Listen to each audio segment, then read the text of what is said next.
And we're going to put a marker right here for our awesome archive team, let them know we're getting into the game. We're going to tab over to the screen. I'm going to turn some music on. And I just want to start by saying that if I seem a little out of it tonight, it's...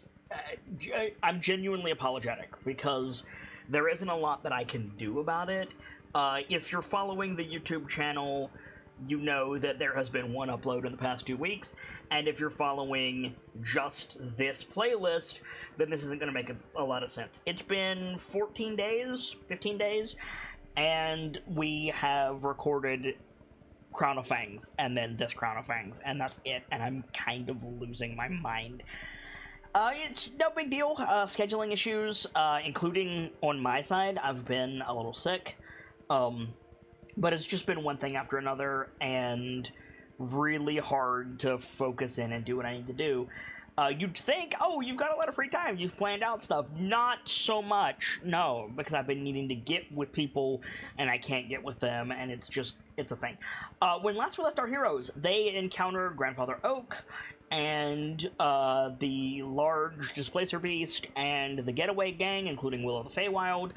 Dr. Lorelei was going to try to preserve Grandfather Oak with a long casting of a spell, and the party is set to catch up with some Blink Dogs and continue, or not continue, I guess double back their course and try to get to the Wayward Pool before all hell breaks loose around Grandfather Oak for what Dr. Lorelei is doing, which is removing, or at least diminishing, the blight on the elder tree that was placed there over all of the forest of Thither by Granny Nightshade. Also, I should mention this because I forgot, Sibs got called into work. And so Dr. Lorelei will be in the background for this episode. We've got everybody else here. And yeah, right when we left off, the spell was nearing completion, and the gathered jungle beasts called on some Blink Dogs to help them get into the ethereal plane and make a break for the Wayward Pool. That about the size of it? Yeah. So, what do you guys want to do this week? Like, do we want to pick it up with the spell finishing? Do we want to pick it up with, like, some time passed after that? Do we want to pick it up right where we left off with the Blink Dog starting to approach? Do we want to cut to the Wayward Pool? Like, what do you guys want to do tonight?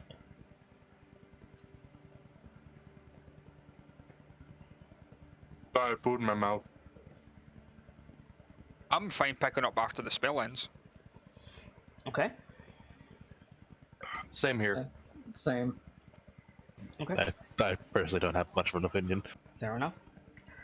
So, yeah, so we fade in with the group gathered around Grandfather Oak, with the Blink Dogs nearby. The spell finishes, green light beams into the ground and pulses out through the forest. You guys can watch it like travel along the roots of Grandfather Oak, which is basically thither. So this green pulse goes down through the forest, and you watch it disappear into the distance. And then there's a rumble and a grinding sound and a dark miasma that spreads up in the distance, and it's very clearly time to go. Yeah. At which, I assume we've explained to the Blink Dogs what the fuck's going on, where we need to go. yes, the Blink Dogs, let me double check. I believe they understand Sylvan? Like, I know they can't speak, I just can't remember what they can understand. Let me pull up their... I believe we spoke to them at Sylvan before. I believe as well. I just want to double check.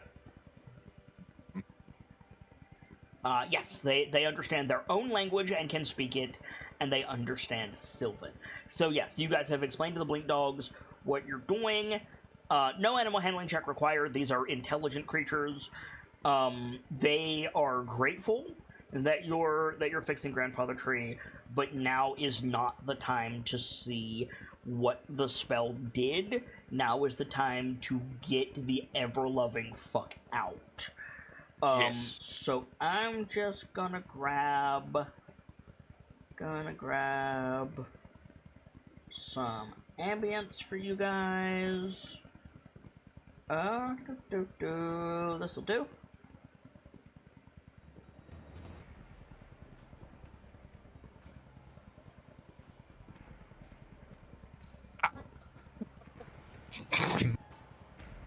There a problem? Just the music choice. Ah. And yeah, it's like we get the shot of each of the jungle beasts like touching a blink dog, and then the colors all around you get muted. Not black and white, but like that like slightly green tinge over everything. The desaturated look of it all. As you're blinked into the ethereal plane. Blinking is not teleportation. It's shifting into, I think normally it's the ethereal plane. It might be the astral plane. I'm not overly familiar with the mechanics of the blink spell. I believe it's the ethereal plane. It's the ethereal plane. That's what I thought. Wherein you can move much more quickly, but you are still it's overlaid over the world. And something that was not here when you were with Starlight, Kian, is now you can see the equivalent of like beholders' eye stalks, not beholders themselves, but like giant floating eyes on tendrils, and they're casting these huge spotlights over thither and tracing back and forth as they float their way towards Grandfather Oak. So unfortunately, your trek through the ethereal plane will not be without danger. What would you like to do? I'm going to start off by casting Pass Without Trace on everyone. That is a wise choice. Okay. Excuse me. Alright, the party has Pass Without Trace, which gives them a substantial modifier to their stealth rolls. Okay. So,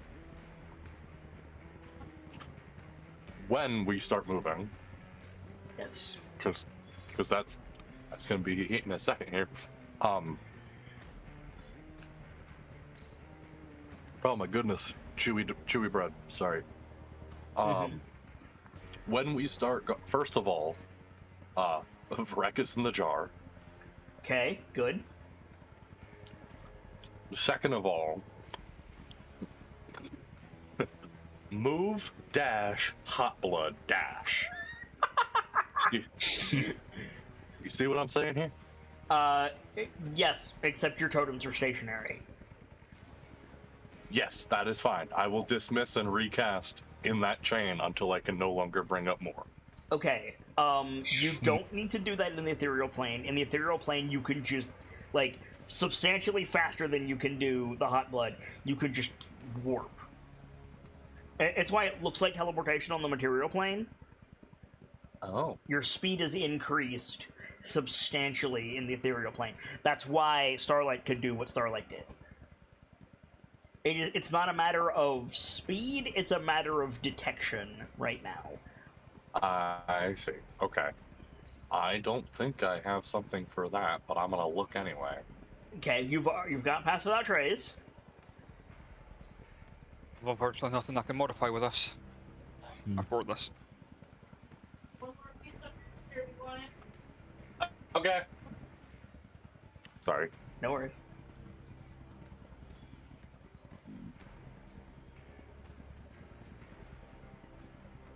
You also don't need to worry about terrain quite as much in the ethereal plane. Let me rephrase that. You don't have to worry about topography. There is ethereal boundaries and material boundaries, but you don't need to worry about the material boundaries. Yeah. So we can just go through the mountain if we wanted to. You could go through a mountain unless there's an ethereal mountain there. Yeah. Okay. In other words, we can't go through fucking big Minotaur boys. If I remember correctly, the rules of the ethereal plane is you can go through a solid object, but if you end your turn in there, you're shunted out and take damage. No. It depends on the solid object. Uh-huh. I mean, like, you're right, Raw, but no, it's like, there are ethereal obstructions, which I will bring about as I need them, and there are material obstructions, and you don't need to worry about the material obstructions unless you leave the material plane in those obstructions. Then you have a problem. Alright, okay.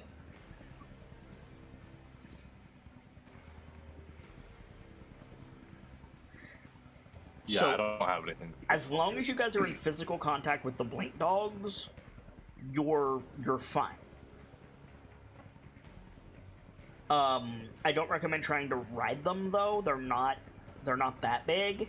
They're big. Don't misunderstand me. They're big, but they're not that big. And I guess like where do you guys want to go?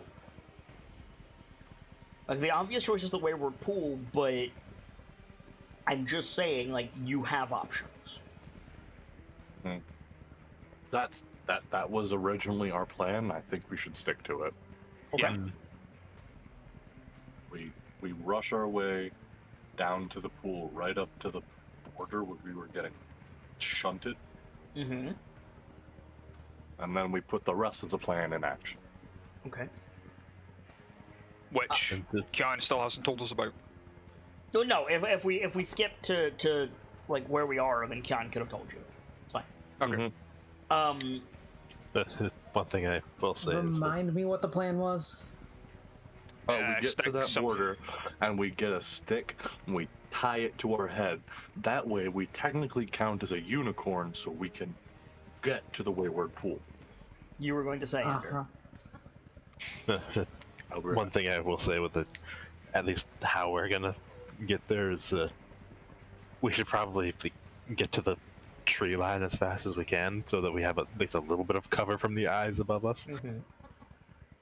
True. Something else that I will note is the castle. In the material plane, the castle here looked like it was like up on like a central spindle shaft, and then it kind of grew out kind of like a diseased tree from that shaft in a very like German style castle. Now in the ethereal plane, from the base up, it looks almost pyramidal. Think Well, another like thing that isn't as it seems. correct. Like think like Maleficent's castle. This like wide base tapering upwards. Not quite a pyramid, but like a triangular castle as opposed to whatever the fuck it was in the material plane. The fact that it looks different is immediately like, oh, planar castle. Got it. So you guys are gonna. So if you follow the line that Kian drew, you're gonna pass through that castle. Yeah, no, we already agreed to give it a wide berth. Which direction? That direction. So What we're it not is- anywhere near Loomlorch You either. want to go this way? Okay. Yeah. Yeah, no issue at all. Like it's not instant travel, but like to get back to the Throne of the Ancients is like 2 hours. Wow. Yeah. And it's like a direct course. Like the blink dogs take you like you have to go down the literal drop, but then from here they just go. Like you run across the water, you pass through the rocks, no big deal. You get here without incident. Are you hiding from the beholder stalks? Yes. Yes. Staying out of Yeah. those spotlights. Stealth. Plus 10 to everyone. Ah, watch me get that one for this. DC 100, by the way. So now Not is the one, time. I mean, not much better. I'm already helping us get out the way there. I've got advantage because infiltrator armor. Yup. Now is the time to throw out buffs if you have them or want them. Oh. Dr. Lorelei will give someone a bardic who has not already rolled, and I think Khan can give guidance to someone as well. One, unfortunately. Help, please.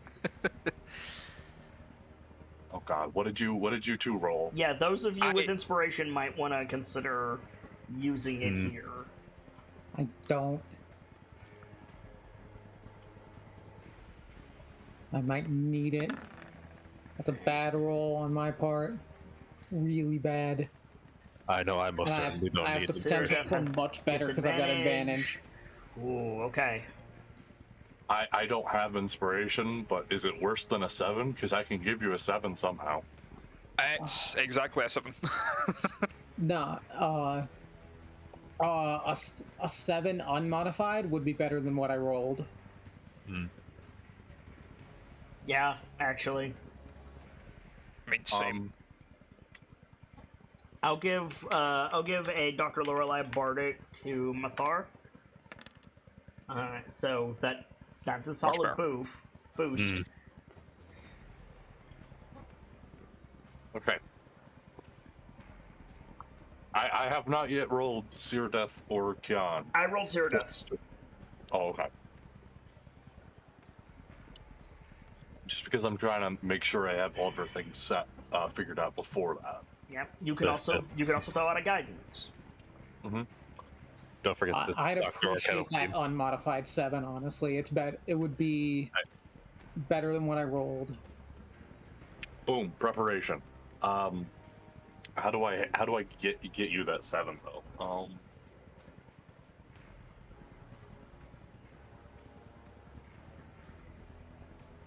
Oh boy.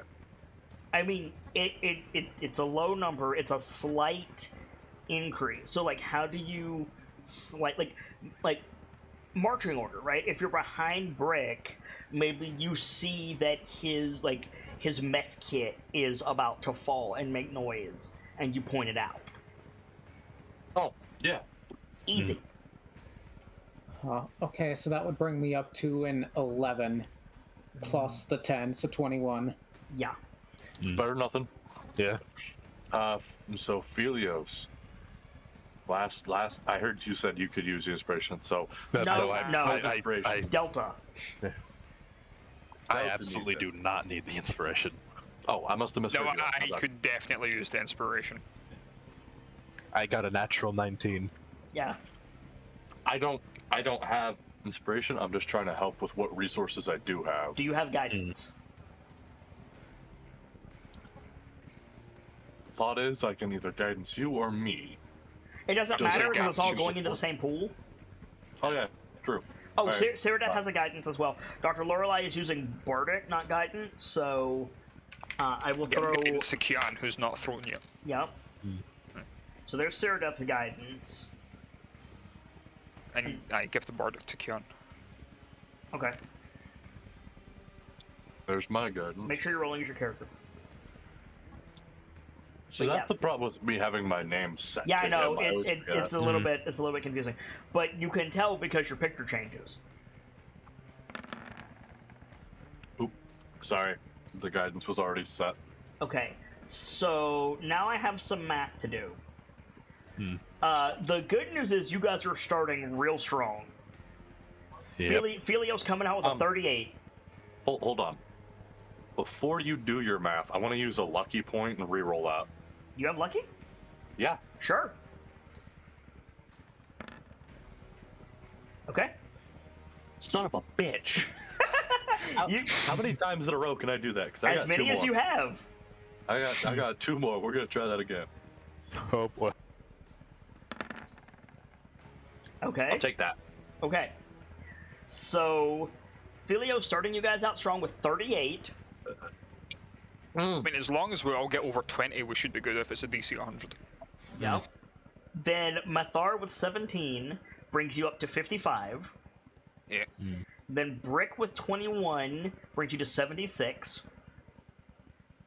Then Dr. Lorelei with 24 brings you to 100. So you're good. And that's before they pass without trace. No, that's after Pass Without Trace. That's before Ceradeath and Kian and all the magic. Yeah. So what? Mm. Wait. 7 plus 8 would be 15. Plus Aye. pass without trace would be 25. Right? You said I had 17. Right, because you said, don't apply the bardic to me, apply it to Kyan. It's still getting applied, but I just didn't apply it to you because you told me not to. Oh, that was the bardic you rolled. Aye. Sorry, for whatever reason I thought that was the guidance because I had Guidance already is rolled not a D8, before I friend. it was called. Yeah, I know. Nah. So we're at 100, then 22 from Cyrodiil. Oh no, excuse me, 13 from Cyrodiil for 113. Then 8 and 3 from Bardic and Guidance, so 11. So 124. Then 16, 26 from Kyan is so you guys beat it by more than half again. Good job. So what does that look like? You guys like creeping through the ethereal plane, going across thither, like. Forgive me for saying so, but why does it look like Death Stranding?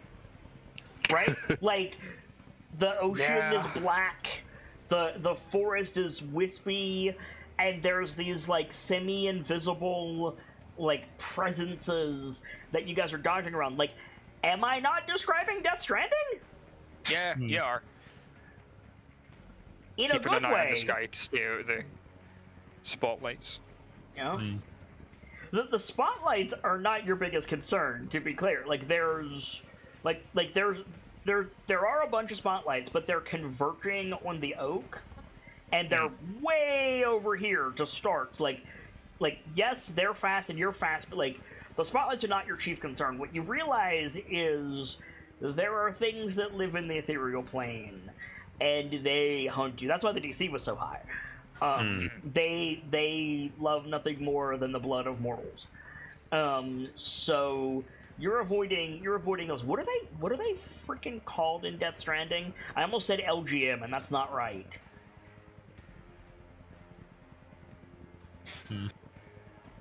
Point being is there's nasty spirits in the ethereal plane that will fuck your day up.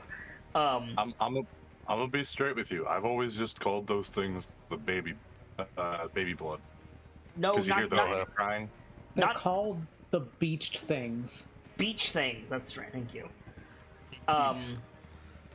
So yeah, you guys get through like to Under the Throne, and then turn this way, heading towards the Wayward Pool. The Blink Dogs are with you, and the Blink Dogs are serving, to continue the metaphor, the Blink Dogs are serving as your early warning system. So, like, Filio's, like, you're very much in tune with the Feywild. Like, well, first of all, you're not in the Feywild right now. Just pointing that out. But the Blink Dogs, like, will, like, push in a general direction, or they'll stop and, like, body language, you know, pin their ears back, whatever. Like, you know there's something there. I think we get one scene where you guys are just, like, out in the open. It looks like you're out in the open anyway. And the Blink Dogs, like, herd together. And then you see without seeing this giant that's the same color as the air, like, rumble past you, leaving these big tracks in the dirt. I don't know why I'm latching on so strongly to Death Stranding, but, like, it works. Sometimes it's just the vibe, my guy. Yeah, pretty much. But with such a high stealth roll, you are unimpeded as later on that day you manage to get back to near the Wayward Pool. And the dogs actually take you, like, around, like, they take you, like, over the river and then, like, to the road where you were before.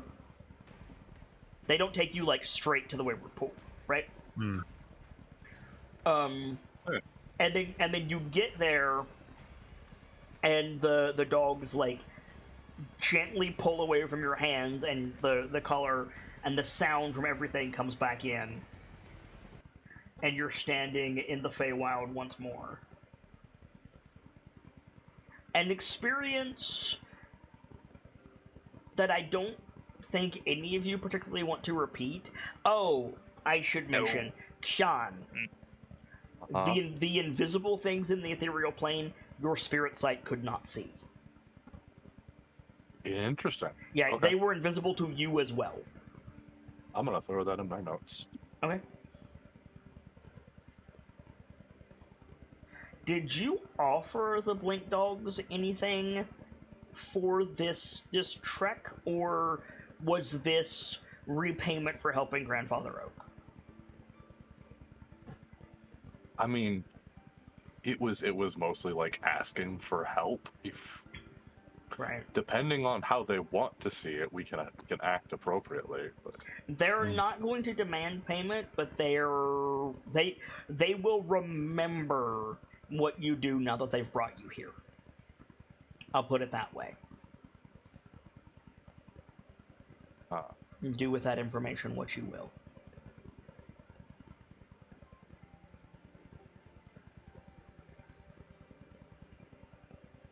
I'm gonna be honest. I'm not real sure what to do with that information. Okay. But I suppose we also don't have a whole lot of time to, contemplate on it, do we? All right now. All right now. First things first. Take a look around. Any birds in the area? Make a perception check. Could you do me a slight favor and be a little bit more specific than birds next time? I know what you meant. Sorry. You meant the clockwork spies. But what you said was, are there any birds in the area? Right. Sorry.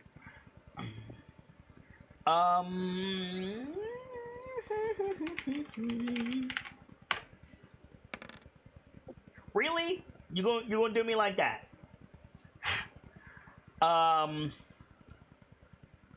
You don't see any glint of meadow in the trees. You're not quite where you met the goblin.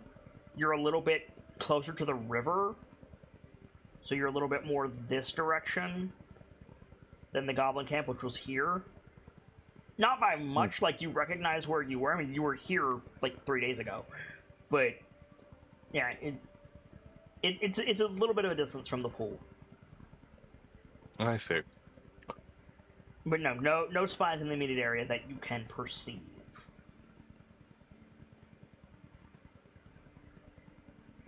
There is a hush over the forest now. Oh, that's another thing. Auditory in the ethereal plane. Auditory. There was audio pressure in the entire ethereal plane, like you had water in your ears. As well as movement disturbing that water. And there was a definitive release of pressure in your head when you came back to the material plane. But now that you're here, there's this, I won't say weird, because you know that Granny Nightshade is not happy right now, but there's this hush over the forest, like the wind is not creaking the trees, there's no animals or insects around, like there's this almost reverent quiet now that you're back, which increased even more because of that audio pressure in the ethereal plane. Anybody have any opinions on what to do with the dogs? I say we should offer them something for their help. We could offer them some the question is rations. what? I mean, we could at least offer them something after we've left the pool. I mean, right now we could unpack a little bit of food while someone gathers sticks, and offer that to them. They don't seem inclined to take you all the way to the pool. That's why they brought you here.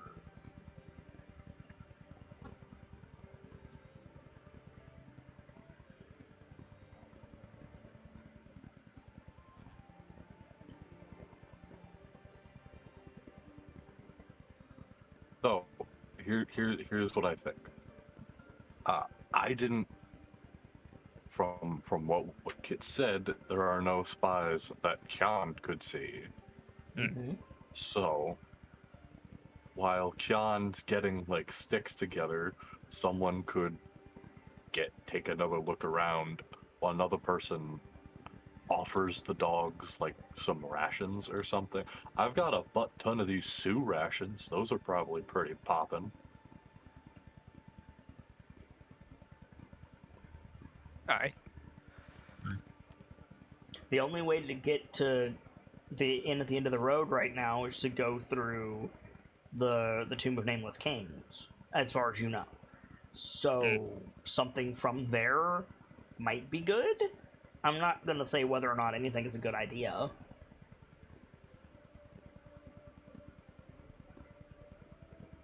But these are intelligent creatures. Like, I'm just saying there is an argument. There is an argument to be made for money, because they are smart.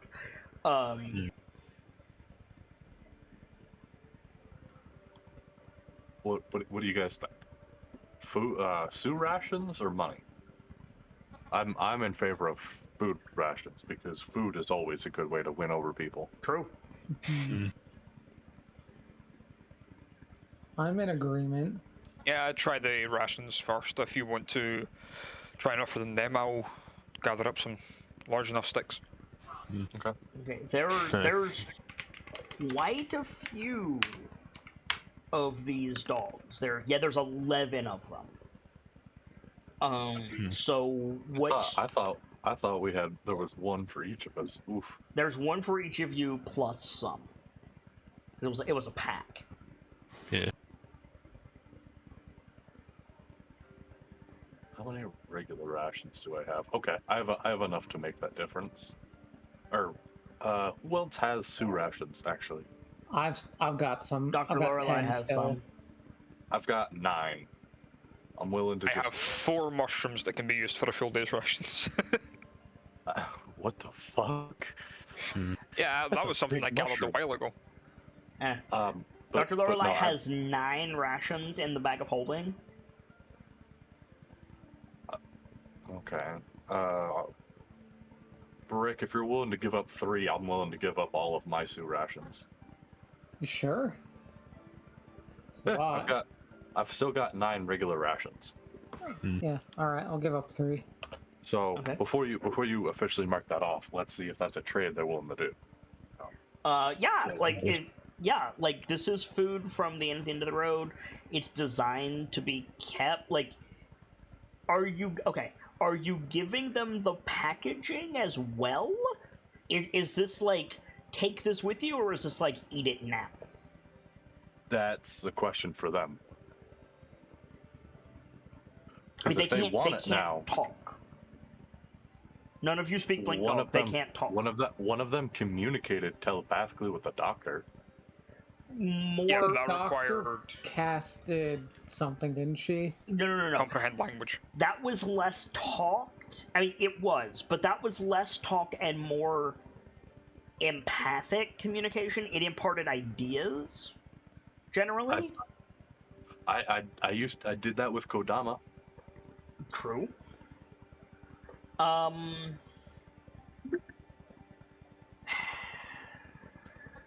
Yeah, I'm pretty sure the doctor casted comprehend languages, and that's why she could talk with them. Which she can do, but Dr. Lorelei is tired after that big spell.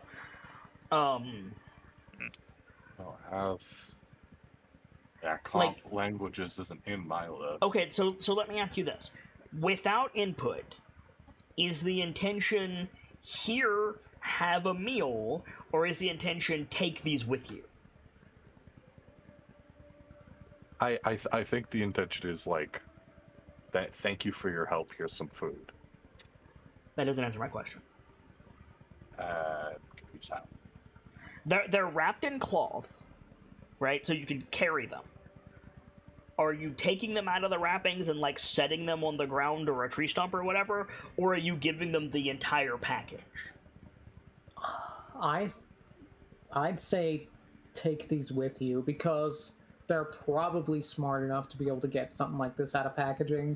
It's not like they're actual animals. No, they're not. I mean, they are, but they're on the same level as like griffins. They are physically, but they're a lot smarter than normal animals. Yes. They're not dumb. No, they're on the same level as like Barghists, which are quite intelligent. And let's be honest. If these are like opening one of these is probably going to be not too terribly different than trying to open like a dog trying to open a Christmas present. You know. I mean, okay. I said wrapped in cloth. I see the issue. Think stork carrying a baby, not a tamale. Oh. Well, it still shouldn't be too terribly hard for them to open one of these bad boys up. That's easier, friend. Hmm. Have you never seen a stork carrying a baby? Yes, I'm getting lost on the part that it's supposed to be blue. It doesn't matter. I get the cloth picture. basket as opposed to an envelope. Oh. Okay. There you go.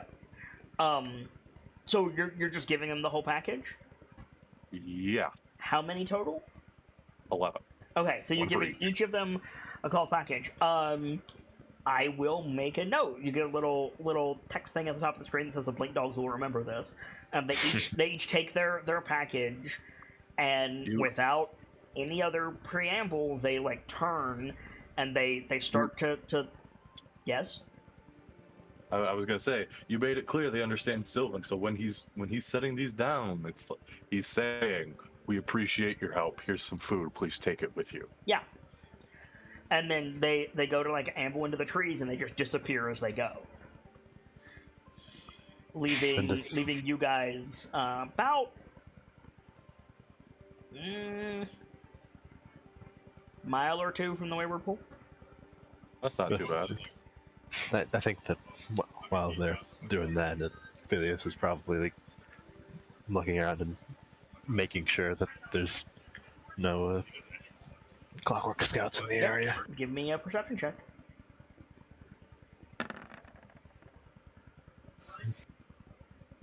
Alrighty. Now you give me a 10. Okay. Yeah, Velios, same deal. You don't really notice anything in the area. It's as if Granny Nightshade is distracted. Yeah, sounds about right.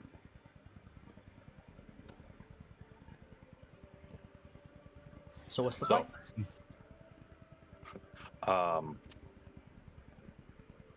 Malfoy, do you have the sticks?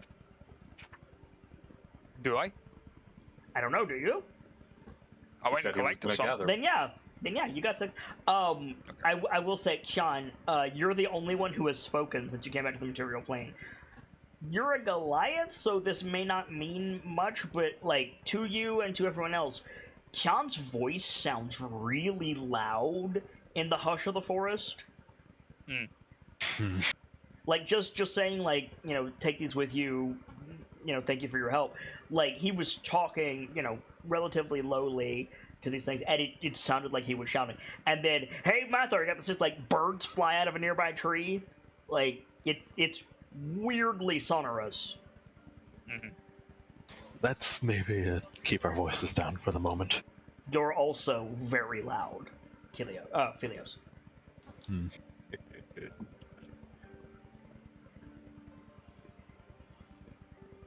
Yeah, without saying anything, I'll like come over with like a bunch of sticks that vaguely look corn-shaped. Okay.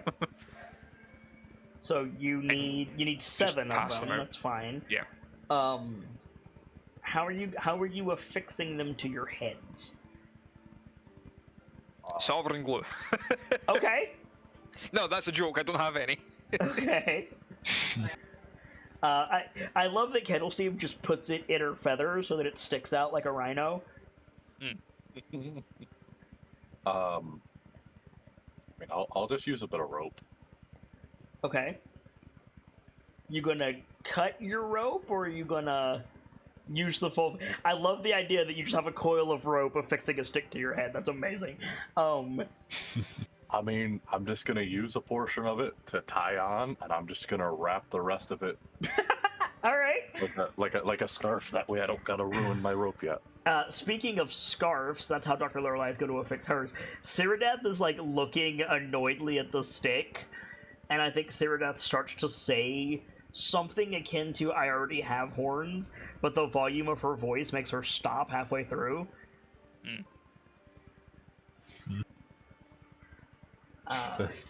Just gonna say, I think Philios uses his scarf as well. Nice. Mathar? I'm just gonna try holding it there with my hand to see if that'll work. Okay, hold up. So, Hold up. I don't think you have a free hand. Am I crazy? You carry the shield, which technically gives you a free hand, but if you hold that arm up to your face, the shield's going to block your vision. And then No, I attach the sword at least to my back and use the straps of the shields to like put through each arm. Okay, gotcha. You were saying, so I Brick? can like just carry them free-handedly. Okay. I didn't realize the sword was on your back. Okay. Go ahead, Brick. Brick has a retractable helmet. Yes. Oh my god. Can I just clamp it? Clamp a stick? Yes! Like, put it between the slats and the helmet? God, okay, so every single one of you looks ridiculous. Okay, obviously. Which I love. Which I absolutely love. Cyrodiil?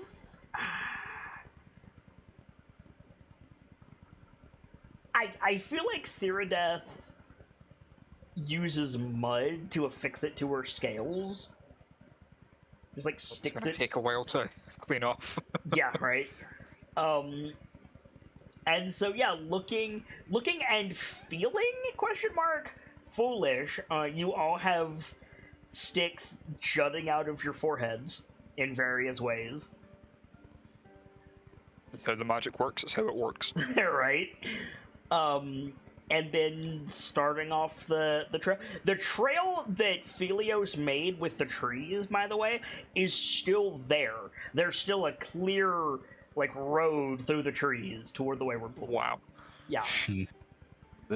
My guy went, "Hey guys, can you make a little bit of space for us?" And they just decided that this was a more comfortable position. Yeah, actually.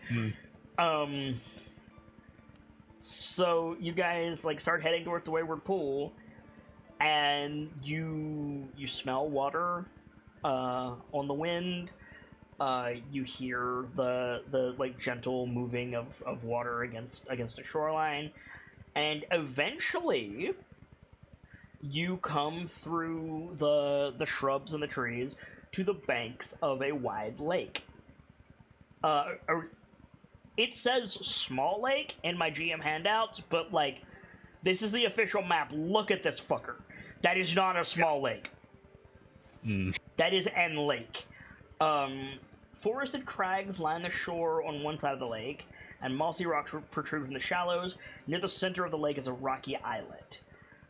It seems largely unadorned. It's just a lake with a rocky island on it. In the center, you can see like some kind of Olympic style metal sculpture. Looks like a bowl or a brazier of some description. And that seems to be the only feature on the lake itself. What would you like to do? It's a great question. Okay, what was it Will said? I had to light the fire in the middle and the horse would appear? The horse would appear, as would the mermaid, is what he said.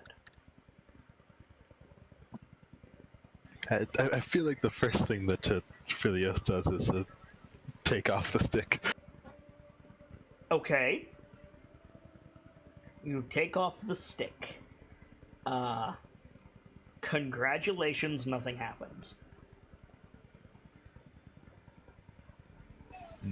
Okay, good. Mathar lowers his arm. Yeah, discard your sticks, as you like. You are already at the Wayward Pool. I feel like Phileas is gonna keep his just in case need to come back here again. Yeah, fair. Put in inventory, 1 steak. Yes. One gonna unicorn obfuscating stick. Yes. I'm just gonna put in my my inventory unistick. Good.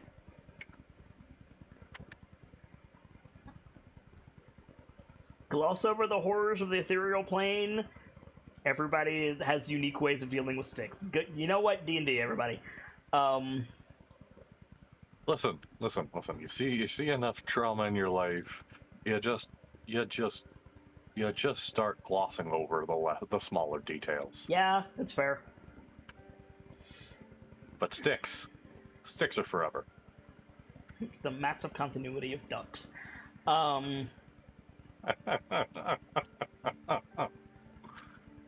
So, no ducks on the lake, by the way.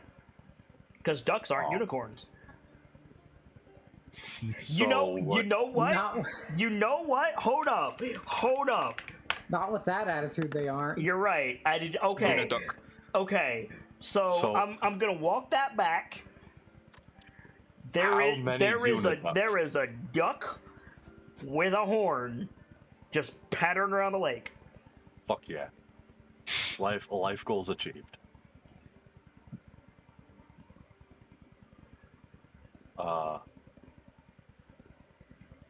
So, do we want to go to the center of the island or the lake, summon the horse and mermaids? Do we want to just take this moment and acknowledge we likely just escaped a bit of death?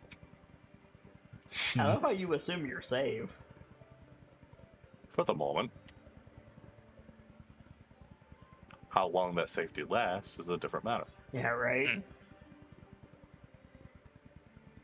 Yeah, for all we know, we've just walked into a bigger trap.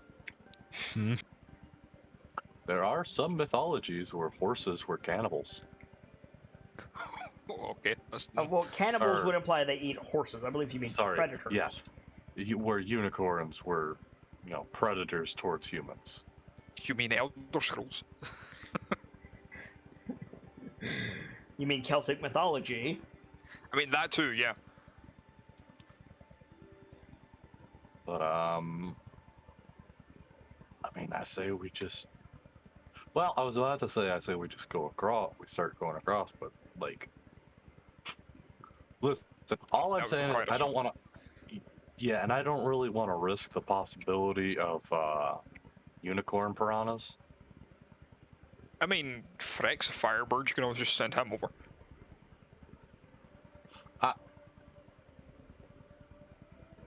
If we need to light the brazier, then just send the thing that's on the fire.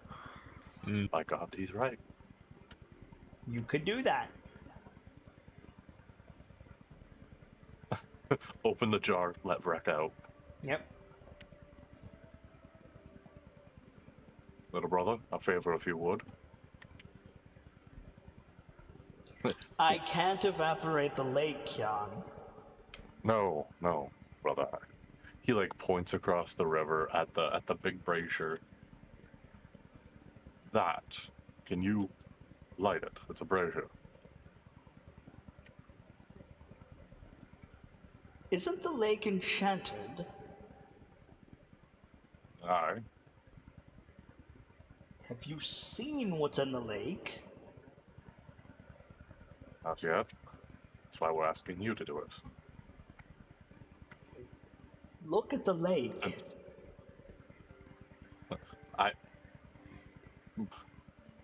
Look at the lake. Are you looking at the lake or are you looking at the lake? I'm going to look at the lake. Okay. It appears to be a lake.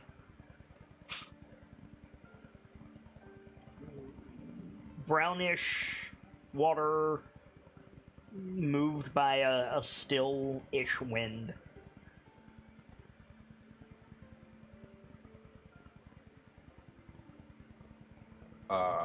With a single horned duck just paddling around. Hold on. I mean, we can all hear Vex, so fucking I'll look at the lake. Is there anything in the waters besides the duck? Make a perception check. Where the fuck is it? Perception. Here we go.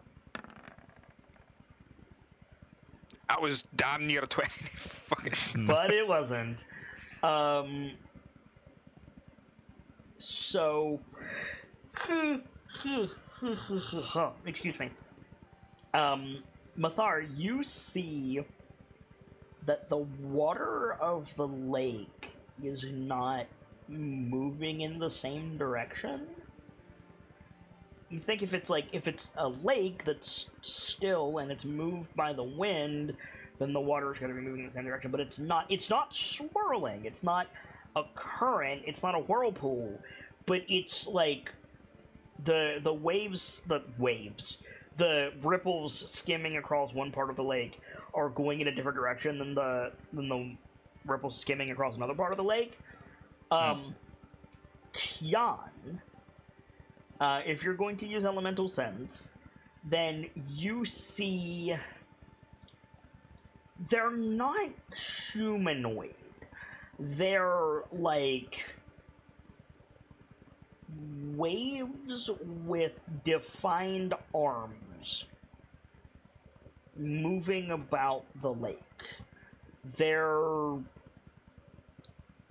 about the size of brick, but wider, like substantially wider. They're wider than they are tall. Kind of like very, very, very vaguely shaped like a stealth bomber. You know what I'm talking about?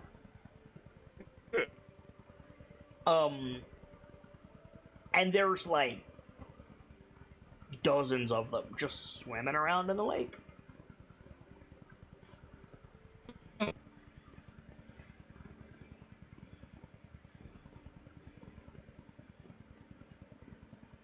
The lake is also a home of elements.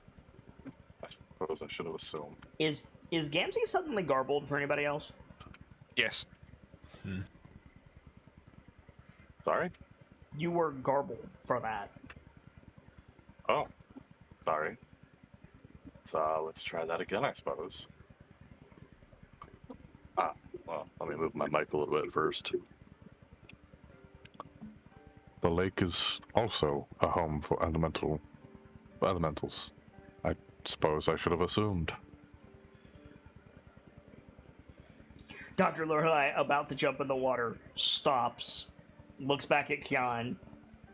Dr. Lorelei and Kettlesteam at the same time. Should we be concerned? Likely not. We've entered the territory and we haven't been attacked. I can't say I'm terribly familiar with how elementals do things, but, well, I would assume if we were unwelcome, we would have been expedited by now. Dr. Lorelei, looks slowly away from the water. It's like, you say we entered their territory, Kian, but we haven't, gesturing at the lake. Not particularly.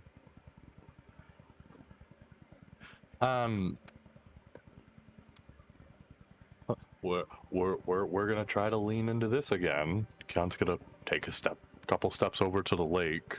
Okay. Like down to the water. Yeah. Okay. I used to, while you're thinking, I used to hate how it was always down to the water when I was, younger, 13, 14. I never understood, it's always down to the water, can't they use a different synonym? And then I later learned that if it was up to the water, you would be getting splashed. Because water doesn't collect up. Right.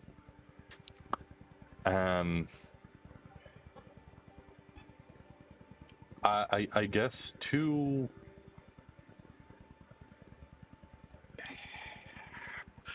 trying to gather my words properly is difficult. Mm-hmm.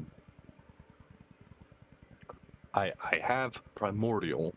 Yes. I have communicated in the past. So to one of the quote unquote waves, give a little call.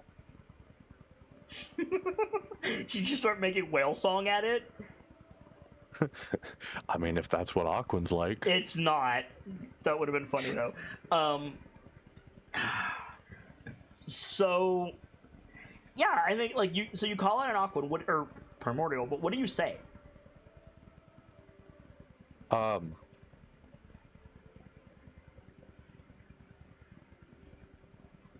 mean, I guess the particulars would be like, oh fuck it, the usual. Excuse me, friend. Mind a brief chat? Yeah, okay. So you get as far as "excuse me, friend," and the wind blows a little bit more heavily over the lake, and there's like enough that a small like not breaker because again it's a lake, but like you know how like the very edge of a lake will rise and fall with the wind. Yeah. You know what I'm talking about? Like it does that a little bit more heavily and like splashes your feet a little bit. And to the others, that's what happens. But you, because you speak primordial, clearly hear "keep your voice down."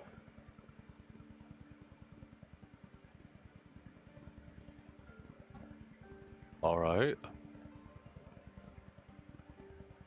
You get splashed again, and it's the equivalent of "shh."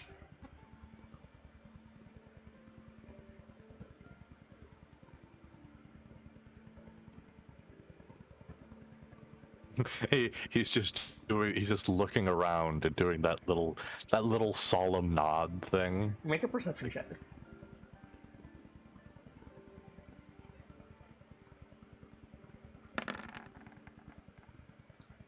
Good roll.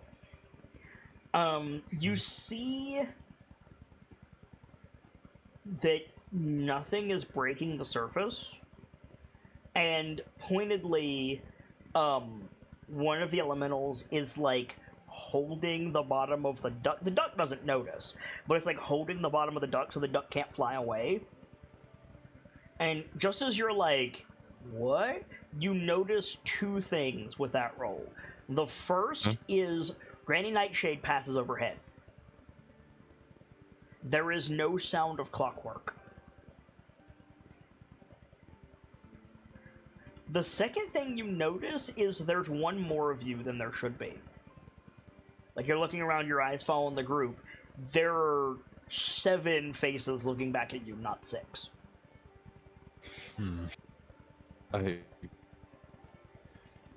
What? What? Who's do we have a duplicate or do we have a new edition? It's a new edition. It's like you rolled really well. So like you guys are all like gathered in the tree line. So like you're looking out from the tree line. Kion's the one that stepped forward, and you look back at the group, Kion, and like at the back of the group, like behind Cyrodiil, there's just like another face, and you double take. You're like, wait, what? And you look back at it, and like you rolled high enough, the figure makes an oh shit face and disappears back into the trees.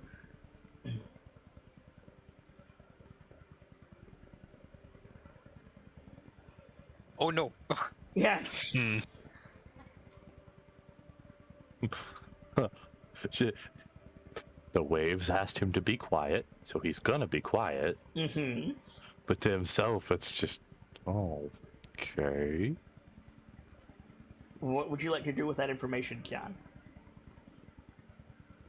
I'm gonna go walk. You know what? I'm going to not run, but I'm gonna make a nice little jaunt back to the group.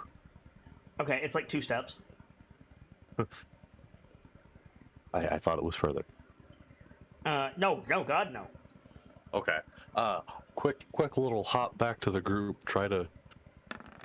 What I assume is to little avail. Try to follow the path the person went with my eyes. Hold that thought.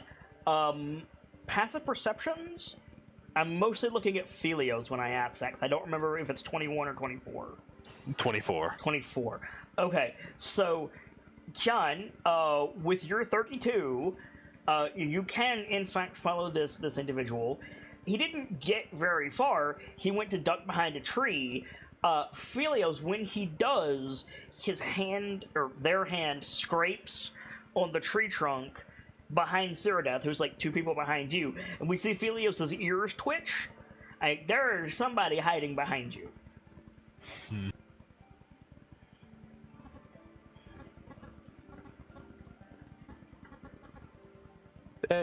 Are they more than 30 feet away? You're at the front of the group, they're at the back of the group. There's 8 of you. But you're probably clustered relatively close together, or at least laterally around the lake. I would say 20 feet.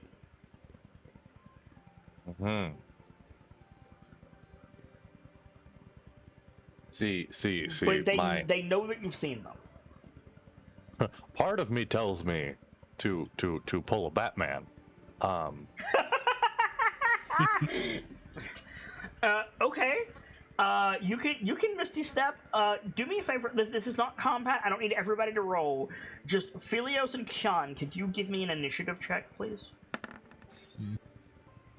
Oh, hang on, I've got a lucky. No, I'm not gonna use that on this. You might want to, because Philios also rolled in that one.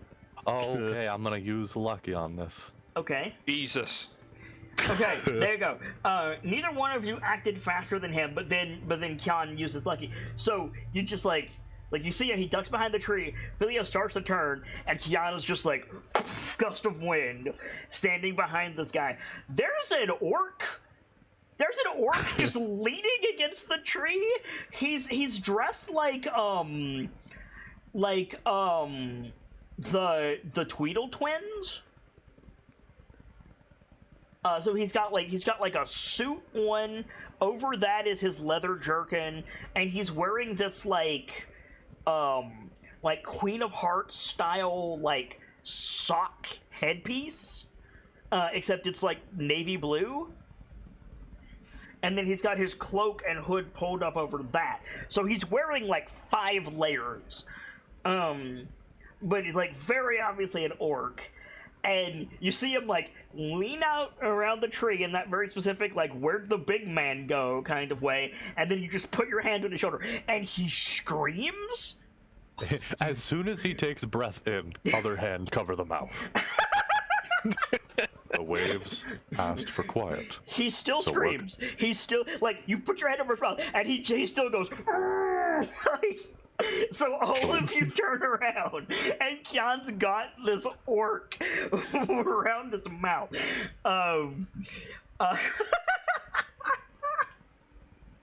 The wave asked for quiet. Good. The waves asked for quiet, so we're gonna talk like civil folk, aren't we?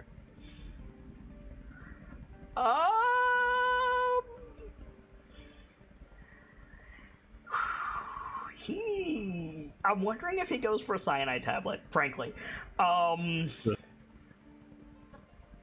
If you're letting him act nod or something? Yeah. Cool. I'm not trying to be threatening. I'm just right. Just want to walk. Right. So I'm gonna just switch the music, and yeah, he's gonna.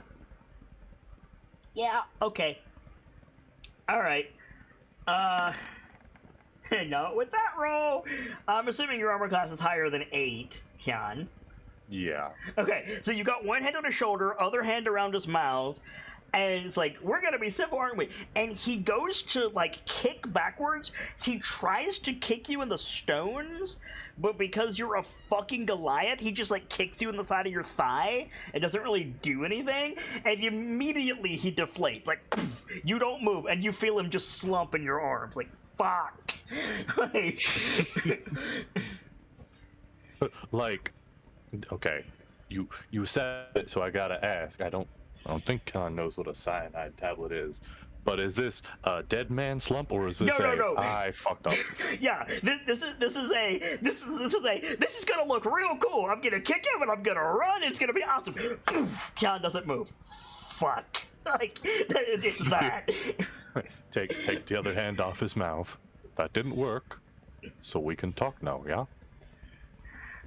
He says something in Orcish.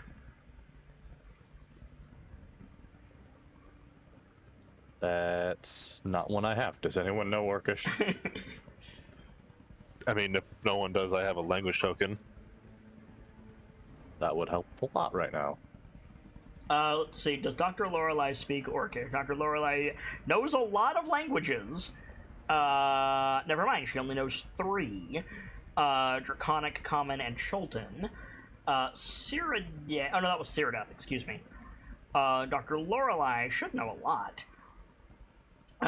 She knows Common only. Oh, no, here it is. Common, Primordial, and Sylvan. Britt, do you speak Orcish? And Mathar, do you speak Orcish? I don't. I don't, but I also have a language token I can use. Okay, let me... For my due diligence, let me check Kettlesteam. Because Kettlesteam knows a good bit. I mean, let's be honest. The Kenku can speak whatever language it wants. That They just depends. don't It just necessarily depends on understand whether or it. not they understand it. Yeah. Hmm. Okay. No. Kettlesteam does not. Okay, so you guys want to use your language tokens? Language token? But honestly, I'll say I feel like it makes a little bit more sense for Mathar to know Orcish than Philios.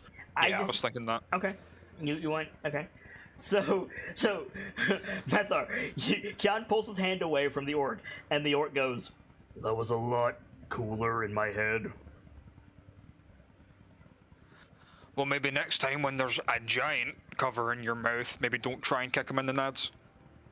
In Orcish. Right. It's like, he starts when you speak Orcish, and he goes, "Holy shit, you can talk." What did you think I was, a tree?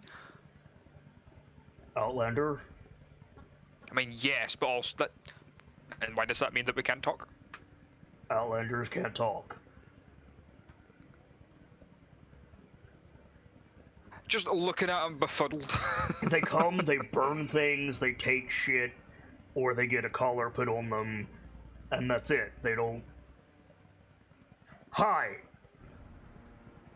Yeah, hi, you've clearly ran into the wrong Outlanders.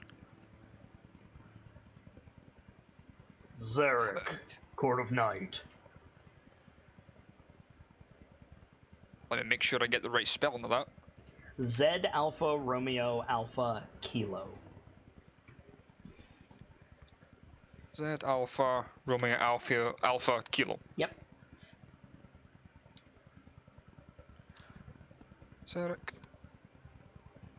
Court of Night.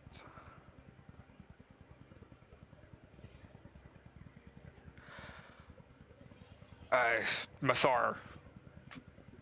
Outlander. Yeah, Outlander. Can you tell Tiny Timothy to let me go? I need to. That depends. Can you tell him yourself? No. Fair enough. I got this, and I got the language of the wilds. Ask him if that's Sylvan, because I can speak that. I was about to say, yeah. That wouldn't happen to be Sylvan, would it? What's a Sylvan? Try saying something out. So, his voice completely changes. He goes, "What, you mean this?" Do any of the others understand? Yeah, if you speak Sylvan, he says that in Sylvan. Yeah. Oh, perfect. Here we go. Now we can talk like civil folk. Like, rolls his eyes, and in Orcish, he goes, "Fucking just flay me already."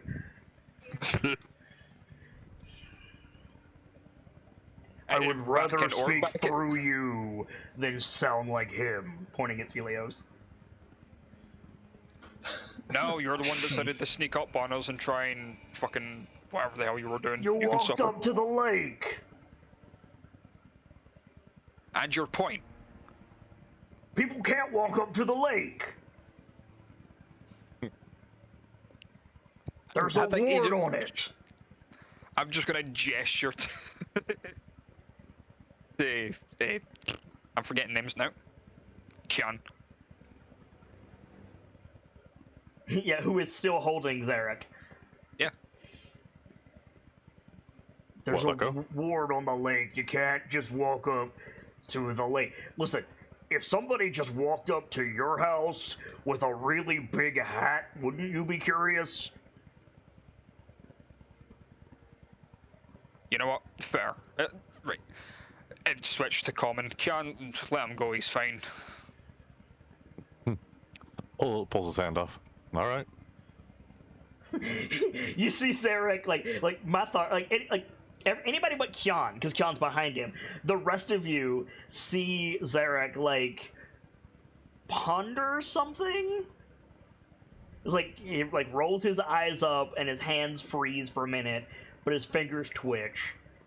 And then, to himself, he goes, yeah, no. And then, louder, he says, so you guys know the unicorn? Yeah. Cool. No, we don't. He's speaking Orcish, friend. Yeah, I know. Wait, no, I parsed that wrong. We know the unicorn. No. Oh. I was thinking he meant the unicorn trick. Do you like gold? That depends. You guys make the unicorn show up. And I give you 1,000 gold.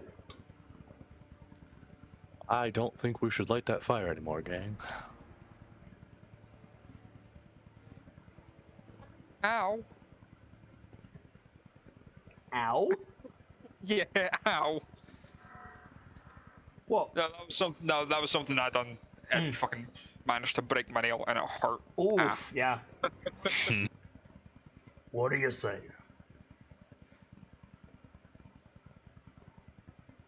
Well, that depends to what end. Don't worry about it. Then no. 2,000. No. 10,000. Do you want me to throw you in the lake? No. Then stop making that number go higher. I don't actually have 10,000, so I can't. Point is, I need the unicorn. And if you tell me what for, this can go a lot quicker. You look the type that's not gonna like the answer. Let me guess, you need some blood to keep yourself young for 1,000 years. No? Who told you that?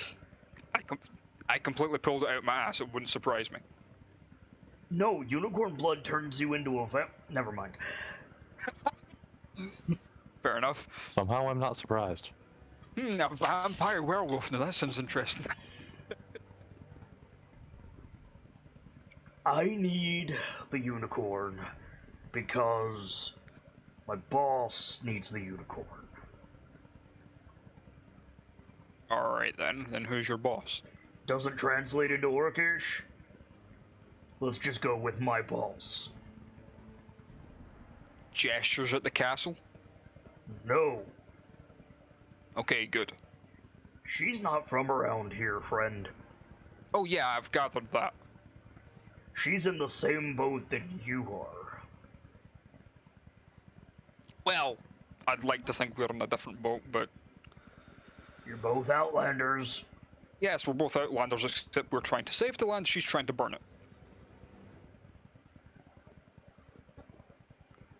it. Like, holds up two fingers like Jack Sparrow, one in each hand. He goes, you're the ones with the firebird. She's just bringing darkness. Well, that's fair, we also haven't set anything on fire. You set a couple things on fire. For a camp, but, like, you're telling me you don't do that? No. Well, Because he fucking lives here. it depends on what I need to burn. I don't set campfires. I see in the dark. Yes, but warmth is a good thing as well. You want it to be... Again, he's wearing like 5 layers. You want it to be warmer? I'm dying. I think he just gestures at him as like, you're wearing like 10 layers of clothes, my dude. Nick looks down, looks back up. What? I have something on my gestures at his chest. Like There's rubs at something it. on my There's something on my lapel. Exactly. Look, the point is, I need the unicorn, and she's avoiding me. From what I know, she's avoiding everyone. Right. Hence, Right. But Outlanders have this way of shaking things up, usually to the detriment of everyone involved. So, you guys do your Outlander magic, make the unicorn come out, and I pay you, and everyone's happy. Is that including the unicorn? Do you speak Orcish? No, I'm saying that out of character. Oh. I was also about to bring that up. That all hinges on what your boss wants her for.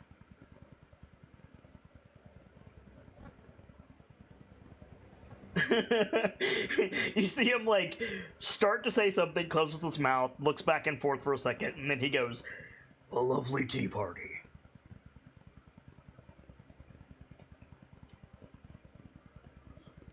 Oh, sure, then sure. Let's summon her right now. Let's switch to common and can. Wherever you do not light that thing. What did you say? What did you do? Should I get them all? Yeah. I'll wait for your cue. Hold Fair on. enough. Oh, hold on. Now Timothy's talking. What are you doing? I feel like Philios is just slowly pulling out his stopwatch just to be ready. It says to him that we'll light the fire. They get him to get ready to light the fire. We're just going to settle in for a bit first. Now the elf is moving. Look, this was a bad idea. I'm just gonna. I don't want to No, get you can adventured, okay? I'm just gonna go. You're not going to get adventured. It's a bad idea. I knew it was a bad idea as soon as I saw the Outlanders. Look, Zedek, we're not going to kill you. We're just looking for information. I got information. The thing Right. about it is, look, everybody knows you don't deal with Outlanders. They twist your words, they whisk you away back to their homes. You never want to leave. You're changed if you come back. You guys are weird, okay? And to us, you're weird. What? Yeah. I think he just gestures all around him. All this? Fucking nuts. Never understood it as soon as I got here. This one, behind me pointing at Kelio. Helios. Kelio? Wrong one. Helios. Pointing to Philios is the only reason I've survived this long. Wolfwalker, when did you get here? you point at Philios and he goes he does the hand wave. He goes, "Don't get me started. Day court elves are the worst. Well, adventurers are the worst, but day court elves. Oh man, I have story. Do you like booze?" Hold on. Philios, you've told us what court you're in, haven't you? Yeah, Autumn. Hi. He's in the autumn court. I know you said autumn. I know you did, but the way you cut out on my end, it sounded like you said bottom. And It's yeah, and where's the autumn court? Right, adventurer. He's a day elf currently, and they're weird. And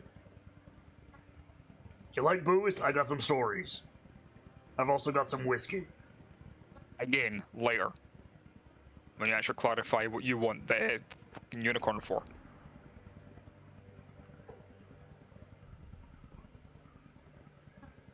She has some things that my boss wants. And is that going to be a taken by force situation, or...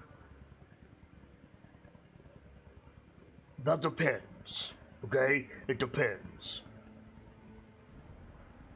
Does anyone here know the sleep spell? I think the doctor does. Then maybe not. So you're looking to kidnap her? Not quite. No, she can stay here and rot for all that I care. I just need some things that she has. Isn't unicorn hair supposed to be like some S-grade magic item material? That's Sphinx hair, actually. I know the horn is, but I doubt he wants the horn.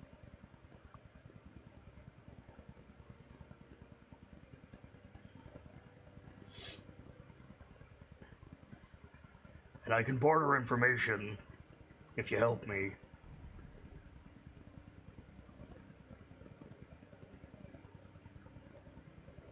Let me run it by the group first. Can I Timothy ain't get gonna out from behind me first? Like looks at him and just like gestures to come over. It nods and What was that? What did you do?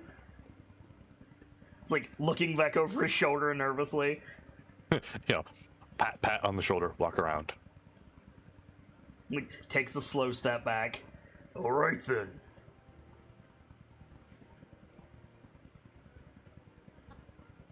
It's back to common.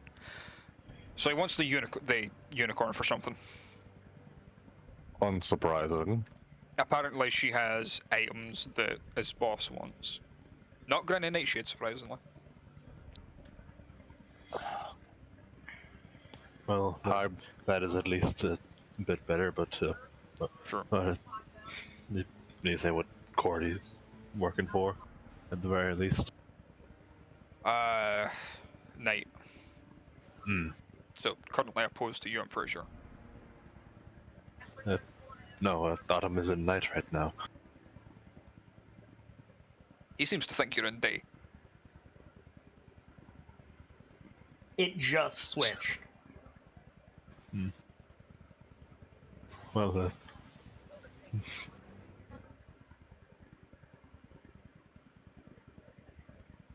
All I'm saying is I can't get over the fact that an orc looks like a noble. Am I the one that's finding that very weird? Philios, there is nothing noble about the way Zarek looks. Like, knowing what you know about Feywild fashion and things like that, like, no. Zarek does not look noble at all. Zarek looks like the bottom of the bottom. he is most certainly not noble, my friend. I hear you, but he's dressed the way people from the southern towns described Volo Thampgadon. Well, reasonable that whatever that is clearly not noble here. I'm sorry, Philios, but you say that, and in Orcish, Zarek goes, "You know Volo?" No, Back in Orcish, we know of him. we can't escape him. Great guy.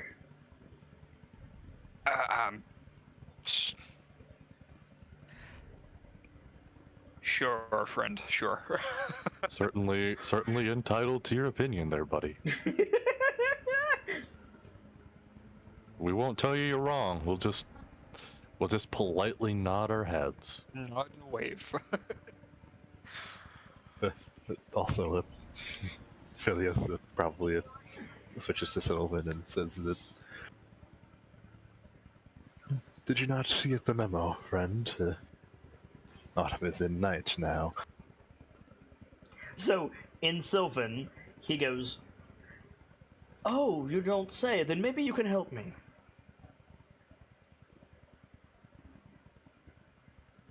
Oh no. Well, what is it you need help with? He goes, "My target is the unicorn here at the pool. She has some things that my lord needs."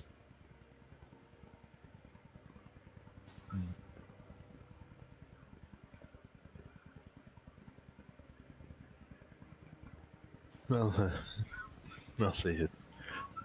I think at least right now.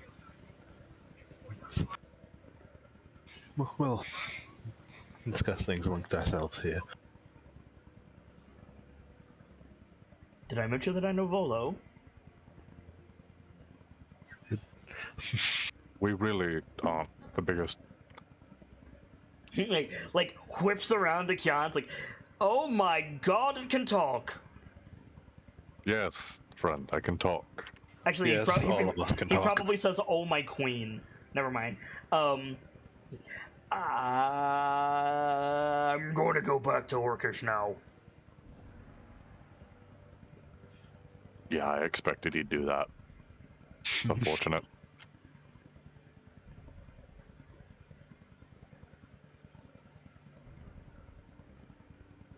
What was that you were saying?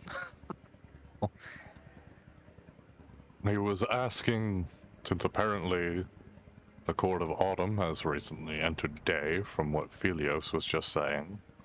Entered night. Entered night, sorry. Since it's recently entered night, the other one was entreating their shared cycle. I'm not really sure how to describe that. But point is, he was asking for help. Completely attempting to bypass us on the problem.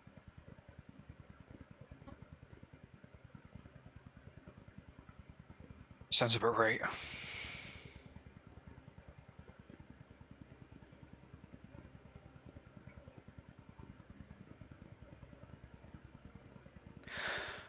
Right, so what's the plan? He wants to get things off the unicorn by putting it to sleep, preferably. We don't particularly need anything off of them, do we? I made a deal with Will that it's not particularly important, but I made a deal with Will that I would throw fruit at the horse. I'd like to keep my promises. You know how that is. An odd request, but honestly, not too surprising, in my opinion. From what I understood about it, he and many others are upset that the horse let the grief just bring it to locking itself down here instead of putting up a fight with everyone else. Very slowly, Zarek takes out a dagger, and he shows Mathar the dagger, and then starts picking his teeth with it.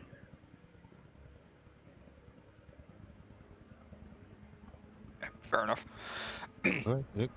Nothing unreasonable there. No.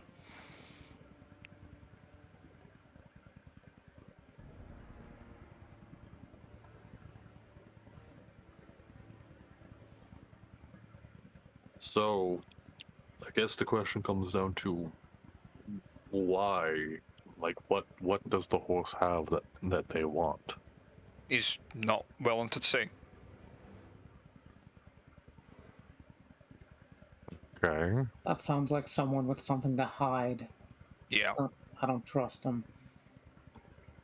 And if someone has something to hide, I don't think there's someone we want to make deals with.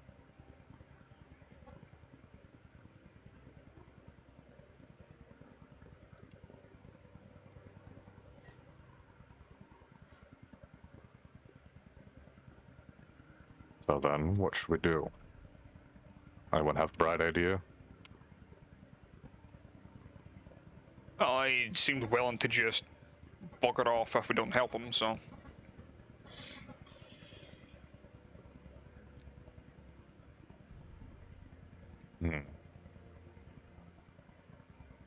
Let me...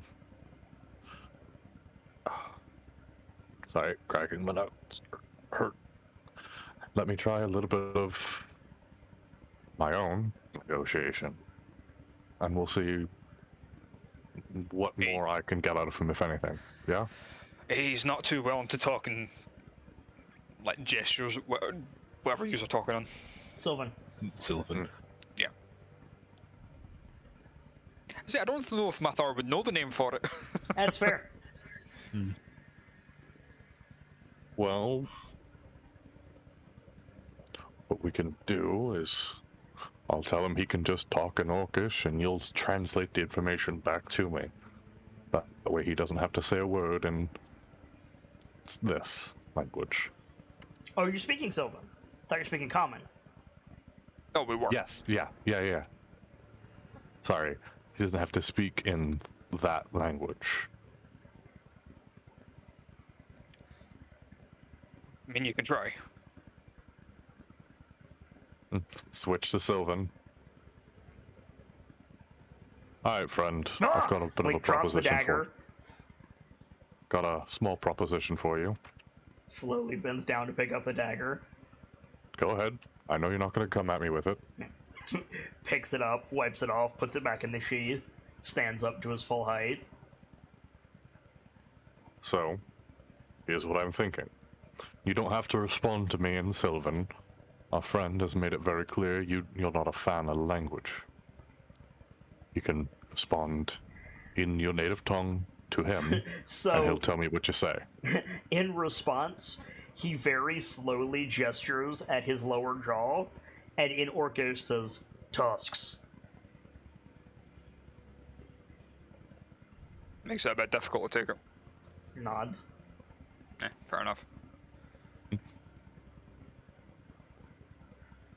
Point is, we're waiting for someone to show up. And they seem to know a thing or two about the people here. If they're willing to trust you, we'll light the fire and help you get whatever you need from the unicorn.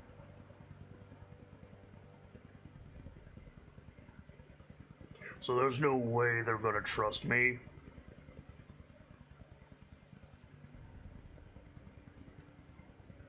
I don't Oh. even have to know who it is. I know they're not gonna trust me. What makes you say that right off the bat? Because of where we are.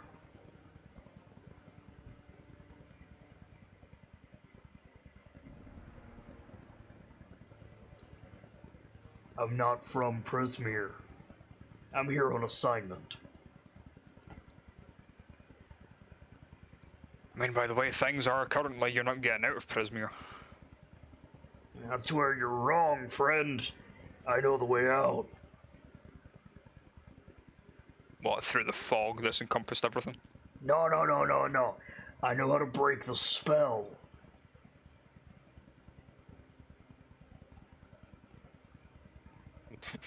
Kion's just staring at Malar, waiting. Again, Malar, you what? Mathar.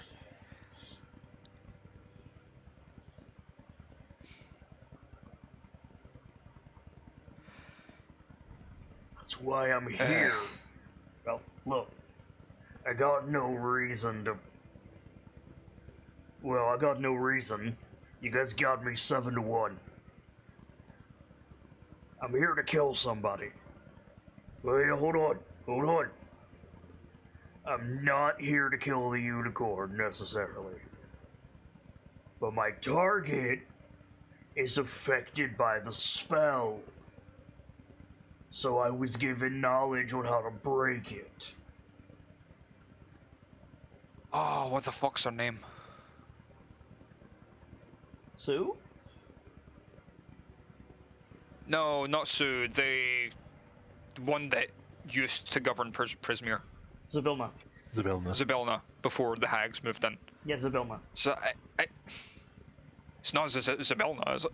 No. I don't have a death wish. Fair enough. Alright, then is it the hags that have decided to try and move in? They're not affected by the spell. Right. And also, death wish.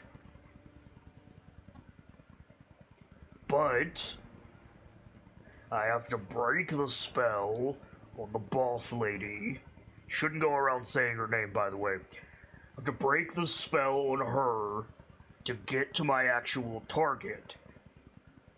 Thus, anybody walking around Prismere right now isn't gonna like me. See how that works?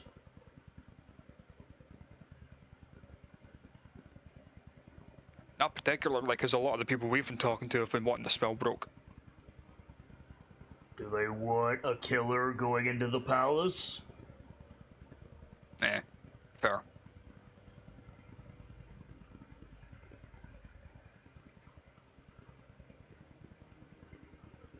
I'm not gonna say I'm not here to cause trouble. I'm here to cause a lot of trouble. But it's only by association that I care about what's going on in Prismere.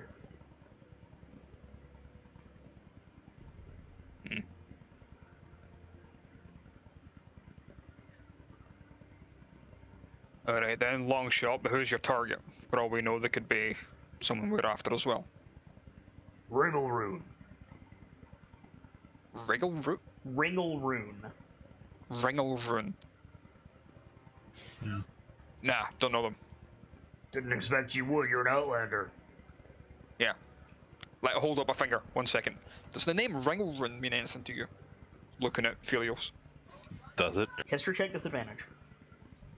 Alright. Nope. Hmm. Shakes his head. Apparently that's who he's after. Hmm.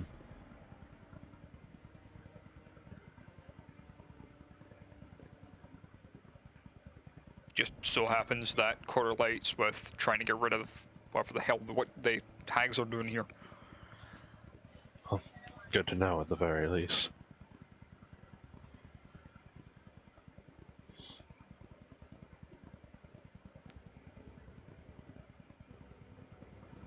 So,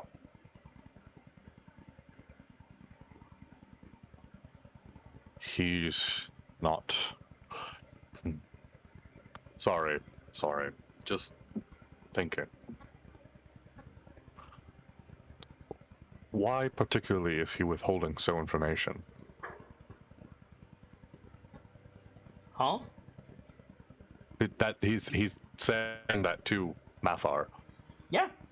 Ask him. Like, mind asking him why he's withholding so much information? Why it's so important? He doesn't tell us these things. He did tell you these things. What are you talking about? What? No, because like of how what? invasive he's been. Yeah.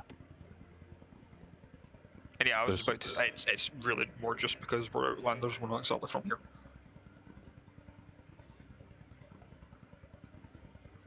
All right. with the Try dagger, with the dagger in his mouth, he's just like nodding. Can't understand you. All right. Try offering the fact that we're working with a warlock of Zabilna. He like gestures to Kettle Steam. I mean, Kettlesteam goes, no.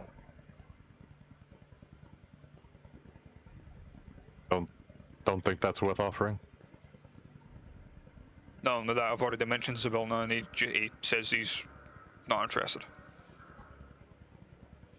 Also, that we probably shouldn't go saying that name out loud.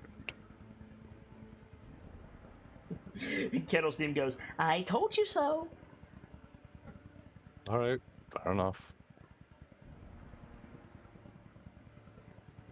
I mean, if it means anything, he's offering to pay us to get the fucking horse to be summoned.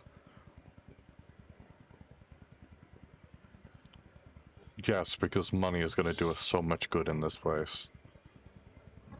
Rugs. It'll do us more good than in Chult. You make a fair point. Or rather, in the jungles.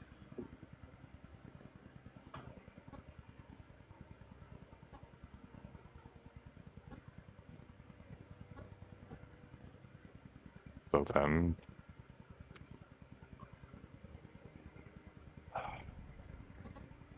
Frankly, I'm not sure what to do. Will told me how to light the fire, or how to get the horse to show up with the mermaids, and he told me how to get in. Didn't exactly tell me anything about, well, about the horse other than they're riddled with grief and whatnot. Because, fun fact, she's riding it. And he, like, points to the sky. Remember how they mentioned there was 2? Yeah, that's one of them. Oh, that's morbid. Yeah. But also not very surprising. Sure. Well, I'm for letting him do whatever the fuck he wants. After we at least either try and have a conversation with the horse or do what we need to do here.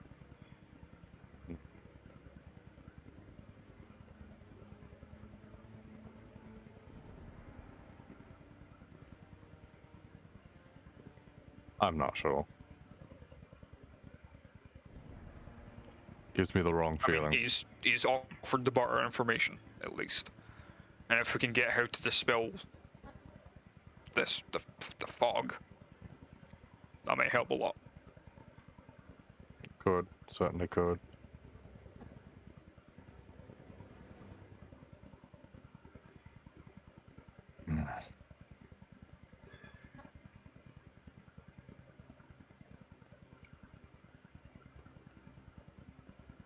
Well, you're the one that can talk to him. I'll leave most of this to your judgment.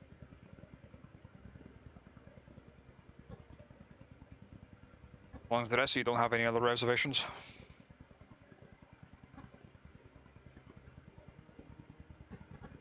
None from me.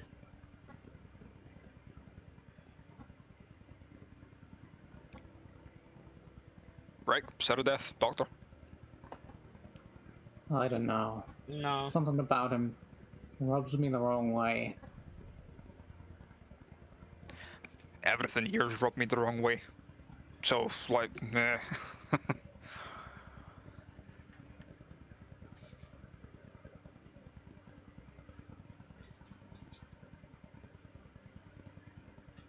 The Doctor and Ceradeath won't offer any objections. Nor will Kettlestein.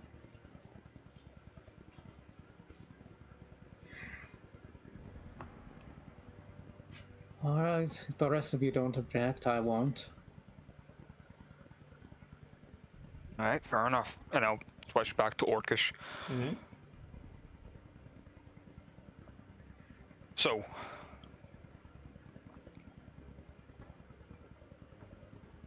Like, we've agreed to help. Pulls the dagger out of his mouth, nodding. We've agreed to help. Great. Obviously, for payment of at least information. What do you want to know? How to dispel the fog would be a good one. Yeah. So, way I hear it is not fog.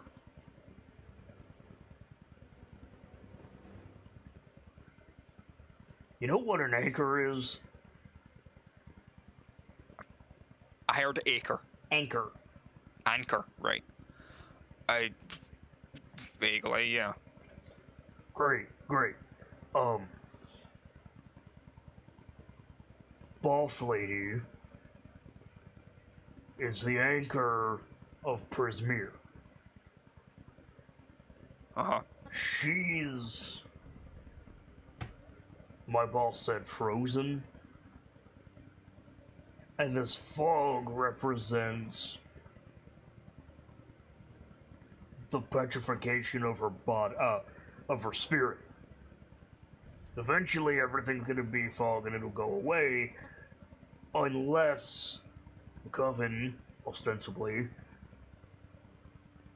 can take control and make it theirs in time. There's no fog to dispel. Just gotta wake up the boss lady. Okay. I'm guessing you've got a plan for that. Yup. I need 3 things. I need to get to the palace. I need a unicorn horn. And I need... Well, I think it's in the palace. I need Igglewilf's cauldron.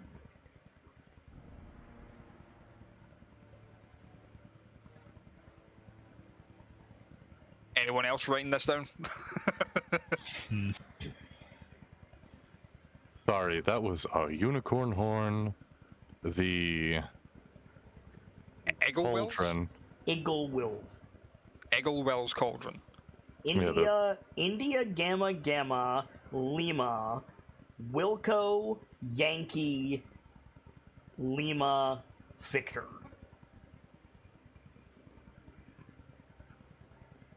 Do any of us recognize that name? Can any of us make a history check or something? The only one who can is Vilios, and he has disadvantage.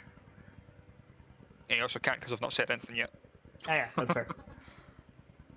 I mean, that's And what was the third thing? He needs to get to the palace. It needs to actually get to the palace, okay. The palace wouldn't happen to be the archives, would it? Because that's what we've had it called. No, completely different. No, the palace is the heart of Prismere. Uh-huh. Which is weird because it's on one side.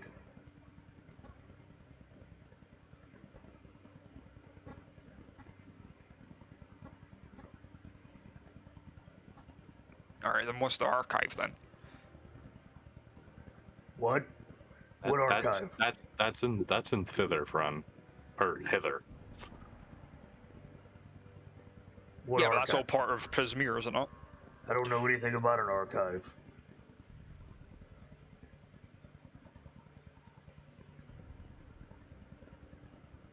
And it's also in the fog. True. Oh, I mean, it is called the Archive of Mists. Right. And you do know that because old Lorna said it once. True.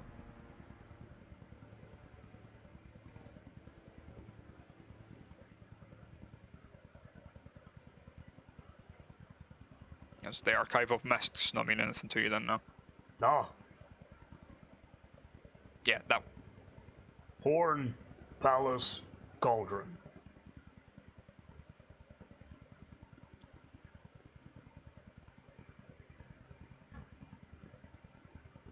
Right.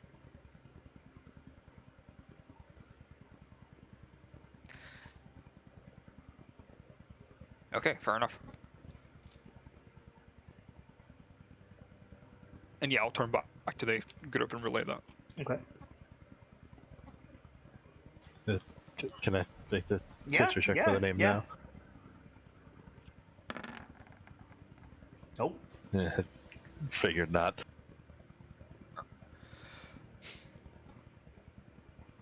Also, it doesn't seem to know anything about the Archive of Mists either, so that's a plus. Or a minus.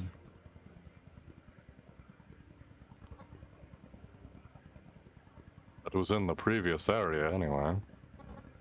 True, but it's talking about Prismere as a whole, Fair. not just the split off parts the hags have claimed.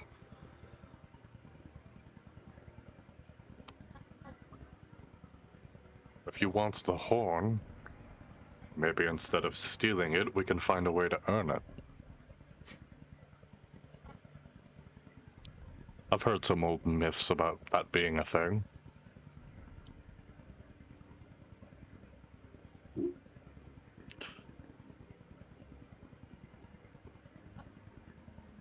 What, does a unicorn's horn just continuously grow? Couldn't tell you. Yeah.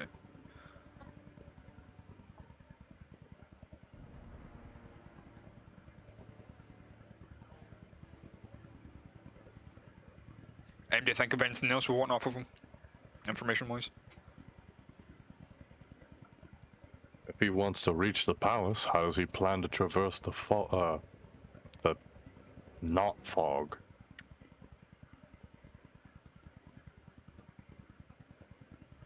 Yeah, that is a good one, actually. Come back to him. Well, given how dangerous this mist is, how are you planning on getting around it? Because we had to be led here through the Tomb of the Kings? Tomb of the Nameless Kings, but yeah. Tomb of the Nameless Kings. He nods. Yeah, I was gonna solve that problem once I had the Horde. Well, I think of doing it now, or sooner, because far as we were told, going through that is dangerous as all fuck. Akin to suicide. What, the Tomb of Nameless Kings?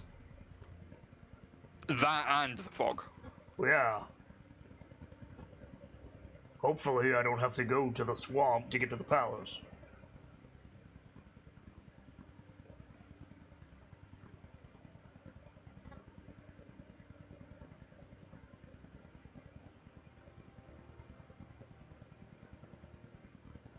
What's the third area called? It's hither, thither, and Yawn. yon. I went to say yonder, I was like, no, that doesn't sound right. But yeah, yon. Might as well be. Yeah. Oh, is the palace in yon, I take it? No, the palace is the palace. That... Explains nothing. Thank you. It's the heart of the realm. It's its own... Listen, you didn't hear it from me, but I bet the three hags can't get into the palace.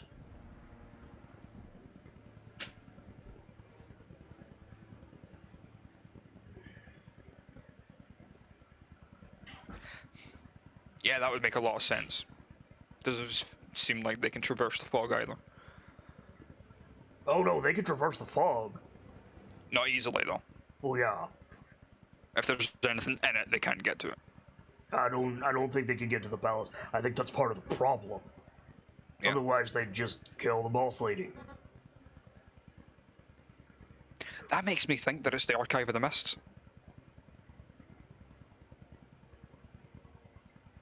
Or the archive has the answer to getting there. Sure.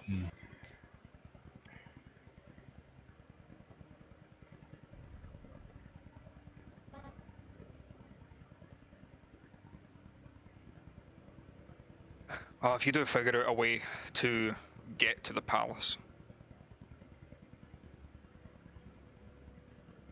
consider taking us with you. Or at least don't show the hags the way. I got no intention of showing the hags the way, but why should I help you?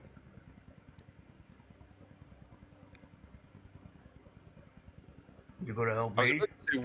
I was about to say one good favor returns another, but he's already given us the information. Has he given you all of it? True.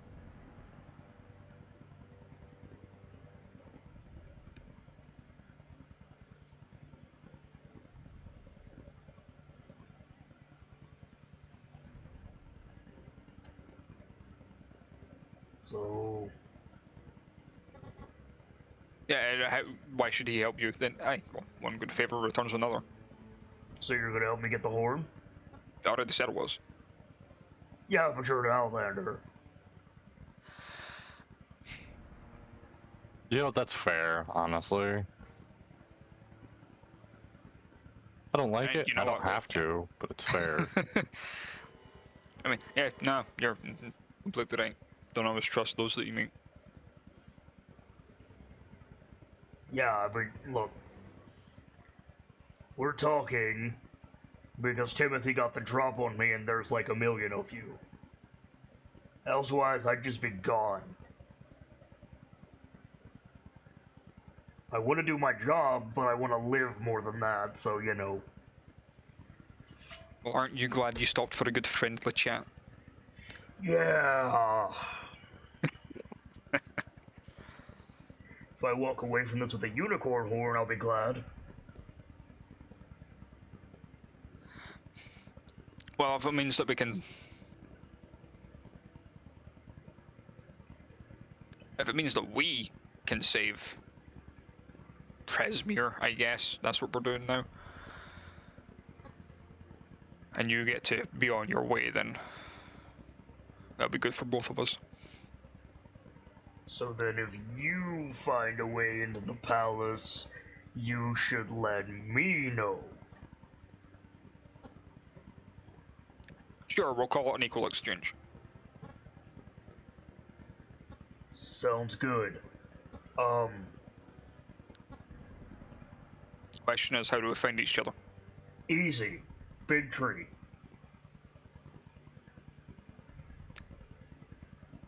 There's a few of those grandfather or Little Oak? Or Loom Larch? What? No, the big tree with a face on it, up by the beach. Yeah, grandfather. Sure. Oh, yeah. We don't want to be going back there anytime soon. What? Oh, he didn't hear you. He was like, No. what did he say? We don't exactly want to be going back there anytime soon. Why? You didn't set it on fire, did you? God, no, we done the opposite. You set it on water? No. Well, kind of. This one done a spell to help dissipate whatever the hell's infecting the roots. Uh-oh. Yeah, the hag's angry currently. Uh-oh. What? Nothing. I'm sure that you're mighty. And he's like taking something out of his cloak. No, no. What? You know something we don't? Come on. I know that was a bad idea. Right, you're gonna explain why. Because the hag is corrupting the forest, and you purified the forest. Not entirely. Right, but still... Uh-oh. Yeah, we were told it was a hell of a gamble. And so is this. He throws a smoke bomb at his feet. Can I make an acrobatics to try and grab it? Are you standing that close to him? Hey, is this lightly obscure or heavily obscure? Heavily. I mean, Okay. I have a solution here. Yes. What if I just cast Gust of Wind and get rid of the smoke? You can. Can you make an initiative check for me, please? I need to see if you act before Zarek. You as well, Mathar. I don't have anything that would help us this time, unfortunately. Oh, yes, I do. Though I guess, he's already got it on lock. So, I've got Bind Nope. Winds. same here. I mean, that's fine. So this is so good. So he throws the smoke bomb down, like, this is a gamble. Smoke bomb. Philios, gust of wind.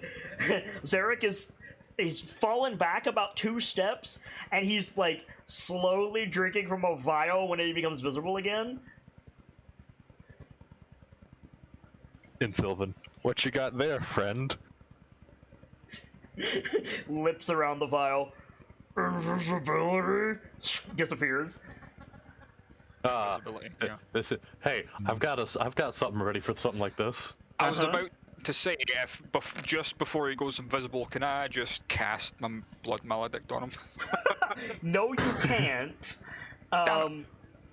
Kian, you're casting sleep? It's an AoE spell. It is an AoE spell. Kettle Steam falls asleep.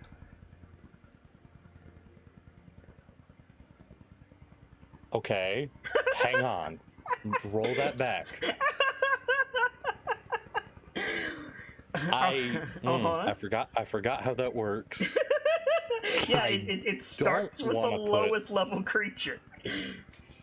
Lowest health, but Lowest health creature, yeah. But I don't want to put cattle seam to sleep. That's not my plan here. I know. So before I let that sit, Uh-huh. can I just push back the range so he's like the #1 target? Sure. So he's the only target, basically. Just put the AoE around where he was, Yeah. and not on top of us. Yeah, you put the AoE around where he was, and all of you see bushes and branches being pushed away as Zarek just bolts it. The spell wasn't enough to put him down. Did you roll dice for it? Yeah, he did. Yep. Okay. Don't want your in Sylvan. Don't want your horn then. No response. All right, more unicorn for us. hold on. If I can see bushes moving, Like a couple of steps, and then he vanishes. before that happens, Okay. can I take a shot at his leg? You didn't roll initiative, friend. There goes me not speaking up again. Oh well. We at least got information out of the guy, and now we don't have to keep any of the promises we made because he decided to dip out like a jerk. Still can't fucking blood curse Biden because I need to actually see him. Yeah. So the unfortunate fact of the matter is, while you're right, he did dip out like a jerk. It's somewhat ironic that you call him a jerk when he was confronted with 8 adventurers. He's the smartest fucking NPC in all of Dungeons and Dragons. Yeah. Well, that's true. He was also being an ass and trying to sneak up on us. He wasn't trying to sneak up on you, he was just listening. It's fucking... He tried to quietly excuse himself, and Kian made the aggressive action. Thank you very much. I didn't make any aggressive actions. I wanted to talk like civil folk. Misty stepping behind him while he's trying to leave his aggressive action, friend. That would break invisibility. Hey, he wasn't trying to leave. Yes, he was! He was hiding. He was actively hiding. I don't call that leaving. Yeah. Okay, you don't know what he was gonna do once he was content that you guys were distracted. But if we're thought policing NPCs now, why is anyone alive?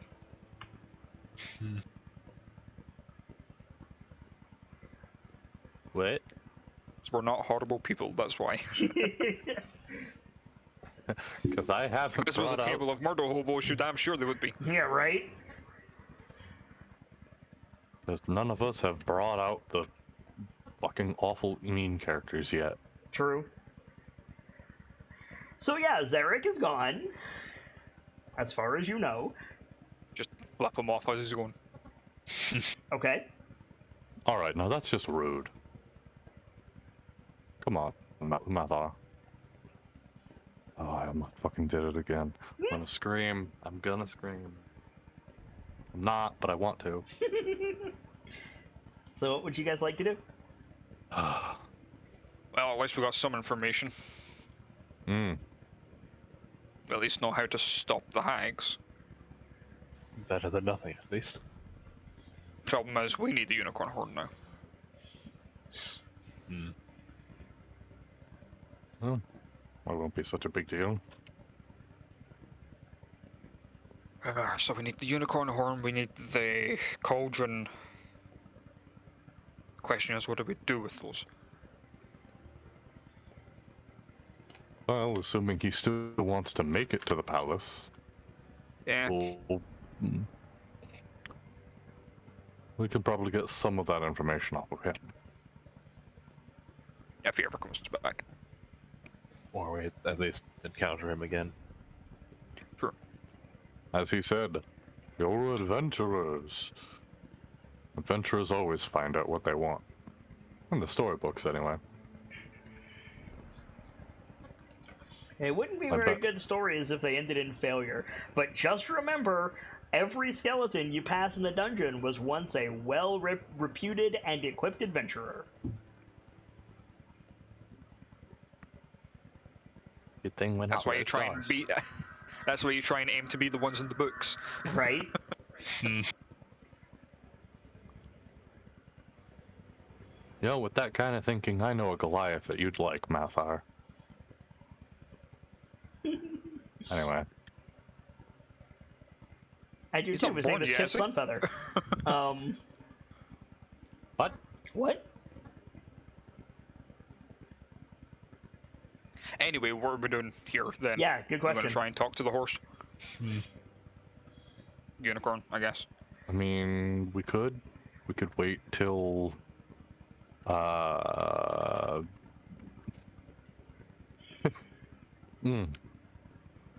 I almost made a Billy the Kid joke, but I really can't considering what his name is. We could wait till Will arrives. Maybe could at least take a rest. We could take a rest. You could, in Like- fact, take a rest. Like, A rest. I'll admit that I'm out of second level spell slots. A rest might not be bad.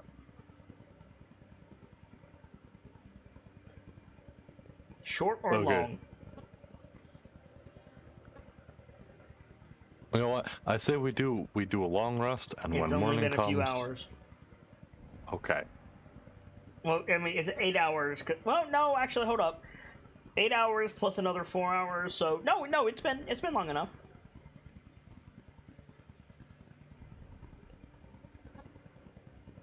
So actually, during that conversation with Zarek, it just ticked over into night at some point. So yes, it has been long enough. Sorry, I had to do some math. Ah, you're fine. As they say, quick maths. So the plan is what? Set up camp? I think so. See what to do in the morning. Okay. So you guys set up camp. You guys can gain the benefit of a long rest. Let me move over to our camp actions screen. Who wants to do what? I will grab kettle steam. And For the record, I'm still keeping track of how long I've got the carp buff for. thank you. Hmm. Ceradeath. I still find that hilarious. The carp buff, yes. And Yeah. was it not catfish? Yeah, it was a catfish, sorry.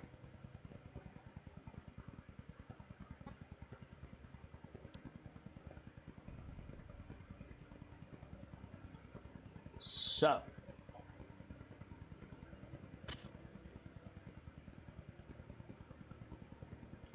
Do. Well,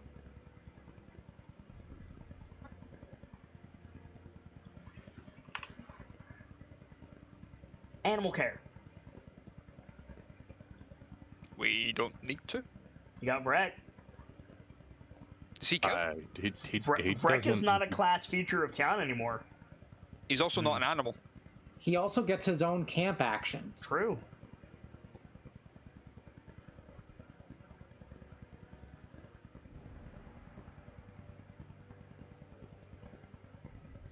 Healing, I don't think any of us need any. So you're not going to do anything with animal care?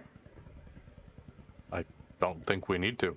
I mean, if we manage to somehow keep the fucking owlbear, yeah, but You didn't tell us we needed to last time we did a camp, so I assume Wreck is fine. You're right, I didn't. So you're not doing anything this time? Okay. I assume you would say something. I assume you wouldn't leave us in the dark on something, on a change like that.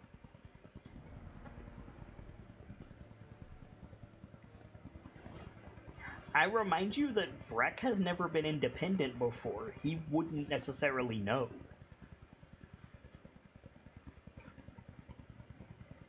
Are you willing to let that twist in the wind? How would I know? Okay. Fair enough. I think- it might be a case of having to wait until something's wrong and then fix it. Okay. Healing is good. Hunting and foraging. How do you even take care of an element?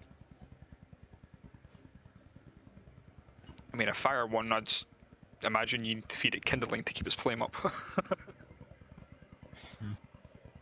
Anybody want to hunt and or forage? We've I got mean- plenty of rations. Couldn't hurt to get more at the very least. But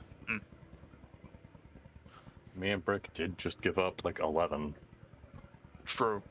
so, yeah, I think Phileas is going to go hunt forge. Alright, we'll cross that. Okay. Go ahead.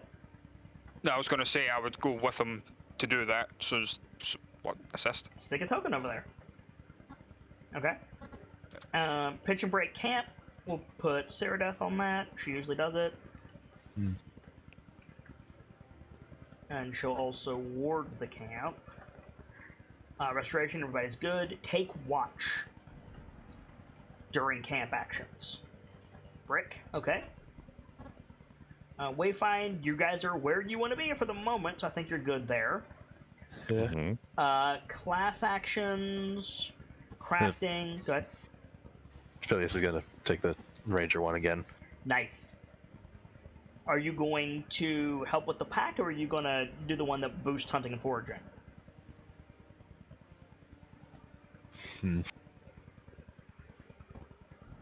I could do both. You could. I think I'm going to do that. Okay. Crafting, inventory management, Philios has got it. Training, anything? I'm gonna put Yeah, a button. here. Kettlesteam's gonna take watch. And throw a pip up to help someone. Wait, you said take watch, but you put her on wayfinding. That's because I'm a dumbass.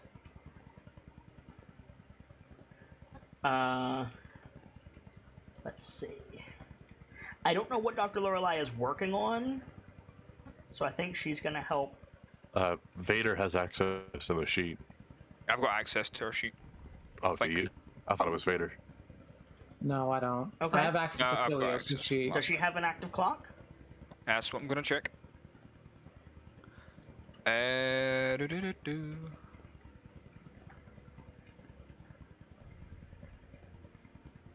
No. She didn't note anything down. I didn't think so. So she's going to help pitch camp, and then help somebody with their training.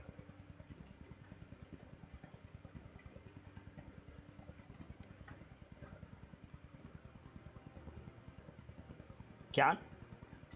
Sorry, I'm looking through stuff, trying to figure out if there's anything I want to do.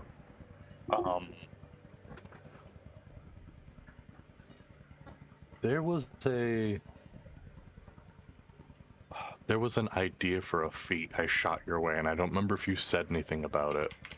Switching. Adding the extra properties of elemental damage types to infusions.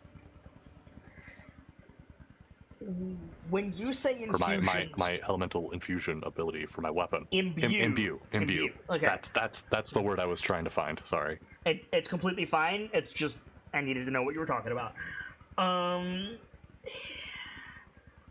Yeah, you're talking about the can't take reactions, burn, like ignite and burn, break concentration, adding- like the stuff from your bursts into your adding those melee effects attacks. into abuse. Yeah.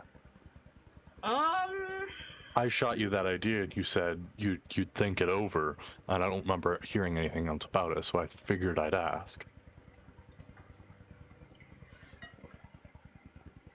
I think it would cost you a spell slot.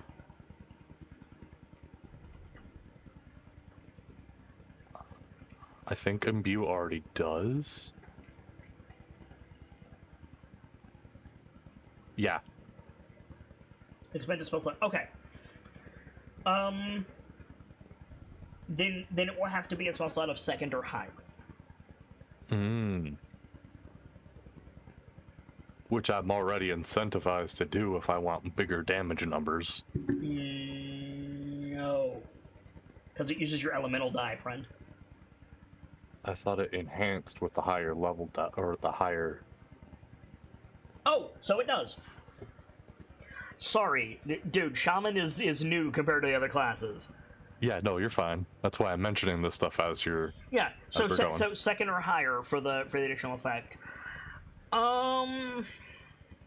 It would be the same as your bursts, which is fire ignites with a dex save, water reduces speed with a con save, earth immediate concentration check with disadvantage, and wind is shocking grasp, right?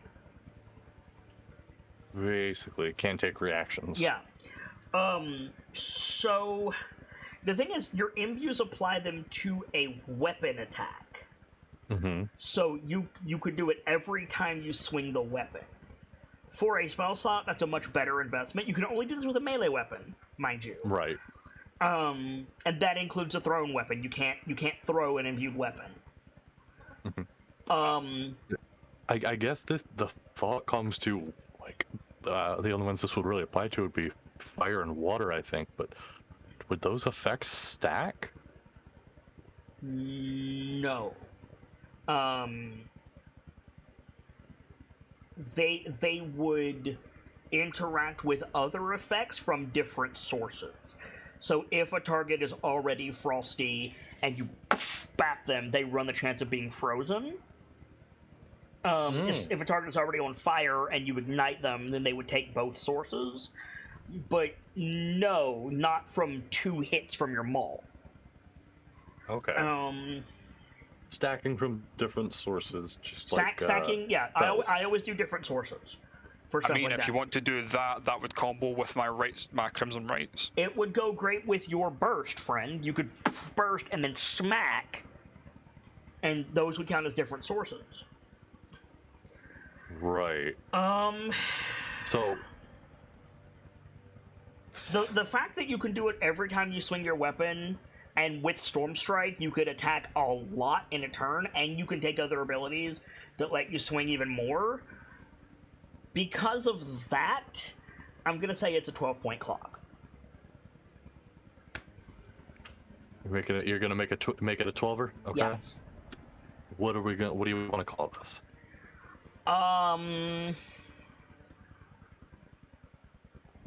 Primal Strikes.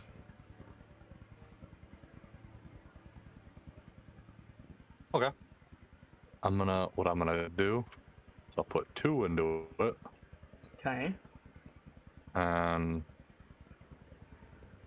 well, there's 2 people on assist. Hey, Brick, I'm surprised you don't want to take your Sergeant class action and give everybody else more training. I was gonna take watch, but if Cyrodiil is warding the camp. fine. No, listen. If you want to, you want to take watch, you take watch. I'm just noting that I'm surprised. No, you've got the right of it. I just Just what's up? little out of it right now. Did you do the thing? Yes. Huh. You alright? I don't know. Physical or mental? Mental. Something. Is it something with the game? Yeah. What's up? That's got to take priority. What's up? I felt kind of shut down. By what?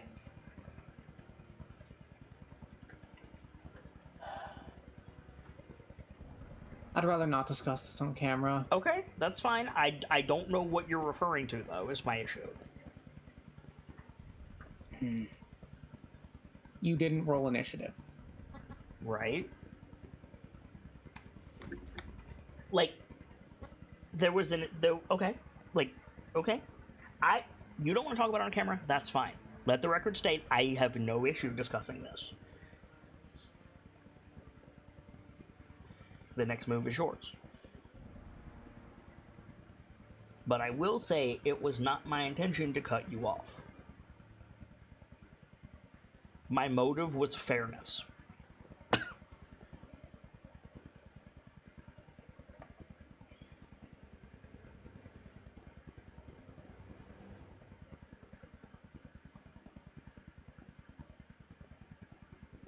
So, how do you want to play this? You want me to just move on? Yes. Okay. So you do want to take the class action then? Yes. Okay. What are you doing with Wreck? With Wreck, can't really think of anything, so I'm just gonna put the rest of them into his magic clock.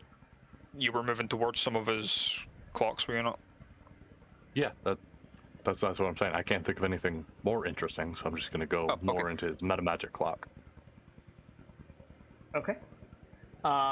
Only put 2 points in that. Only 2? Yep. Well, okay. Depending on what Brick rolls. So 1, 2, 3, 4, 5. So 5d4, please, Brick. I'm lucky I'll be able to get... Okay. Fuck.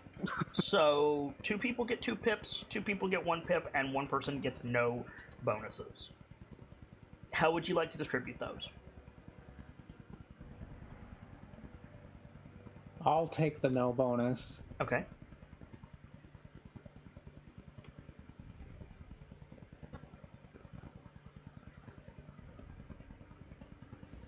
I am curious if why I can- Vrex 4 is only becoming a 2. Yeah, would you explain that for us? Absolutely. When I get there, Fair enough. I go from left to right on the chart. Yeah. If I can make a case for getting one of the 2s, that'll leave me with 2 pips left on my Shield Master. Shield Master's good shit. Yeah. And if I could get 2 help from the assist, that would be hit and done. And I can start moving fools around the battlefield with a good smack to the face. Do you already have Mighty Blow? Yes. Wait, no. Not yet. Okay, I was gonna say, Great Weapon, or not Great Weapon Mastery, Shield Mastery and Mighty Blow is powerful. Would you, Shield Master lets me move them 10 feet. What would Mighty Blow plus that let me do? 5 feet per size category. So that would be another 15 for medium creatures. 15. Wait, no, you have Brawny. 15 for large Yeah. creatures, 20 for medium creatures, 25 for small creatures, etc. I am making combos and I'm not even meaning to.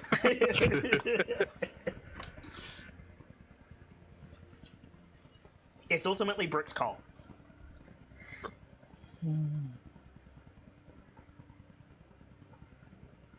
Someone else has a better case, go for them.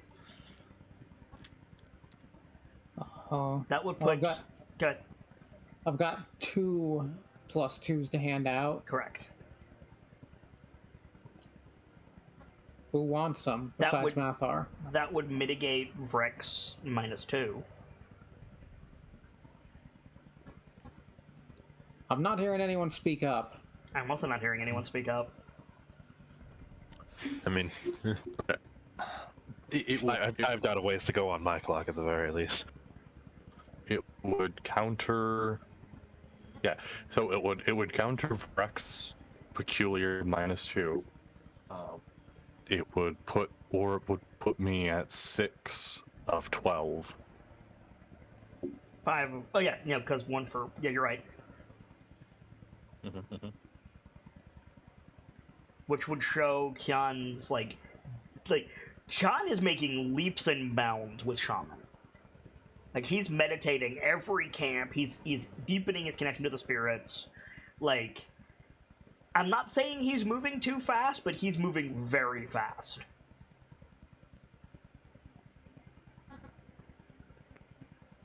I'm tempted to give the +2 to Vrek and then give Kian and Philios each the +1s. And then Shield Master Mathar? Oh, right, you already said that. It's fine with me. Sorry, I missed that. You would get an additional point, and Philios would get an additional point, and Mathar and Vrek would get 2 each. Was that right? Was that right? Yeah. Okay. So, go ahead and mark those, and we'll work from left to right as we always do. So, Philios and Mathar, you're going out hunting or foraging? Yeah. Probably say foraging. Okay. And keeping an eye out for birds and destroying them as we go. Understood. So I guess step 1, stealth. Normally you don't need a stealth check for foraging, but if you're doing Birds. that... Specifically the clockwork ones, because you said to clarify. I understand. Yep, and thank you. I assume that Thank you, finally. Go ahead, Philios. I didn't know if we were gonna go off of one person's roll or No, both the roll ourselves. survival will be one person with advantage. All right. So whoever wants to do that. That will probably be me because I have a +9. Okay. Yeah, I've only got a +5. Thanks to favorite terrain. Gives me expertise. So how do you dispatch N Bird? Because there is one.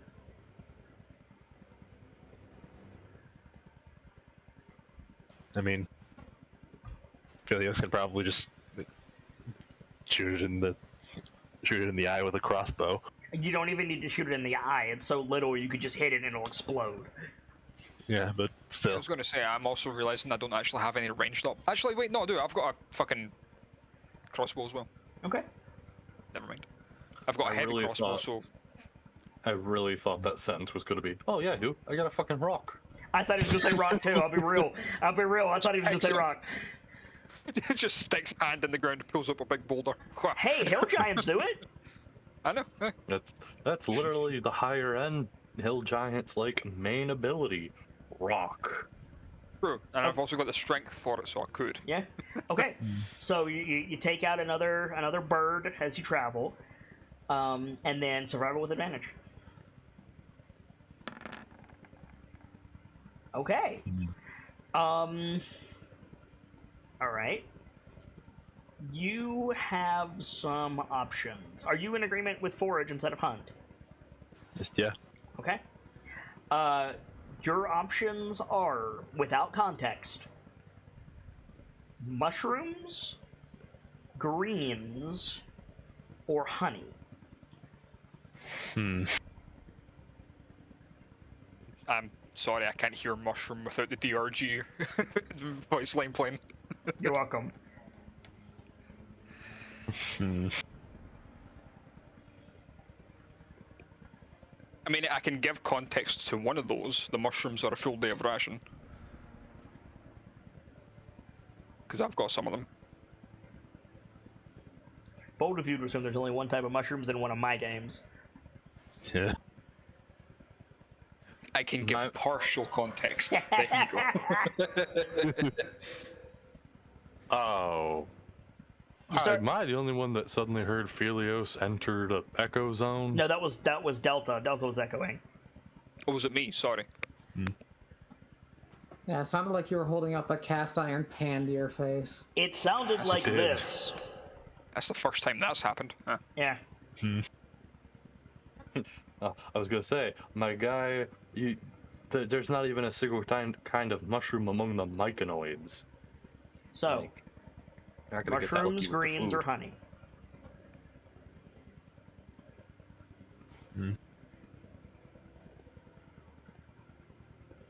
I mean, I personally don't have much of a preference. Anyone else got any suggestions? I mean, if you can't decide, there's always the roll of the dice to decide. Correct. Hmm. 1D. I say greens. You want greens? I heard somebody jump in with greens. Yeah, Gams. I mean, I suppose. Okay. You make your way back along the river, picking up a few just like greens as you go, and you start to hear bluegrass music. Hmm. And you get down to the river, and there's these long reeds that are bent over themselves as the wind or the water moves their tips against their stalks. They play bluegrass music. And Nice. Philios, you know what these are. They're fiddleheads. How did It means you nothing to me. How did you make the pun and hurt yourself with it at the same time? Oh, because it was a bad pun. I physically heard you take more psychic damage than I did. Like, are you good, G? I'm mostly good, yes. For those of you who don't know, fiddleheads are an actual plant that grows in the northeast of the United States. And it is poisonous when uncurled, but when tightly curled, it is a good source of wild greens, and I just couldn't resist the pun. Fair enough. So, Oh, these those are things, Nolan, yeah. right? Yeah, Delta just You can- went off to Google it. you can collect enough fiddleheads to supply all 7 of you, 8 of you, with 3 days of rations. That's impressive. But they have to be kept damp or they spoil. 8? Oh, yeah. Is it okay? Hold on. Brick, Kyan, Philios, Mathar, the Doctor, Cyrodieth, Kettlestein. 7. Oh, Vrek. 8. So I was right. Mm-hmm. So I meant to say 7 of you then, in which case.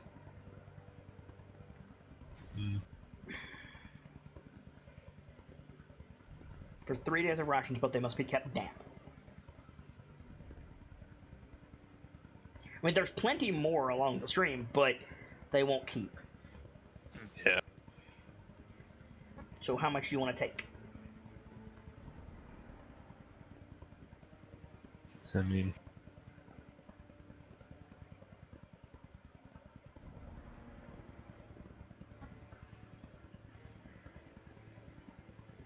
we could probably keep at least a few of the days' rations Okay. with it.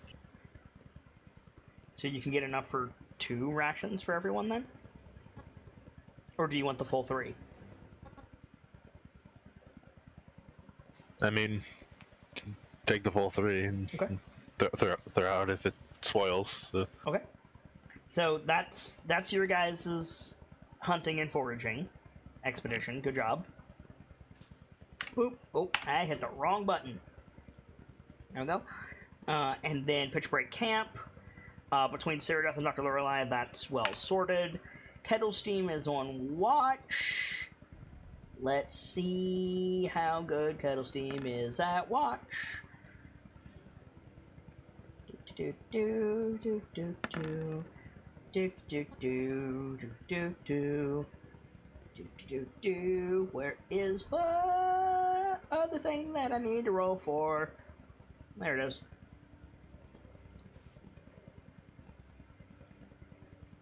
Plus advantage.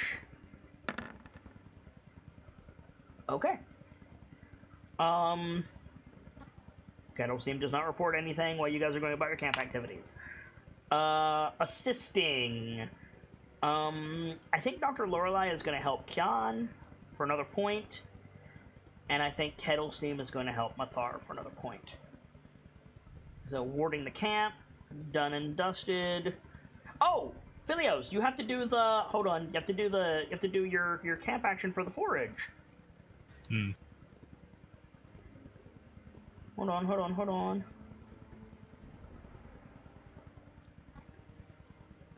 More supplies for the camp. Hunters of the fortress find double the fresh food. So you can find 6 days of rations, but it won't keep.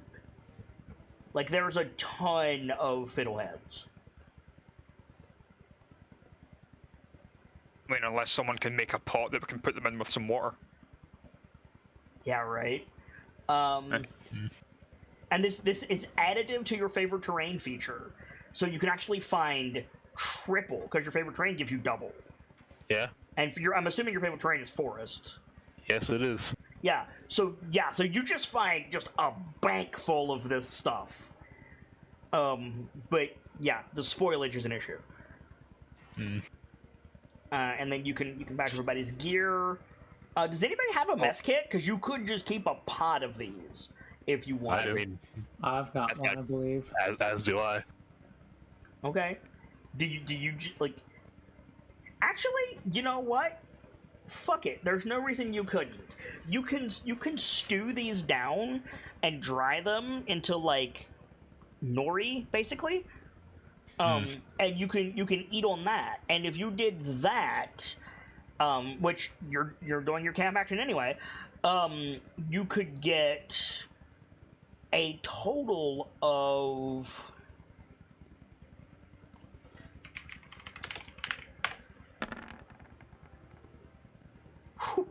Oh. 35 days of rations.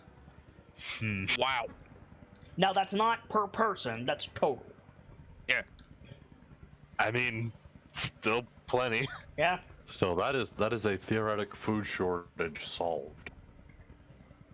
I mean, as long as you have Philios with you and Philios is in his favorite terrain, he's going to be rolling like this every time. Yeah, that's 5 rations each. Yeah, 5 per person. Well, something tells me a jungle isn't going to count as a forest, but It absolutely will, actually. really? Yeah. Yeah, Well, because jungle isn't a separate favored terrain. Yeah. And because I know that one of the animals that you can specifically find in forest is silverback ape, which makes no sense.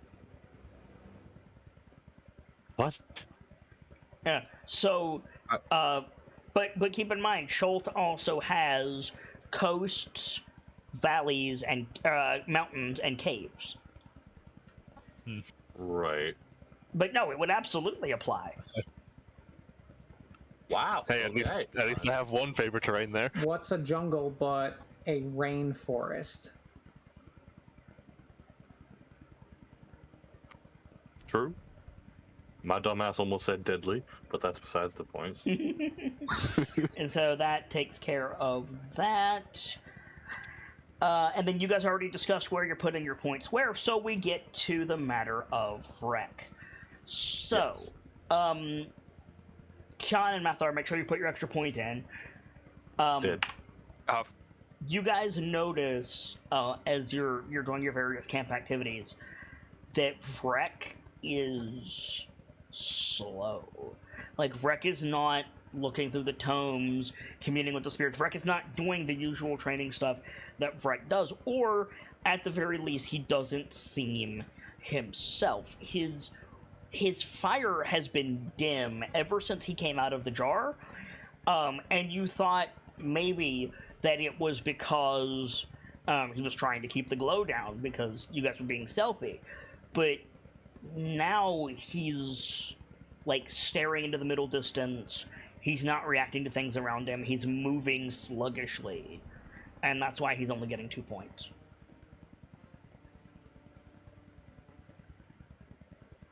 Mm-hmm.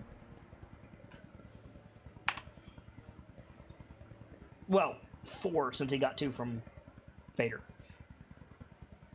Right. But not 6. And like you all notice this, but I feel like the eyes of like Kettle Steam, Dr. Lorelei, and Saradeath, at the very least, are like turning to Kyan instead of dealing with it themselves. Right. Everyone's settling in. Vrek is trying to do his thing. Can't.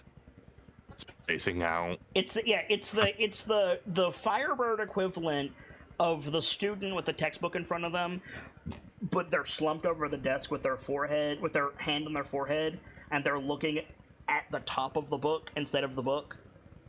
You know what I'm talking about? Yeah. I have a particular expertise with what you're describing. That was me.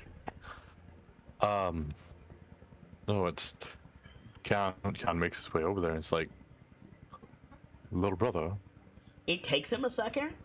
You see him like refocus and sit up, but it takes him a second. And he kind of just goes, Are you alright, little brother? Fine. I feel strange.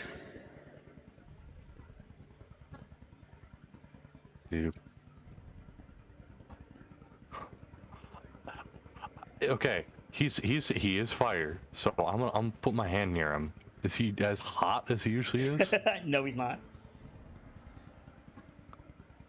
I The flames that come off of his body do not come off as far. don't know why I didn't expect such a thing, but I can only assume you're running out of fuel. An elemental's equivalent of hunger. It's never been a problem before. We've been connected since your creation. Separation, more like, I suppose. 8 generations of kindled oath.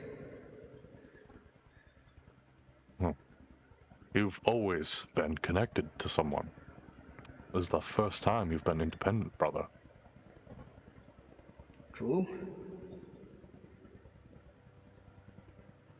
What was that? He said true.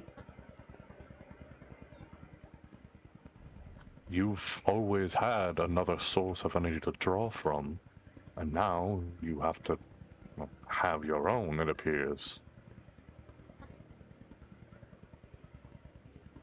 It's fine, really. It's nothing that can't be worked around. We're in a forest, after all.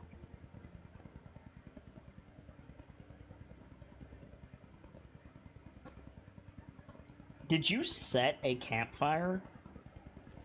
Yeah. I'm just asking Wait. because of the hush over the forest. Oh, that's fair. So... You walked Guys? that back real fast, Gamzee. Yeah. Because it feels like a very natural thing to do, and then, you get reminded, oh yeah, everyone's kind of on the DL right now. But guys?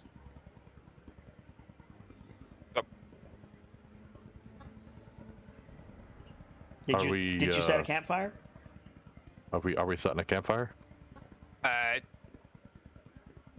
With how even a whisper can carry currently, probably not a good idea, because the crackle of an open fire is surprisingly loud.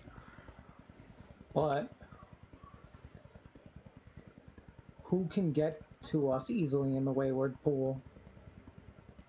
We don't know, that's the problem. And if your decision not to hurts Vrek, It also hurts Philios. Because Philios was going to boil down that fiddlehead mush and then dry it. Oh yeah.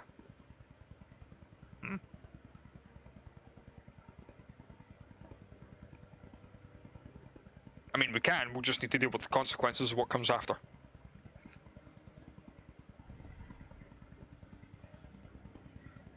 Right. I gotta be honest. Which I'm with fine doing. With everything on the board at the moment, I think we should. Should what? Should start a fire. Okay. Yeah. Okay. In which case, at the talk with Kyan about fuel, Vrek looks at the fire, glides over to it, settles down on it, and then just the fire immediately just goes out. There's no fire anymore. It's just Vrek sitting in a circle of stones. But he looks a little better.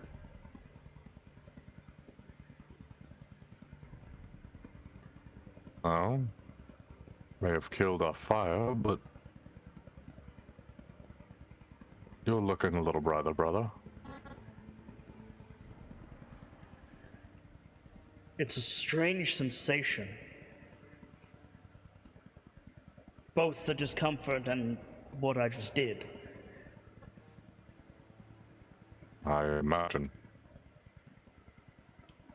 I need more.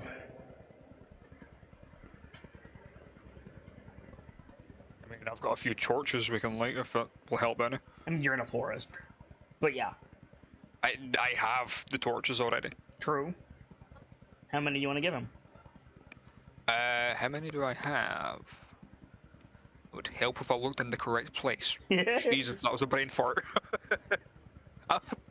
That's how bad my head went there. I was looking in my skills for my items. Yes, you I do. don't know what the hell went wrong there.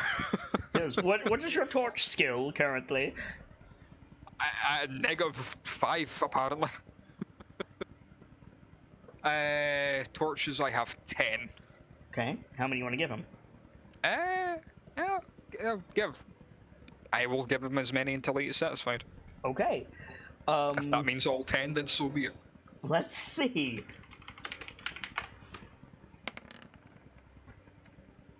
Nine of them. That's fine. So you pass him a torch, and it's like that YouTube channel of the belt grinder. You just push the torch forward, and it just vanishes.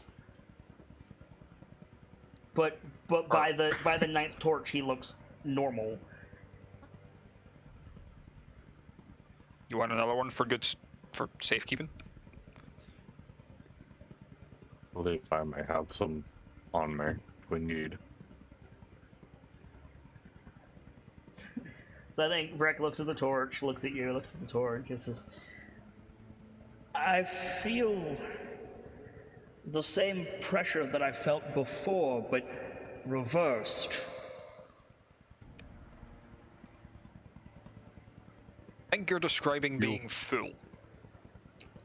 See, you experienced an elemental's version of hunger, and now in that same vein, your belly's stuffed. He makes a motion that he's never made before, and a bird shouldn't be able to do it. He shrugs his wings, like, upwards. Ah. Little brother, did you just shrug at me? I've seen you do it. I didn't know it was possible with your present physiology. Well, rather, your current chosen form.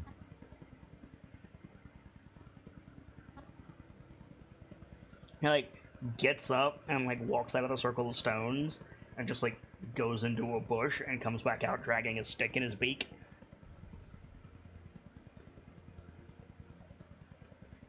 You're full of new surprises. Without looking up, you just hear, huh? Nothing. Drags the stick back into the circle of stones, goes back into the bushes. Are you starting another fire, brother? Well, yes, I ate the other one.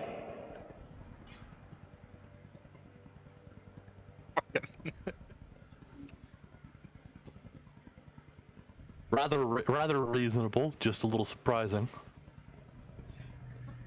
It'll go a lot faster if someone with opposable thumbs helps me. Right, sorry. from like Dr. Lorelei's tent, you just hear Kettlesteam goes, I know, right? That is adorable. Sorry, the shot can wait for later. Yeah, you rebuild the fire, and Freck lights it, and then goes back to his meditation. But unfortunately, that took too long for him to get the other two actions. Fair enough. So, you guys get the benefit of a long rest. You can bed down, get some sleep, get your spell slots back, all of that stuff. Remind me who doesn't sleep. Philios, Kyan. I know you guys sleep some, but, like, watch is covered, yeah? Yeah. Cool. I only need like 4 hours, and I think Felios only needs 4 hours as well. Yeah. Yeah. Philios even needs then, 4 hours it's of trance. trance. Yeah. Yeah. So, Doesn't light sleep. activity for Philios. And you have a passive perception of dumb, don't you? Yep. It's 24, yeah? Indeed. Okay. So I'm gonna just check a thing real quick. Cool. And then this one. Cool. Okay. So, Philios, it's late. It's like just about to tick over to when it becomes quote unquote noon. Kyan will be getting up soon, but your intense perception notes a figure hiding in the trees about, so like the fire has a definitive line, right? The light Yeah. from the fire. Then like 30 feet back behind that is the figure, like right on the edge of a normal creature's dark vision.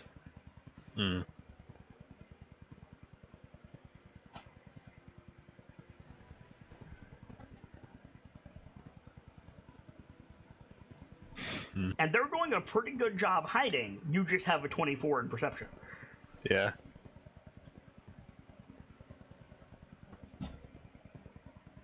For reference, they rolled an 18.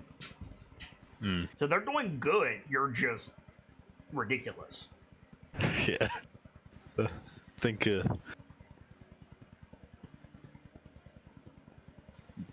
Philios probably like moves to probably like wake up whoever the nearest person is. Okay. As soon as you move, the figure steps back into the shadows and disappears. Hmm.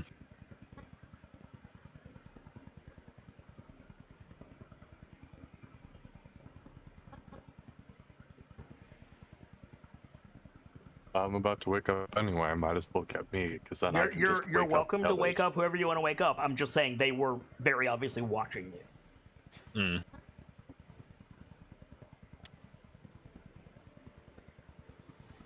Probably gonna wake up Kyan then. Okay. So Khan, you are awakened, and as you're saying like morning already or whatever you're about to say, as the words are leaving your mouth, it ticks over the sky.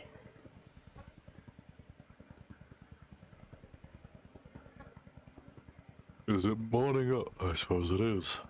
Alright. Good morning, Philios.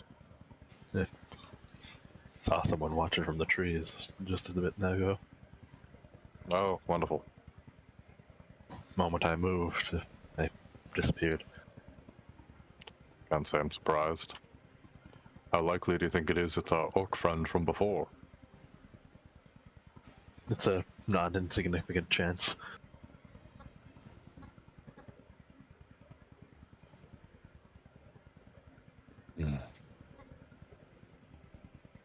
But Frank, unless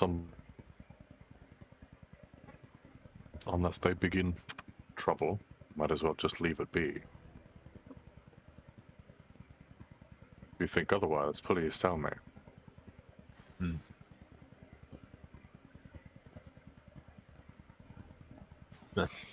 Julius is probably just gonna sit back down and like, basically just like keep a hand on his stopwatch just in case. Yep.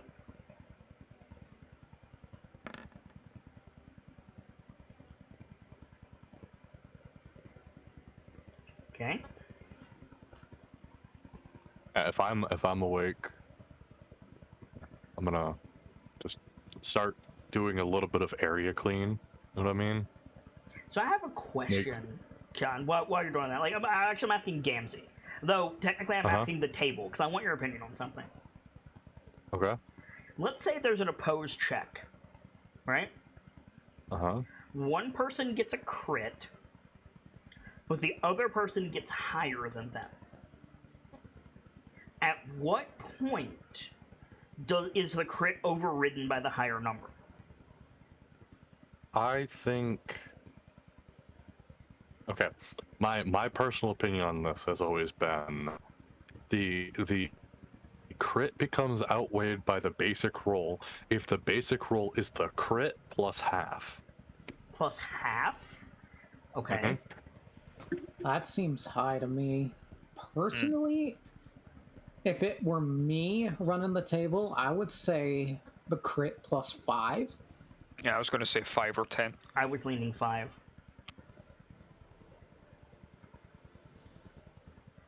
In which case, I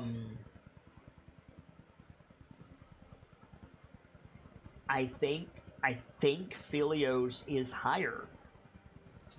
Because that at that point, luck is beaten out by overwhelming skill. I agree.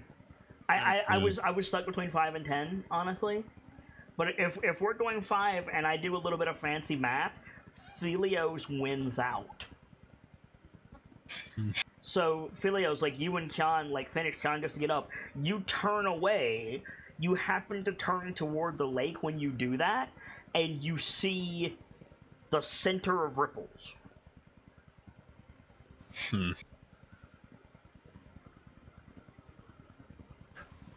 Probably just like, yeah.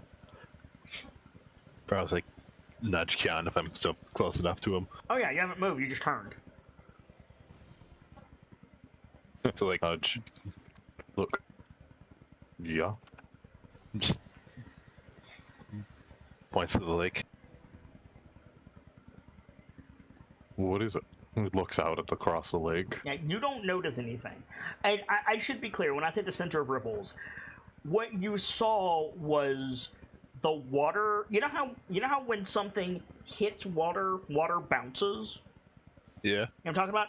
You saw the descent of the bounce and then ripples. Like you missed something by a small fraction of a second. Something just jumped into the water.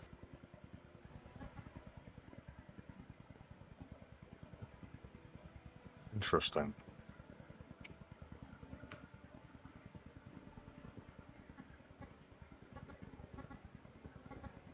Any ideas on what it could have been?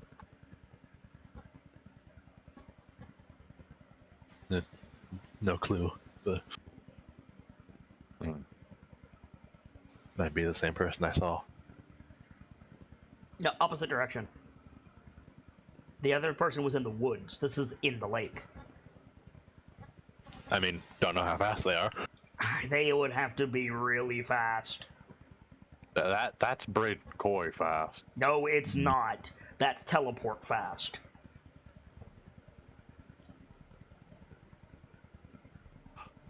Shorter time frame than I thought it was. Okay. But if it was something jumping, I think you misunderstand. If it was something jumping in the water, it would have made a noise. Something disturbed the water vertically, it pushed up, and then in free fall fell back down and made a circular ripple. You saw everything except the downward movement.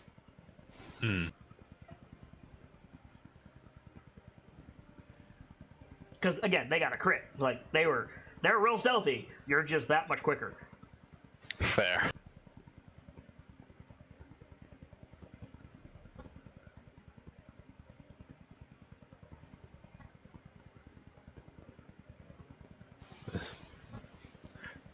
I would like to offer a hint for you because I know your struggles. Would you like to know how far out it was? Yeah. Like maybe 10 feet?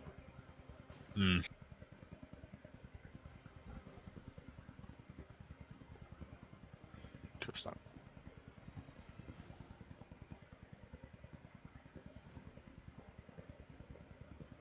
So like more or less right up in your camp. Right outside the ward, like Cyrodiil's ward of the camp. I think we should investigate. Frankly, I doubt it's that important, but if you'd like to, we certainly can. The others still have a little while of rest to get. If you end up in a fight, do you want everyone else sleeping on the ground? I have an ability for that. And the last time it happened, we had to scramble to get our equipment. Cyrodiil would be out of her armor.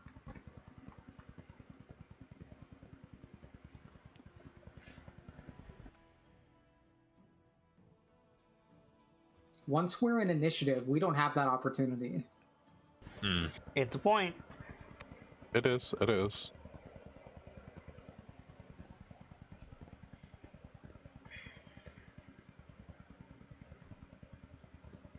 Kian, Could you go the can absolve this right now, Kian. I can? Yeah? I have Farsight. 10 I also have feet from elemental the sight. ward. Yeah, elemental sight is what I meant. Spirit sight. I said Farsight. Back of my brain went 10 feet. Oh yeah, that's within the range of the other one. Would you like to use the other one? I will use the other one, and I will go so far as to eat a charge for it. You just long rested. What does eating a charge give you? Oh, you're expanding your awareness. I see.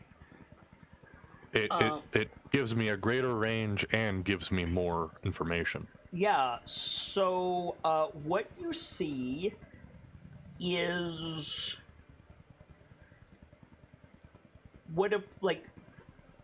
basically a 10-foot eel stretched out in a vague hoop pattern just below the surface. Like flattened down against the bottom.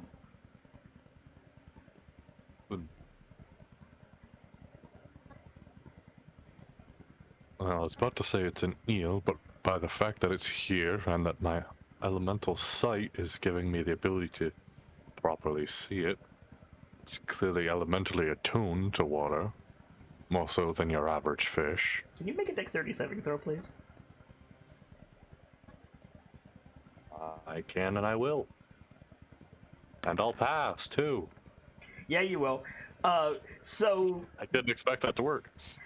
you're able to react as a stream of water, not like a fire hose, just like a stream of water comes shooting out of the lake.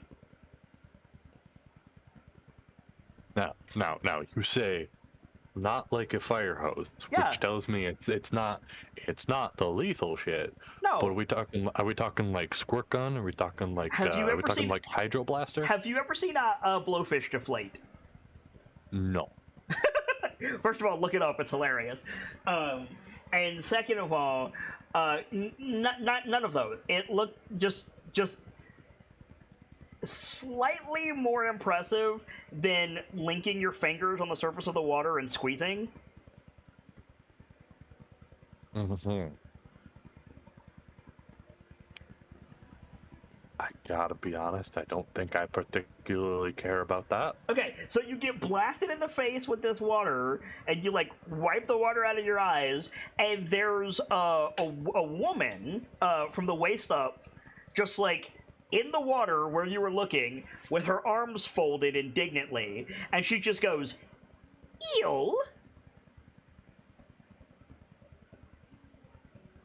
I apologize. You have quite the length about you. I didn't know a more elegant comparison. She says Sincerely, something. I apologize. She says something in Aquan, and you notice that she's got like, she looks like a human from like straight on the front.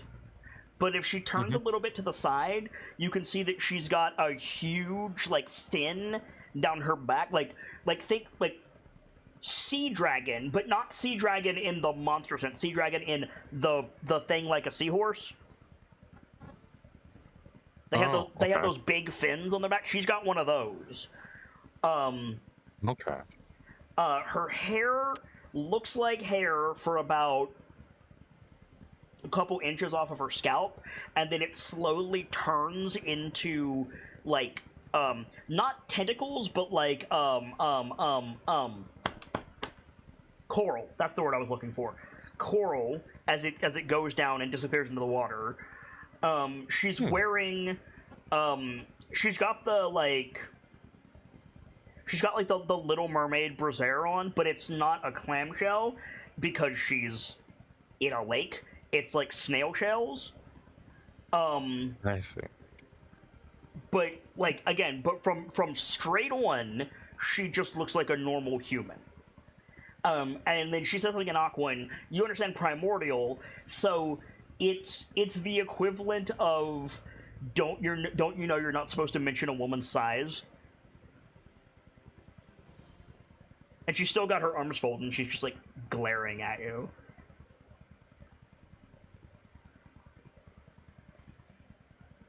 Please, forgive me, Crumb. A woman of size is a thing of beauty where I'm from. Her fins on the side of her face twitch in the same way that Dr. Lorelei's do.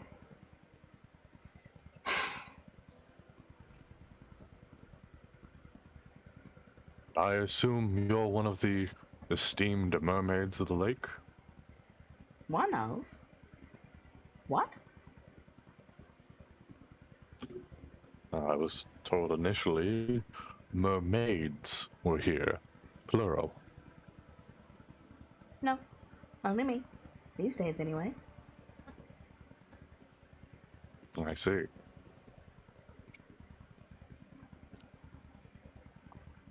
Oh. Kyan will not have any context for this, but she says literally, "My sister had to go and get discovered by Hollywood."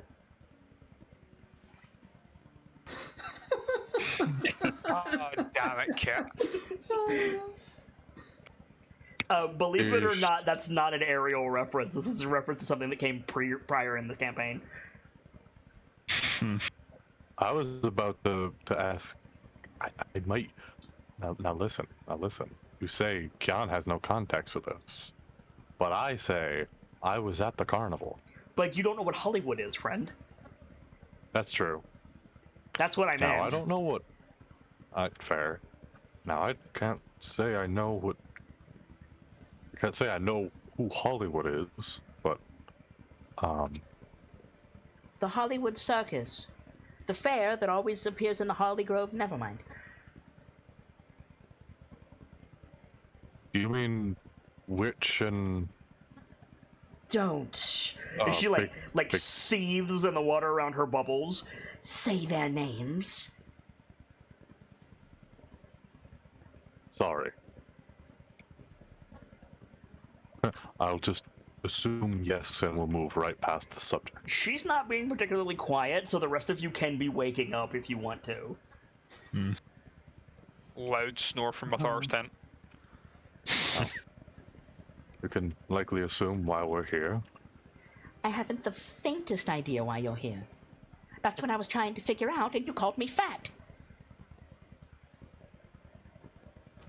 For no reason, I might add.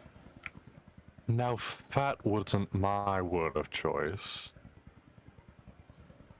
What's in Gon's brass balls is all the noise. All right, Vader, I gotta give you props. That's a new one. Mm-hmm. That was good. That was pretty good. It was we've got a friend that decided to visit. You have a Huh. passing stranger who you opted to insult. My sincerest apologies. It was not how I intended it.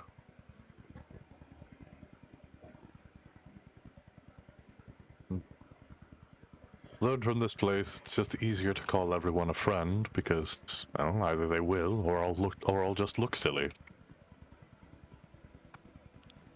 Either they will be, or I'll just look silly later, rather. From where I'm sitting, you look pretty silly now. Burn scar on your chest and green tattoos? Ridiculous. Pretty important, tattoos. But that's besides the point. Since you were trying to figure it out, I'll just tell you why we're here. It's one of the few safe places in the area. Sorry, the area being thither. I'm surprised you know the name. We've been on a journey gathering information. It'd be downright rude of me not to use the name of your home.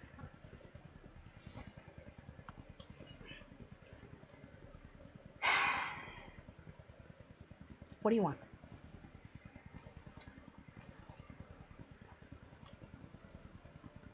I would say make it quick, Initially- but frankly, I'm bored. Well, what we had wanted was...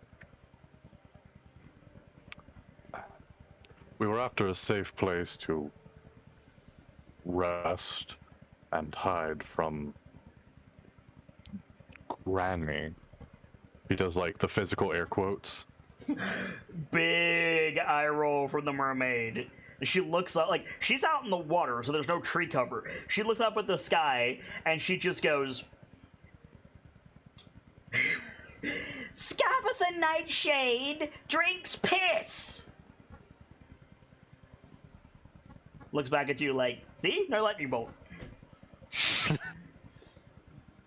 Fair enough.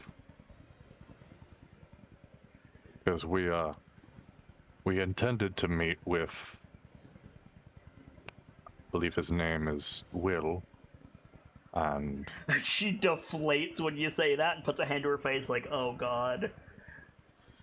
well, we were at Grandfather. We wanted to find the, again, air quotes, getaway gang.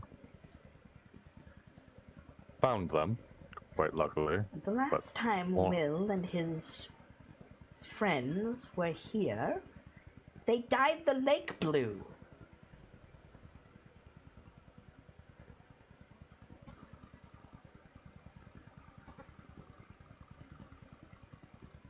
An interesting prank.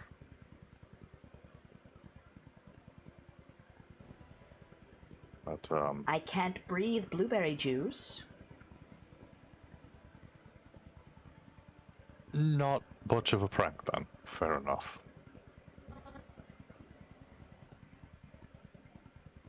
This was the only safe place that he knew of. So, we came here. And we sort of needed it after, well, what one of our friends did.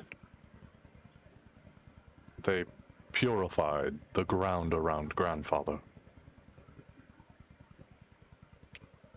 Well, that was nice of you. Run out of ladies to help across the street. I didn't catch any of that, Chief. That was nice of you. Did you run out of old ladies to help across the street?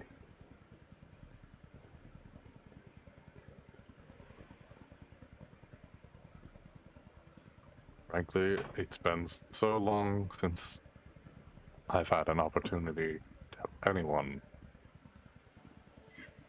I had a hard time bringing myself to stop her. But, well, as soon as it began, Scabatha was after us, and we had to make haste. If you want to do good, then help Zybilna. Save That's us our all from plan. this monotony.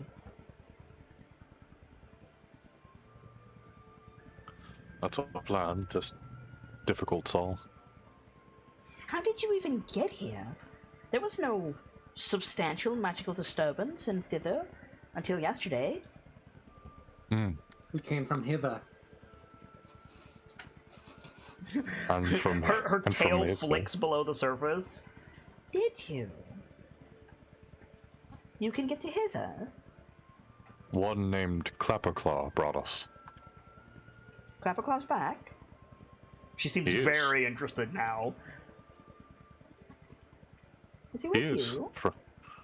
Not at the moment, but I know where he is, and he should be here.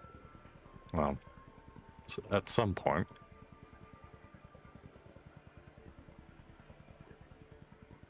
Though, from what you've said, you may not like the company he brings.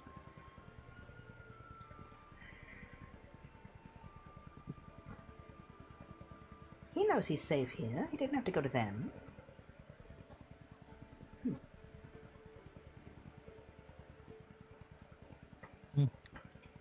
You'll have to ask him why he chose that. Why he chose to go to them first As when if I they can't- arrive. As if I can't hazard a guess.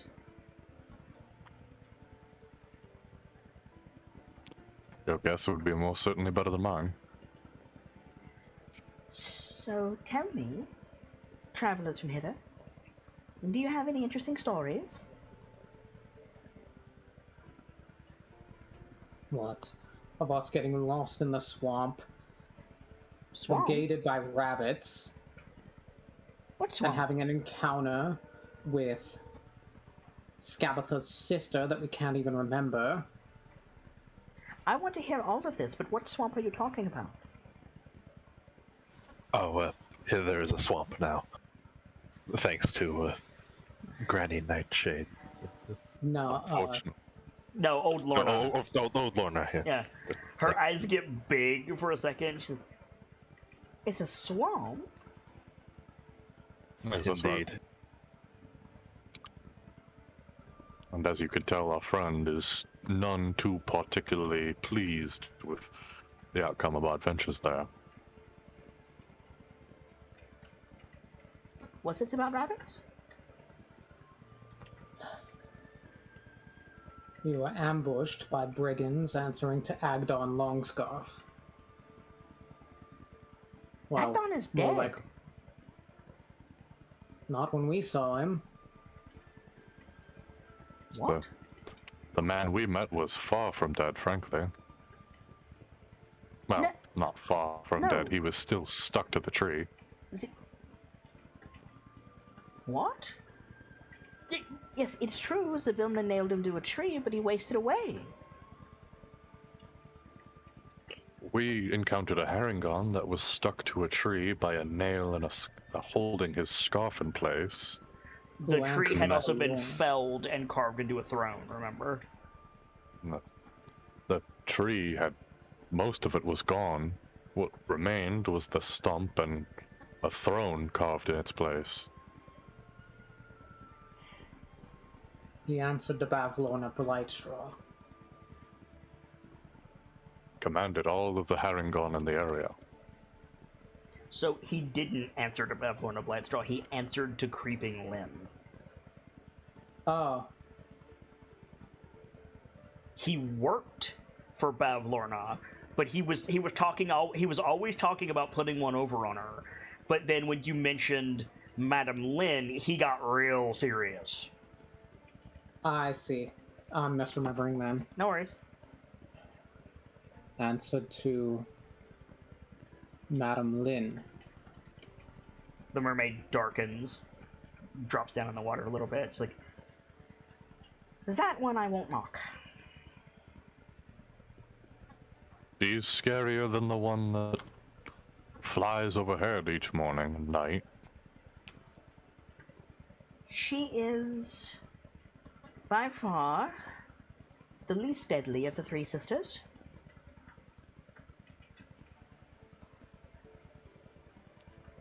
Oh fuck, I forgot her name already. Lynn? Lynn. Lynn or Nightshade? Lynn.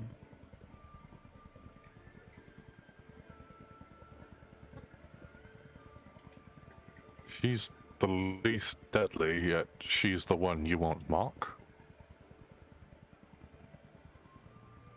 Death is a mercy when dealing with Endelyn Moongrave.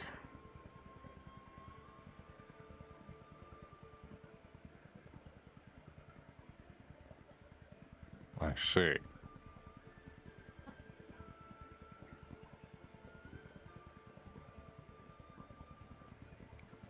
I suppose we'll get to find out what you mean sooner or later.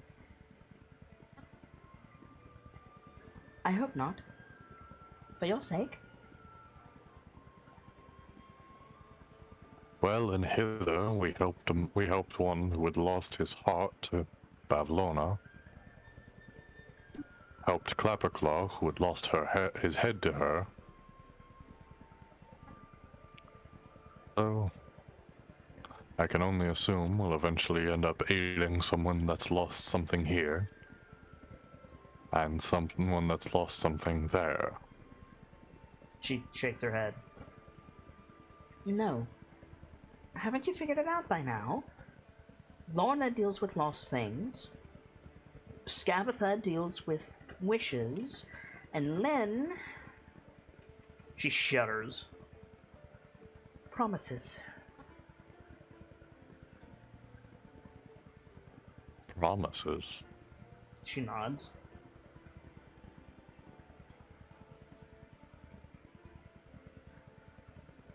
You mean verbal oaths, right?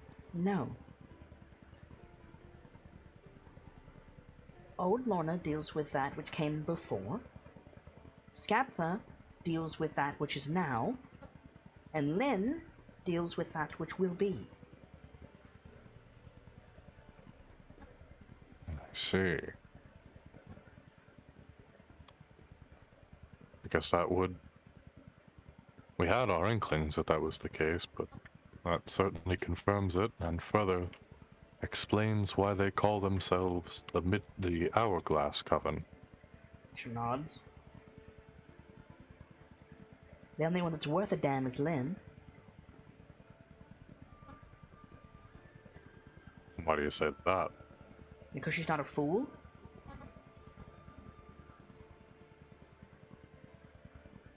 Not the type to play with her food like the other two.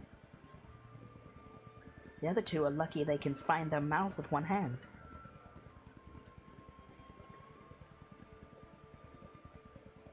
Mm-hmm. For those in the know, Endelyn Moongrave is off and away the power of the Hourglass Coven. She simply needed the magical aptitude of the other two to usurp Zybilna. So she's the mastermind. And the only credible threat.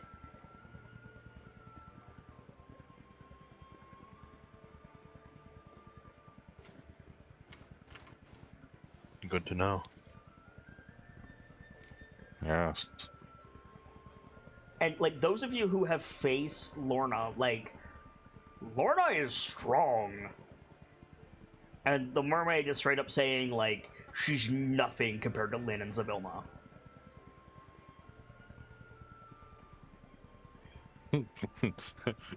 Kyan, now vaguely in fear of what we've gotten into.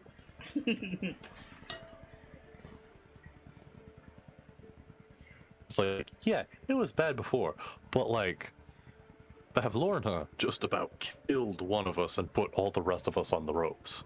Mm-hmm. If Lynn is the biggest threat among them, like, fuck, that's it, Chief.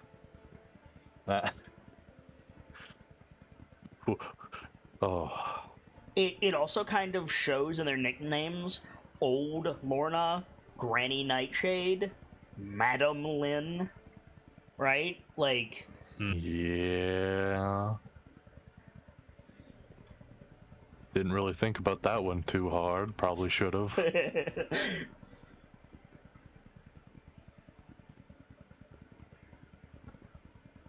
I highly doubt Scabatha can find you here. But if Lynn is after you, you should be moving quickly. I don't think Lynn's after us As yet. far as we're aware, she's not yet. The hag that deals with things yet to come. Are you so certain? You've got a very fair point there. Things are always changing. So it's likely things haven't changed enough for us to matter to her yet. I would be very, very cautious if your steps lead you toward the mountains.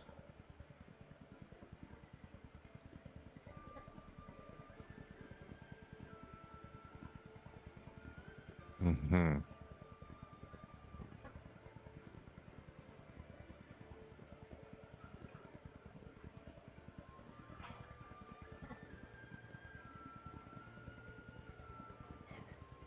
Well, putting that aside for the moment, we haven't particularly exchanged names yet.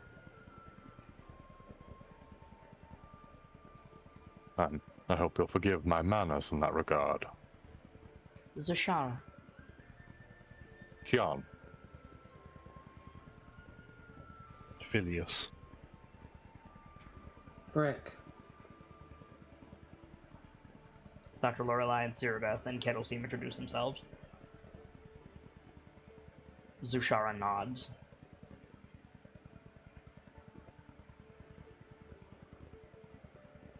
You didn't happen to see the orc that was here just yesterday, did you? She does laugh. Zarek has been here for weeks. Fair enough. Is he still a coward?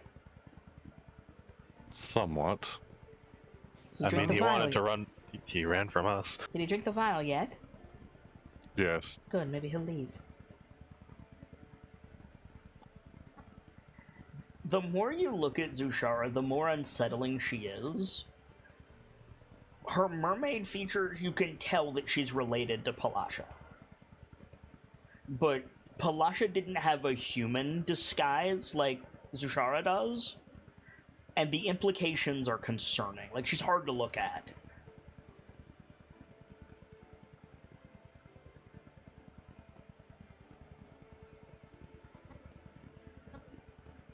Oh. So what do you make of his claims? What do I look like, a seer? Have you not heard him ramble on about it then? I've heard him. I'm stuck in this pond. Ever since the forest closed in.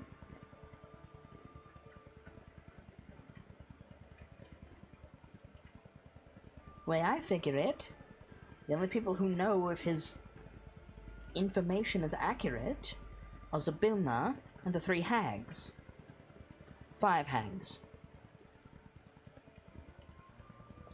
5? Baba Yaga and Tasha, they know everything.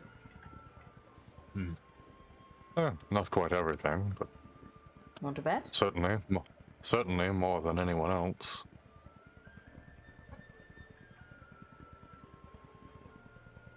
I'll wager your magic they know everything. You sure that's a bet you want to make? She's holding it right there in her hands. She points at the doctor. What, wagering someone else's magic? Yes. Like shrugs.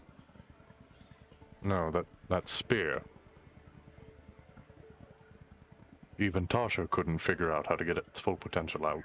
She looks at the spear, looks away like, don't care. Looks back, and her eyes, like, widen and then narrow. Where did you get that? And the doctor stammers, and Zushara is already, like, clawing out of the water. Dr. Lorelei, like, jumps back and, like, levels the spear. Calm yourself, friend. From what they said, they pulled it off. They pulled it off a terrafolk in Cholt. It's another plane. She says something in Aquan that causes the doctor to recoil. Literally, she said it belongs to the master. Or maybe king.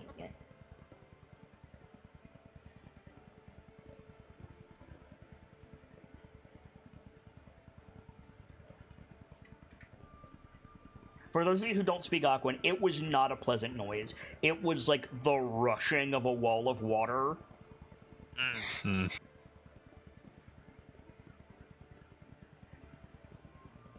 Like, and when I say wall of water, I mean, like, you are going to get swept away sound.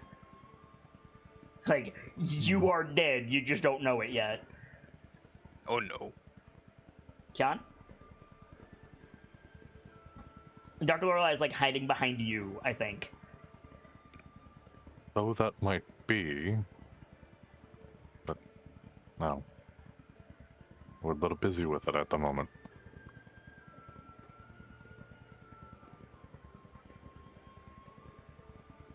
In common, as she sinks back into the water, she says, I'll tell him.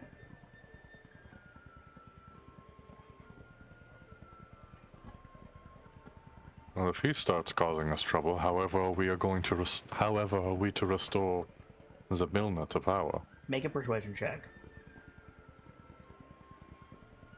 Oh boy, really wish I had inspiration right now.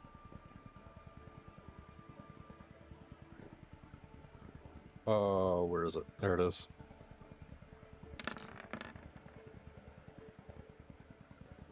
Okay.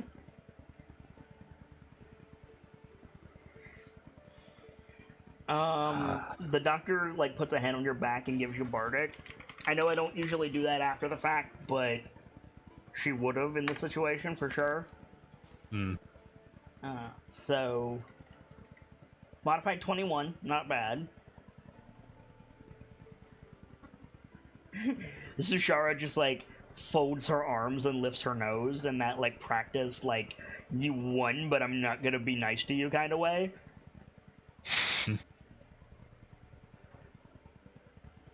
You get me out of this oversized bathtub, and you can do whatever you want. Might be able to arrange that. Speaking of which, no, I can't take you to the mountains. Didn't think you could. But I know who can. Squirt? She rolls her eyes. Yes, the bloody oil can take you. But there's someone else. And that would be? Understand, I'm telling you this in strictest confidence. He doesn't advertise it.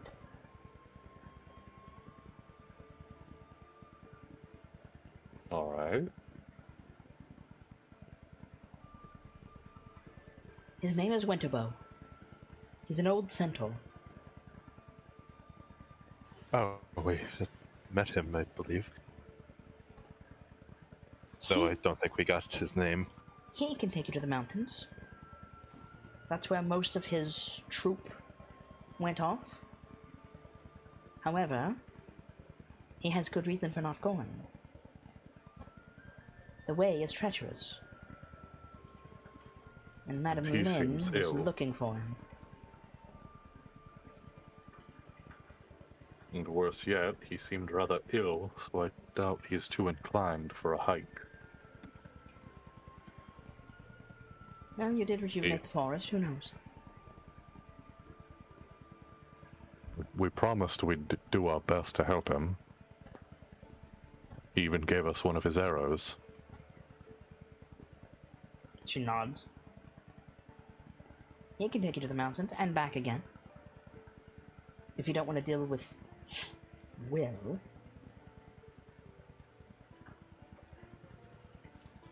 We'll admit, there's something about whatever he's hiding that unsettles me. Oh, But you he mean you seems don't alright. know? Able to see me beneath the enchanted surface and you can't tell what he is?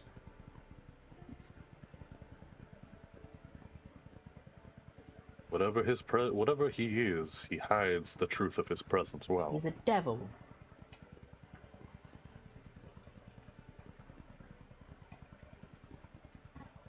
That would explain a lot. That explains his grandeur and handshakes. He's a devil from the Near East. The Near East. Well, of the material plane. It's not a lot that comes from that way. He used to be. Anything I know about the Near East or the About Planetarium? Wu Jing. Uh-huh. Make a history check. I doubt it, but is there anything I could roll? Baldur's Gate is further south than the spine of the world. I know for a fact I will know fuck all. Yeah. And I doubt Phileas will know anything. There are very, very unique monsters in Karator, Brick. Most of which are not from anywhere else. The magic and the contacts from other planes is different around Karator and Kalamshan and that whole area.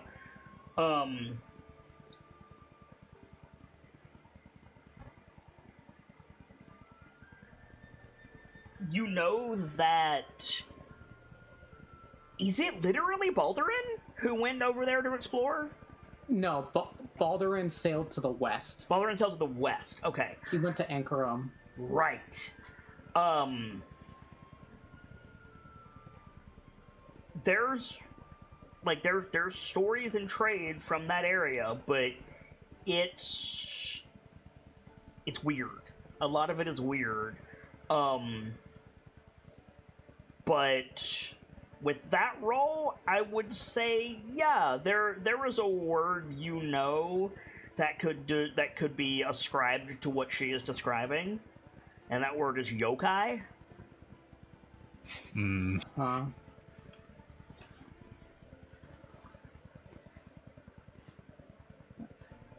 I think I've heard of what you're describing it for. I've heard the name yokai attributed to them. You know more than me. I just know that he used to work for Nightshade, and then he got cursed into the form of Will. And he's been Will ever since. He seems rather willing to embrace the new form. Well, you know what they say. Sorry. Polymorph is a Shadowfell of a drug. True enough.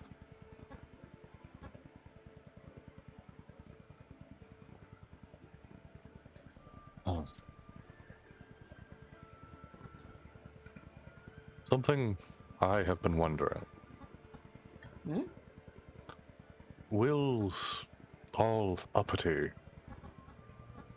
And the... Forgive me, I don't remember her name. The unicorn that lives here.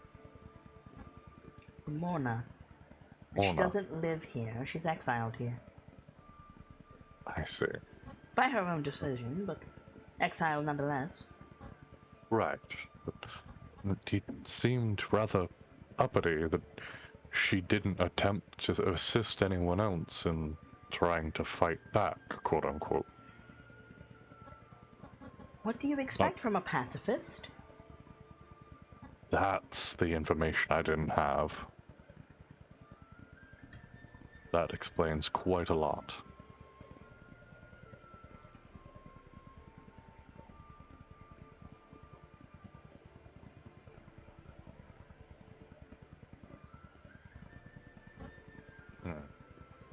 I'm just checking one thing really quick. She says, if you know about Lamorna, do you know about Eladon? I don't know the name, but I have a good feeling I know who that is. She gestures for you to continue. And he just like points straight up. Mm-hmm. Yeah.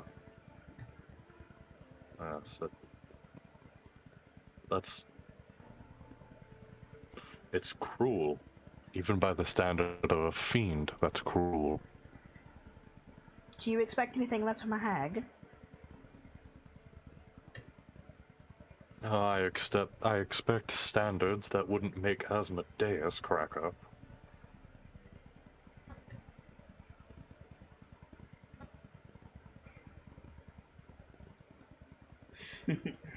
She says, I'm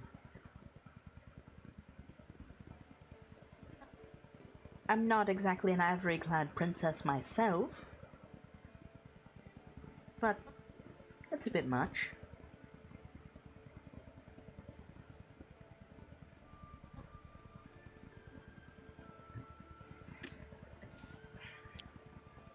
Oh.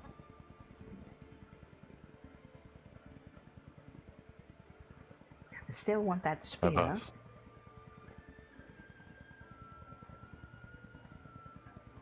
Perhaps I a bargain? understand. I hear a lot. I know a lot. About this plane and a material one.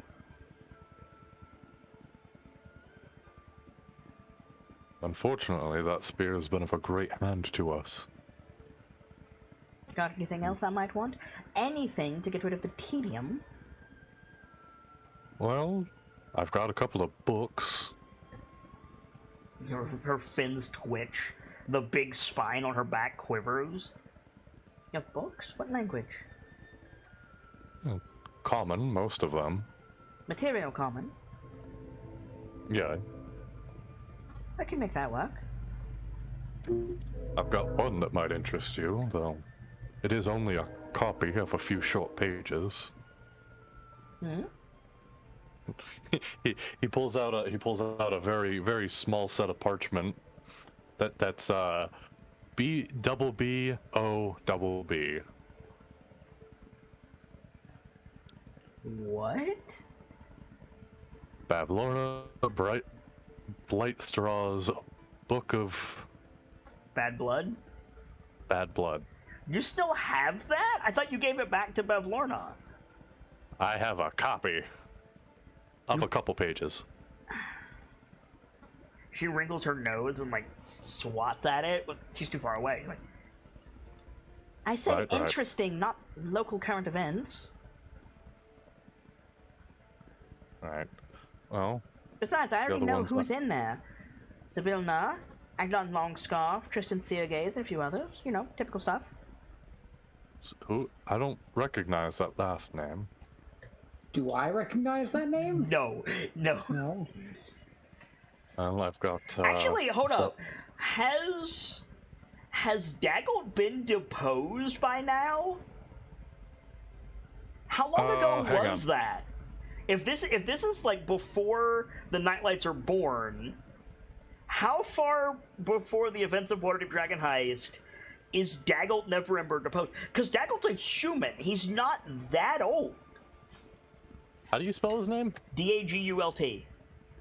Dagult. Neverember. Deposed. Okay.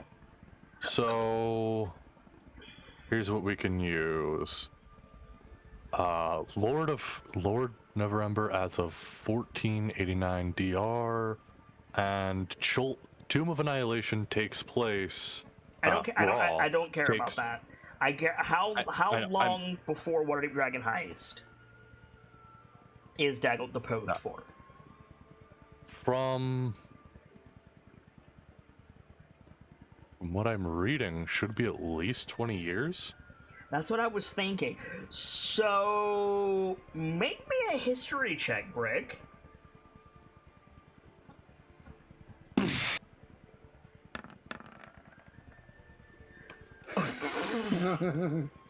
One off of Valorous. Yeah, like shortly before this whole shit with the death curse started like the plague started going around. Yeah, it would have made the news. It would have made the Times. Daggult Neverember, the Open Lord of Waterdeep,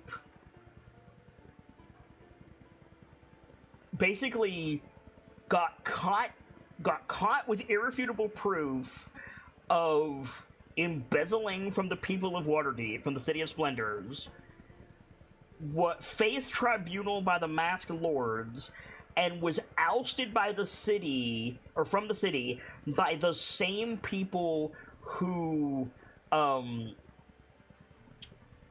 him embezzling. It was a group of adventurers. They called themselves the Worm Raiders, WYRM Raiders. Fuck's sake. And yeah, you saw the like Argentograph. You saw the the picture of them, and you saw their names. It was Tankin Emberkiln of Clan Emberkiln, Tula Moonshadow, Derek Wolfborn, which is what he goes by in Waterdeep, and Tristan Sirgaze. Sirgaze, I swear I've heard that name. Wait, the Sirgaze who deposed the Open Lord of Waterdeep? The what? Recently?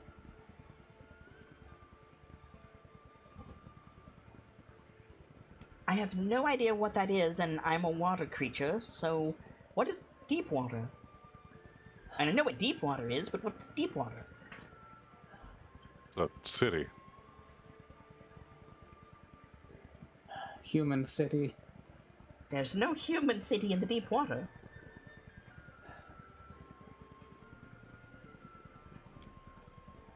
Aye, Waterdeep's just a name. The humans gave it. Mockery. So about those books? Yeah, if you have something that's not that. Yeah, he'll go through the titles he's got. I've got the Brothers Grimm, the Tomb of Annihilation. So you say the Brothers Grimm, and she makes a face somewhere between horror and disgust, and she just goes, "Throw that into the fire. Better yet, give it to me so that I have the pleasure of throwing it into the fire. Bastards." There's something wrong with it. It's full of lies, for one. Hateful propaganda. You're probably not going to like Another couple of these I got. Seasons Eating, a guide to keeping yourself safe in the high courts. She glares at you. What to do when a mushroom talks to you. And Is that one by Volo? I think that one's by Volo. you didn't tell me. Did I not? Okay. No. Wouldn't put it past him though. No.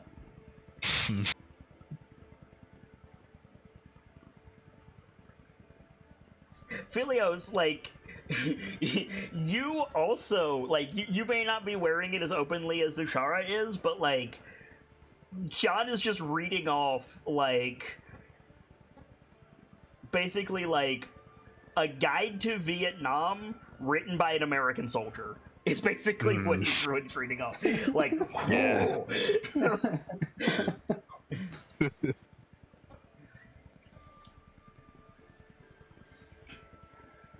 In other words, not great. No, not great and racist propaganda. Yeah. Frankly, I shouldn't expect very much. I got all of these from the circus, from... What was it? Nobleton Barn? I forgot about that. Well, that, Kit's dead. that was a joke that I forgot. Do you get it? Do you get inspiration if you make me laugh from my own joke? Yes. Okay, take inspiration, Ken. I will. That joke was such a one-off. I forgot about it. You'd think I'd learned the first time when I was young. You don't do trade with goblins.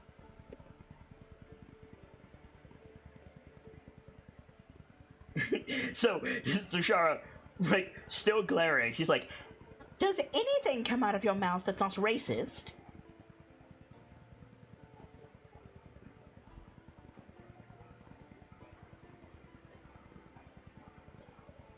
So how many of the books do you want to burn?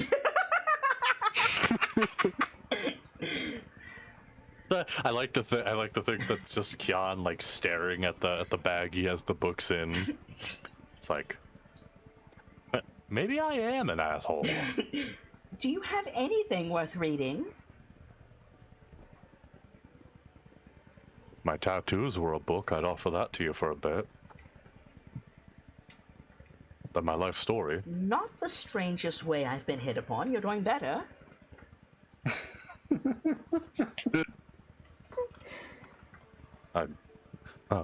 I mean that sincerely. My tattoos are... They're written... Yes, They're a yes, written form of and my you want me life. to see the roots as well. I've heard it all before. While I do think you're rather beautiful, that's not what I mean. Her glare turns into a like the upper part of her face doesn't move, but her glare turns into a grin. She's got 3 rows of teeth, like a snapping turtle.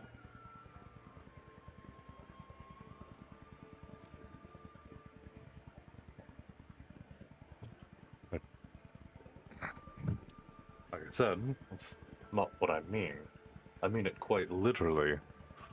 For my people, tattoos like these are well,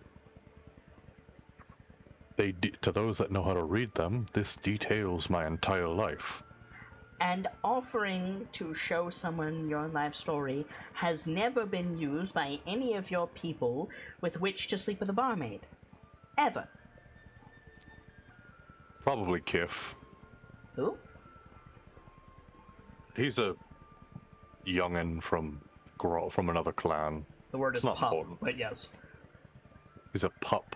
He's a pup from another clan. Not important.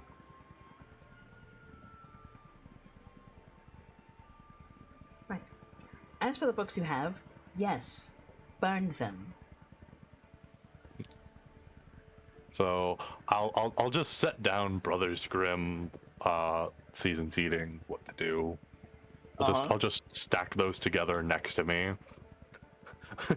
Oh, do I have? Yeah, just light a torch. Do you want to do the honors? Do you want to do the honors? This, like, all of you see, like, her tail comes out of the water, and it's huge. Her tail is as big as, like, when I say tail, I mean the spade at the end of the length of scales is as big as her torso, Oh my god. and she just swats them into your campfire with a not insignificant portion of the lake. Fair enough. Extinguish torch.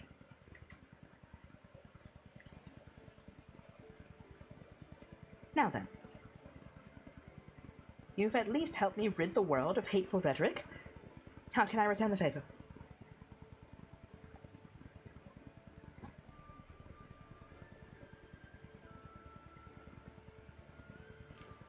Any chance you know a way to get to the palace? You're not going to like it.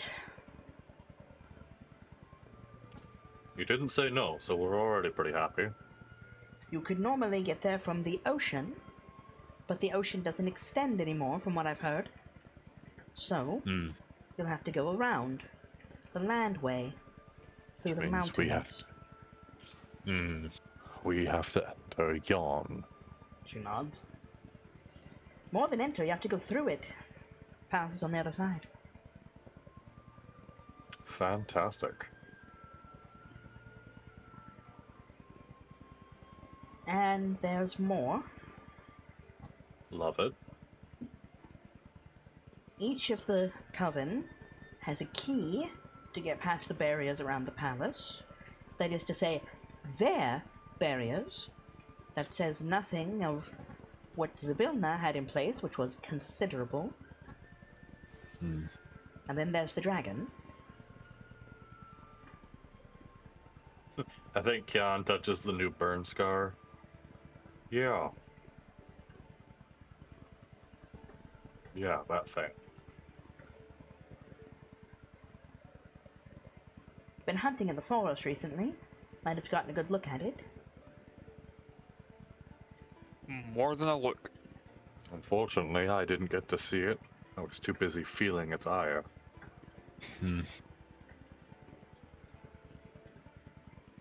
How many beams? Felt 2. like 2? She chuckles and shakes her head. That's not the one I mean. Ah, fantastic. There's more. The one I'm talking about has 8. I see. Oh! Lovely. Cups his face. Why do we bother?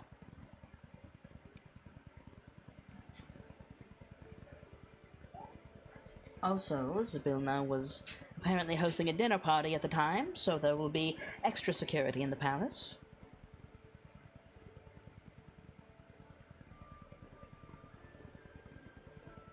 For what it's worth, I have no idea what you'll find in there.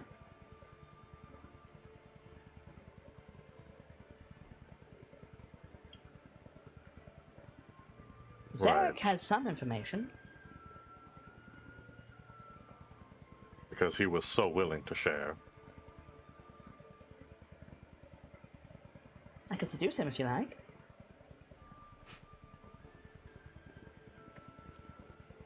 You'd have more fun doing that than we'd be able to use the information.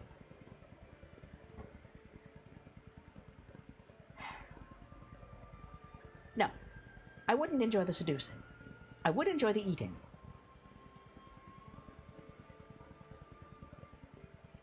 In my defense, he's trying to kill Lamorna. And I'm hungry.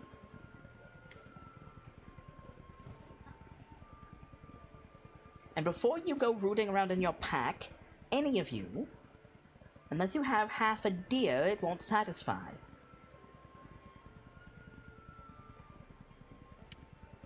Fortunately, we don't have that at the moment. I'll settle for one of the children with Will. You'll have to talk him into that. There's no way he's protective of them.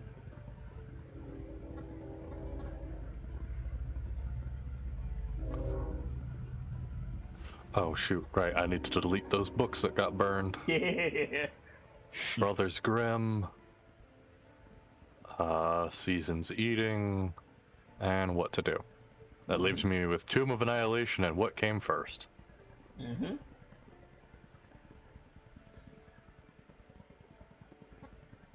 Yeah, 3 of your books are by Volo.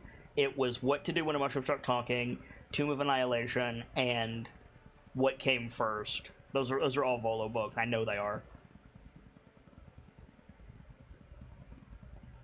Bit of an odd question. You don't happen to also be a fan of Olo, do you? Who? Volothapgadam? Not a name I know. Sounds like an asshole, though. Thank Mother Bear, yes. Or at the very least, his mother hated him. What kind of name is Themp? His name is Volothap. Is that supposed to be better? No, but it's easier to laugh at. No, he's a self-proclaimed novelist and a map maker. He came up towards my home's territory, and you know what he didn't do? He didn't cross the mountain. He completely denies that my home exists. Is that significant, crossing the mountains? There's a whole massive territory past the mountains where I'm from. It's where most of the people in the north live. Why do you care? Because for some reason there are those that respect his opinion. Do you have to be And one of them? No, I'm infuriated that his opinion is my home doesn't exist. I could eat him for you. Oh, I'd love to see old Voldo try and map this place out. As would I. It was quite accommodating when Zybilna was in power. Just like this now, because she's dying, and the hags are stupid, frankly.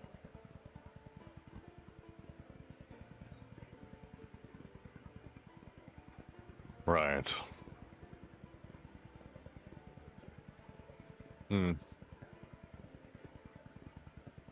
By the way, don't happen to know and opens his journal. Igvil. Not a name I recognize. That one I have to roll for. Igwilv. Igwil. Igglewilv. Gigawill. That one I have to roll for.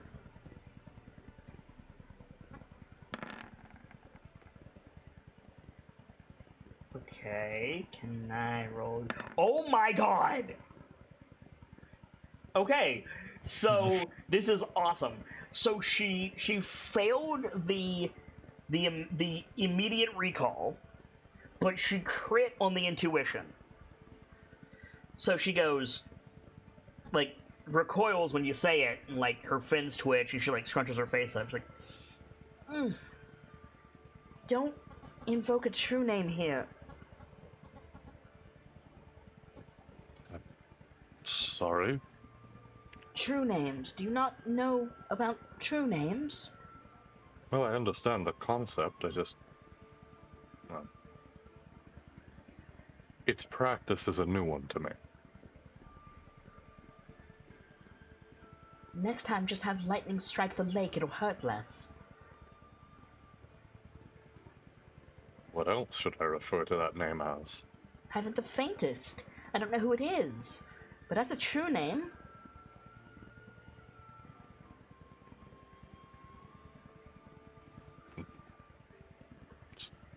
Interesting reaction.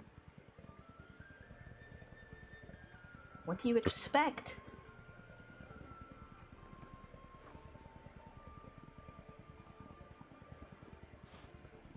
You don't Frankly, know who I am, do you? What I am? Oh. I understand you're what someone called a mermaid. Don't know if that's what you would identify yourself as. Do you know what that means, though? Can't say I do. My people are, at their core, servants of the Tidecaller. We, the Tritons, a few others, serve at his behest.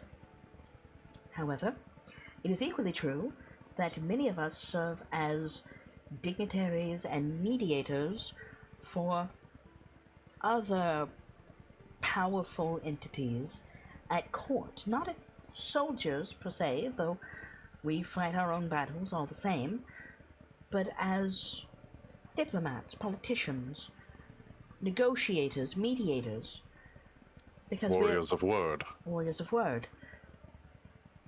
Not in the least because we are capable of... Her words trail off and she kind of just like hums a few bars. Just and all of you like relax and you didn't mean to.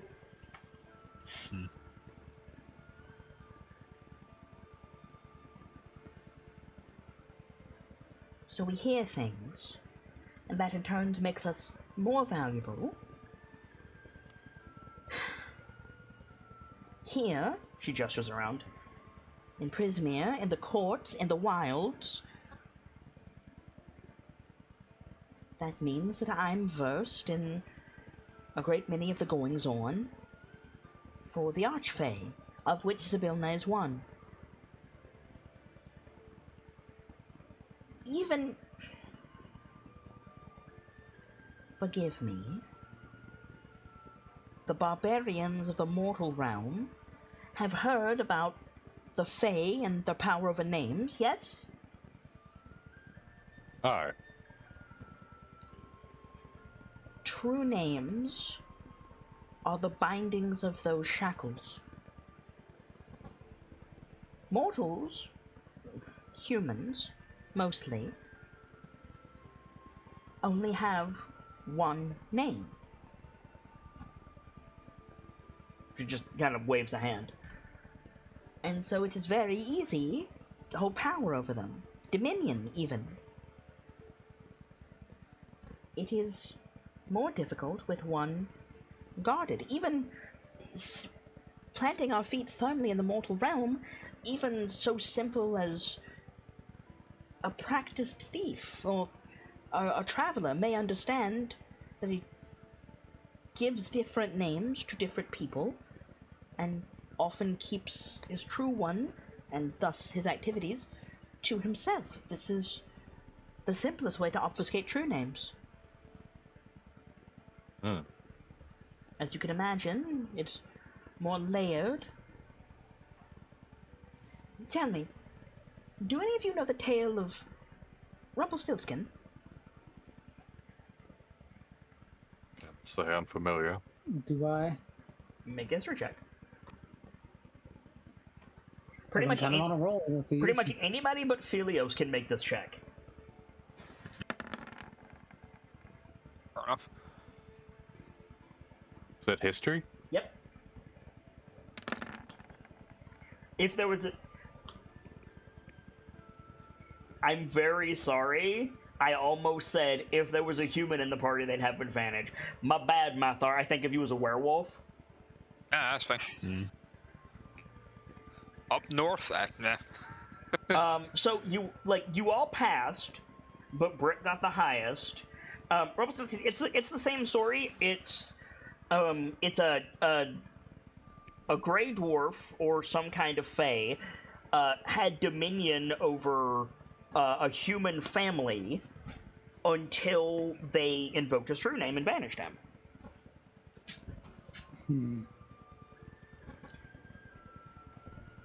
I have heard the story. Another example of true names. How does that work with one such as my people? We possess a name we offer to the world, and a name we keep to families. Even the name given to you by your parentage is not necessarily your true name. You'll know it when it is correct.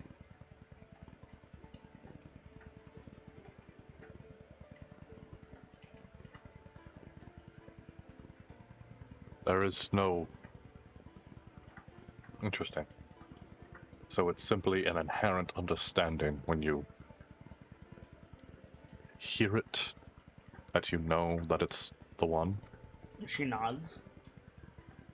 Whoever owns that cauldron, I will say this, there is a power within that name, which like to mean that it's a member of the higher courts at least.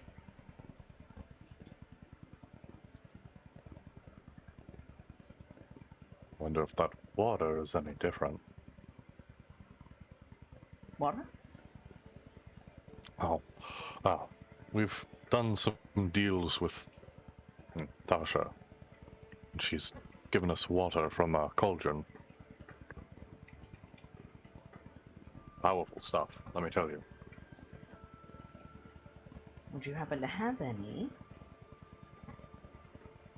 Me? No.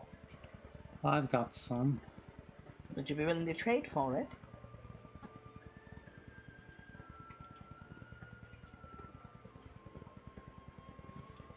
If you don't mind me asking, what would you use it for? Is there... Can I roll insight? Yeah.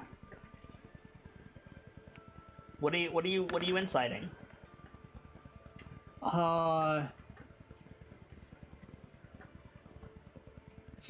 Something cauldron from a powerful fae who we know the true name of but not the real name of, and correlating that to Tasha's stories of Baba Yaga.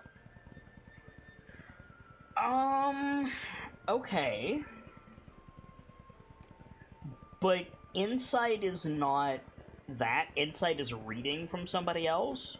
And Zushara made it very clear she doesn't know whose true name that is. I will say with that roll, she's not lying about that fact. Uh-huh. Is it not insight to put 2 and 2 together?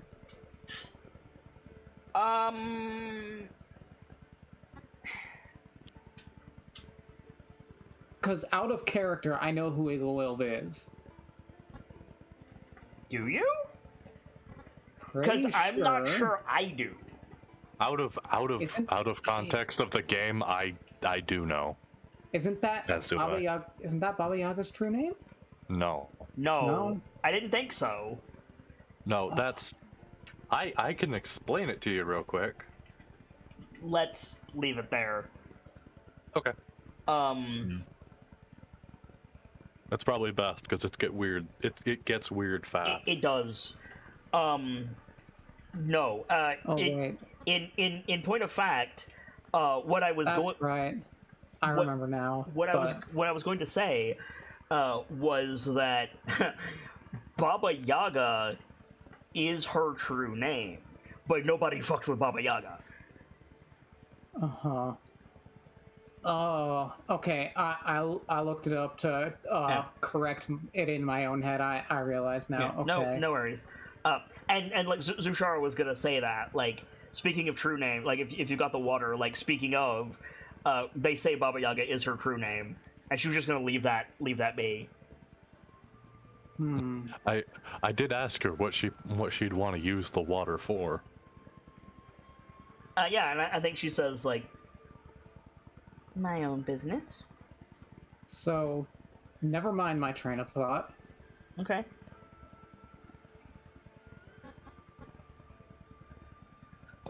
Excuse me.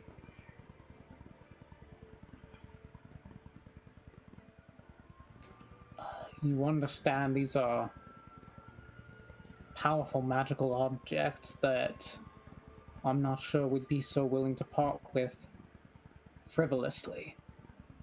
Then you shouldn't mention you have them. Looks at Jan. Oh, this isn't exactly our territory, and I figure we're being friendly enough. That doesn't mean divulge all of your life secrets to everyone you meet. In terms of what we know, I've divulged very little. So about that water... Name your price.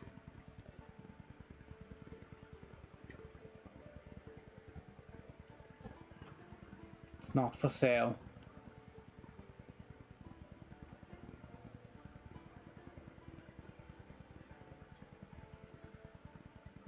I was willing to look the other way about the spear, because you may be fixing Prismere. But if you've got water from that cauldron, then I will absolutely tell the Tide Caller that you have that spear, and take the water from the flotsam. And you'll leave Prismere to burn.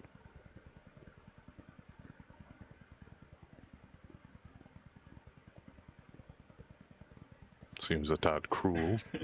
She meets your gaze with the unfeeling stare of a reptile.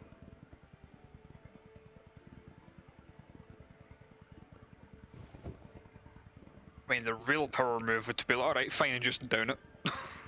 Yeah, right?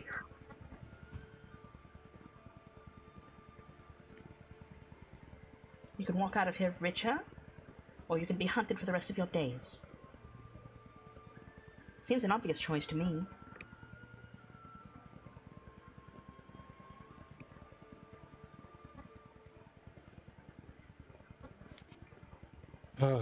Unfortunate. Once again, it's come down to I look foolish.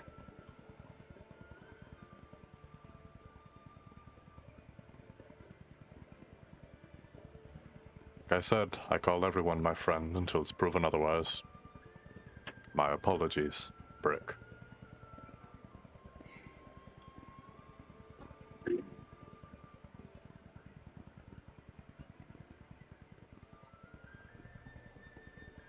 She just folds her arms and waits. Yeah, I'm not sure what to do now. I mean, bargain, call her bluff, attack, keep talking, leave, which is again call her bluff. So, go crying to Daddy every time a problem arises. Every time you don't get your way.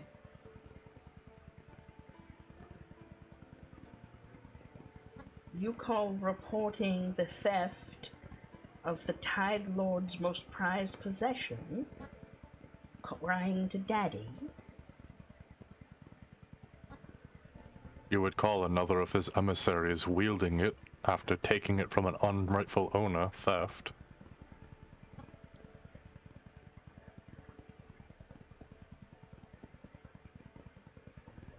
I appreciate that point, and it is a powerful one, but that is going to initiate a long conversation between Zushara and the Doctor, and if you want that to stand, I have to end the session here.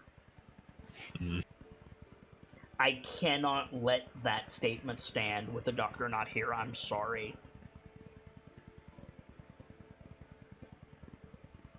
We are 15 minutes over the usual. I was gonna say, it's about time. I was waiting for a good place to stop. This is not it, but I can't move forward.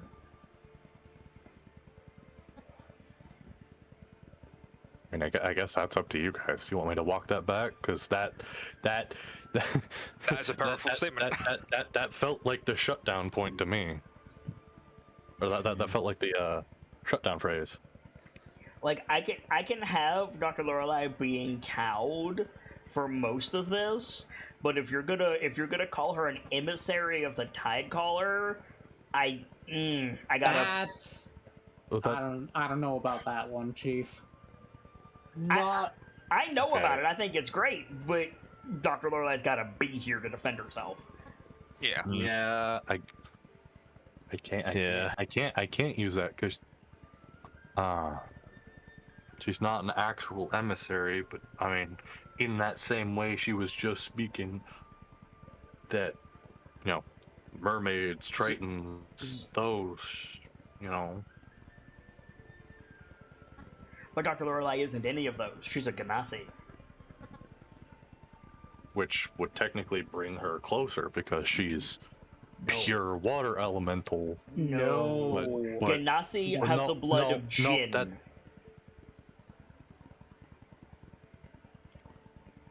Which in of themselves are elemental beings.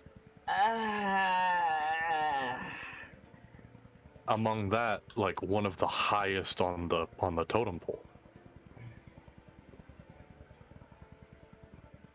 See, okay. You're right, but I don't know if they're like. I feel like you're calling a half-elf a member of the Seldarine. That's exactly where I was going. I was going to say I feel like you're calling Rashal an aspect of a dragon.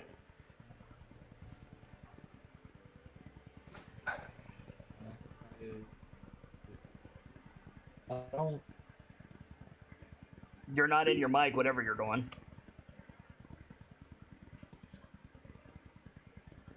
Maybe there's a disconnect I'm just not seeing then, because Jin are elemental forces, true, but they are not elementals. Furthermore, a Genasi is just like a sorcerer. It's just bloodline of a Jin. But how is the Triton more of an elemental than a? She never said she was more of an elemental. She said she had station. True. She is in the Yeah, Feywild I'll because walk she's it a back. diplomat. Like, she's not an emissary by birth, she's an emissary by trade.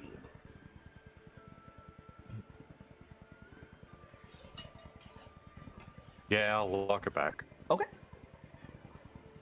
I think it's a powerful ass line, and we can hard cut. I don't mind. I just can't let it go forward from there. It'll only lead worse places. It might lead to Dr. Lorelei completely cowling this bitch. I'm just saying, like... That's a hell of a way to bring Sibs back next week. Obviously, we'll give her time to think about it, but... Right. But Yeah. it's up to you. Gals. Like, if that's what Kian would say, that's what Kian would say. But if it's not, it's not. If I had wholly misunderstood what she was saying, which I apparently did, then there's no point in him saying that. Okay. But Because frankly, I don't want to cause more issues with this scenario, and I think that's all that would be doing. okay. Not to put you on the spot, but you're saying that Kian would not make the mistake that Gamzee did?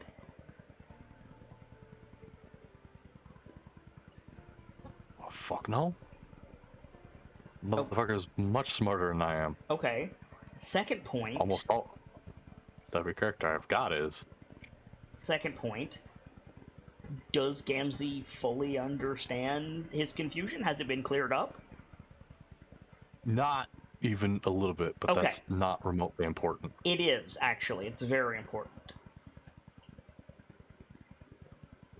So, Zushara was saying... You understand who Zushara is? I'm not trying to patronize you, I just want to make sure you understand. Yeah, it's the mermaid. Yeah. She did not say all people from California are politicians to the governor of California. She said people from California are more likely to work for the governor of California than people from Texas. I just happen to be one of the people who fits that mold. My job is to work for the governor. I'm here in Colorado on behalf of the governor of California as a diplomat. The fact that she's a mermaid doesn't factor into it. Okay. I mean, it does because of proximity, but she's saying, like, no, my job is as the diplomat to the Feywild.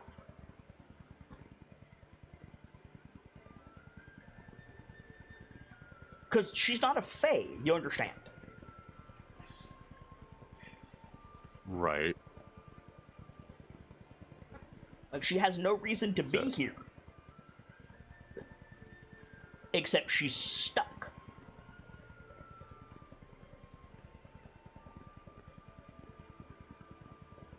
Is that clearer? Yeah. Cool. So if you're gonna walk that back, then we need to find a good place to wrap it up, and I don't think we found one yet. So I guess it goes back to you can walk out of here richer, or you can be hunted. Seems like an easy choice.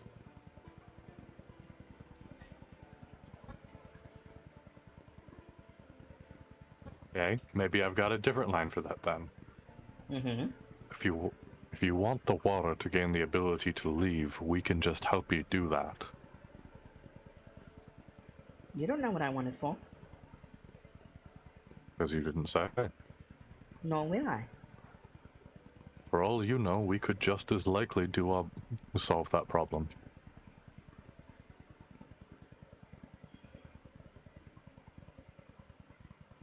Looking back at Brick.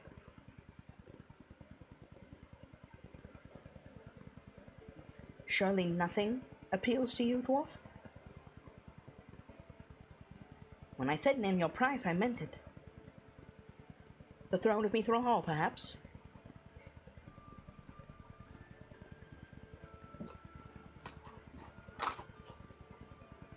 Nay, you Just- won't appeal to dwarven greed with me.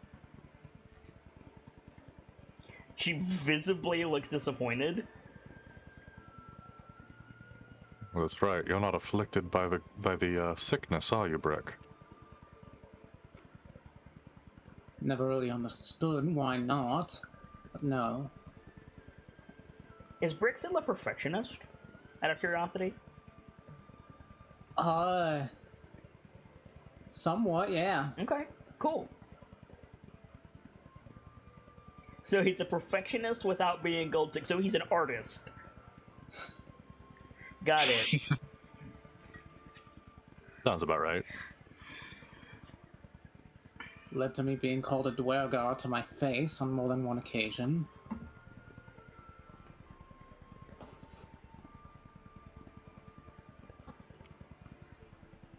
I have the power to pay quite the sum. More than you may realize.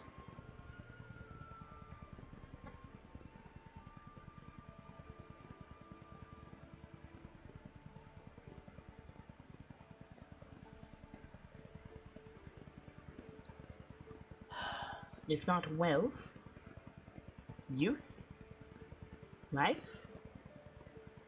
death.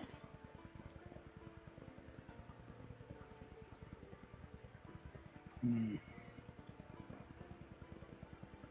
Ah! Oh boy, I gotta turn you down. That's... Oh god, yeah I do. I have you at 120. That explains a lot.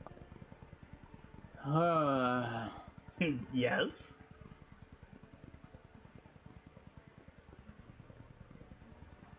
Out of character, there's a number of things I could ask for. But also, I don't trust this lady to... Is she trustworthy? No. Has she followed the rules of Prismere? Yes. Mhm.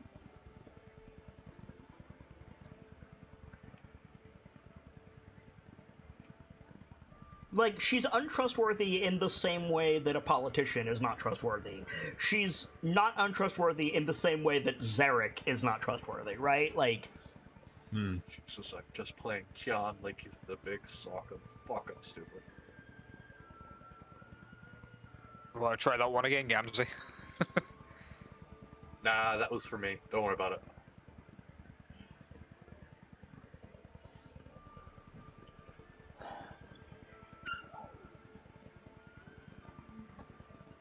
Had a small epiphany. Sorry.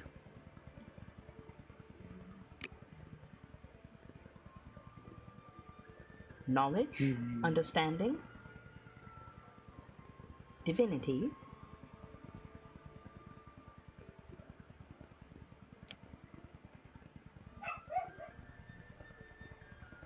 you'll understand if I say those things aren't really appealing to me. Well then, what good is the water to you?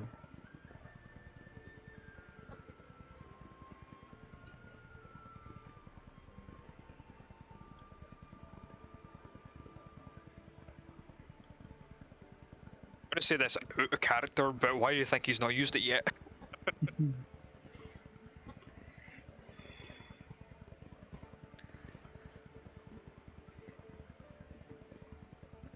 I mean, Dr. Lorelei also has some. That is a question, actually. Why were you so adamant about getting one? You haven't seemed too eager to use it. I wasn't. It was given to me by Tasha because she couldn't return the blood sword. She offered one to the group, and you said you didn't receive one initially.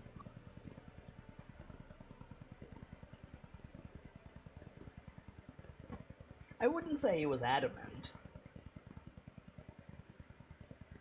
Well, no, adamant is absolutely the wrong word, but I am also curious why you have one if you're not interested in any of the things that it can do.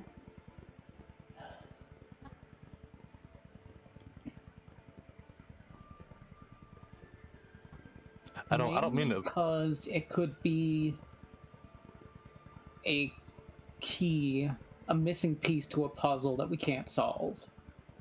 True. That's why that's why the doctor kept hers. I absolutely agree. But you have many missing pieces. Like, I am by no means criticizing you with what I'm trying to say here. Like, if it were me, I would have used the damn thing already and been like, okay, GM, I have questions. Like,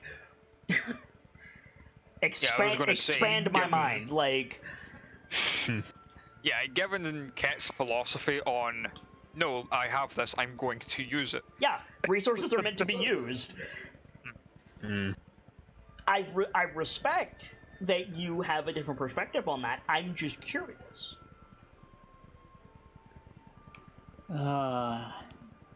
What? I mean, don't get me wrong, having one in the back pocket in case shit goes south and we can use it for an escape or to turn the tide. 100%. Yeah. That's mainly where my mind was with it. And that's a valid mind to have. May I ask, and this is, again, not in any way criticism, are you one of those people that gets to the last boss of the game with 53 healing potions?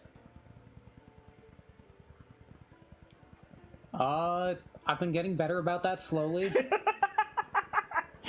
You're a recovering loot goblin. Got it. You know, it takes a lot for a person to acknowledge when they have that type of issue. It's a lot more for someone to actually start working on it. Yeah, no, 100%. Like, again, I say that with no criticism. It is perfectly valid to play games that way. I'm not one of those people. I'm the type of dude that goes, oh, sweet, a legendary healing item. I remember a dungeon I couldn't get through earlier. Let me go back now I got this. Yeah, pretty much. Like, that's me. It's like, I could probably get through this thing without this resource. Or I could get through this thing with the resource right now and be better prepared for the next challenge. A couple of times that has bit you in the ass, though. Oh, 100%. I play XCOM. Are you kidding me? How's that going with Demon's Gate? Oh, we'll talk about that after the show. So, yeah, like, do we fade out on Britt contemplating the mermaid's last question of why do you have that if none of that interests you? Like, I can make that work.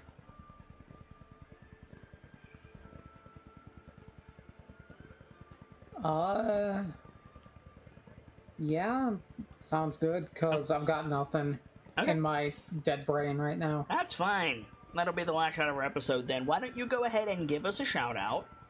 And you can go first on that. All right. Hello, everyone. I am the Journeyman Vader. I'm a moderator on Kit's Discord and a streamer on Twitch. You can find me over on Kit's Discord, on Twitch at twitch.tv/JourneymanVader, or on Twitter at VaderSidious. Be sure to check out my channel on Sunday afternoons for my own Descent into Avernus campaign. And if I can find your button, give us a shout out, please. My name is Senderbender12, the chief lurker and a dedicated member of the Masquerade, as well as one of the Bard's Keepers. You can find me occasionally slipping into the voice channels of Kit's Discord, often not talking all too much, but still enjoying the antics. I play games such as Destiny, Warframe, and a rather wide variety of others. I'm also a lover of games such as what you saw tonight, a rather accomplished game master myself. If you need anything from me, give me a poke. I'm online at most times. And remember, the tale always needs an end. Gamzelis. Ladies and gentlemen, my name is Guy Gamzelis, the Bard of Heroes, the teller of tales that need to be told.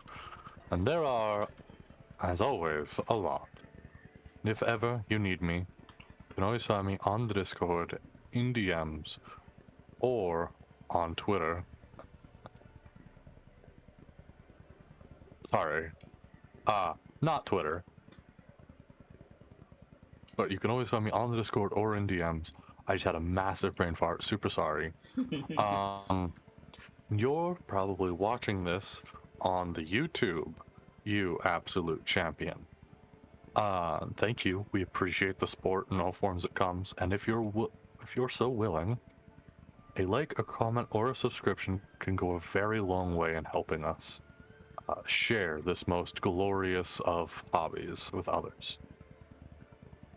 And until next we meet, have a fantastic rest of your night.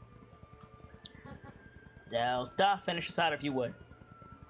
Hey, I'm Delta, your resident Mad Scotsman. You'll find me hanging about the Discord, YouTube, usually keeping the archives together.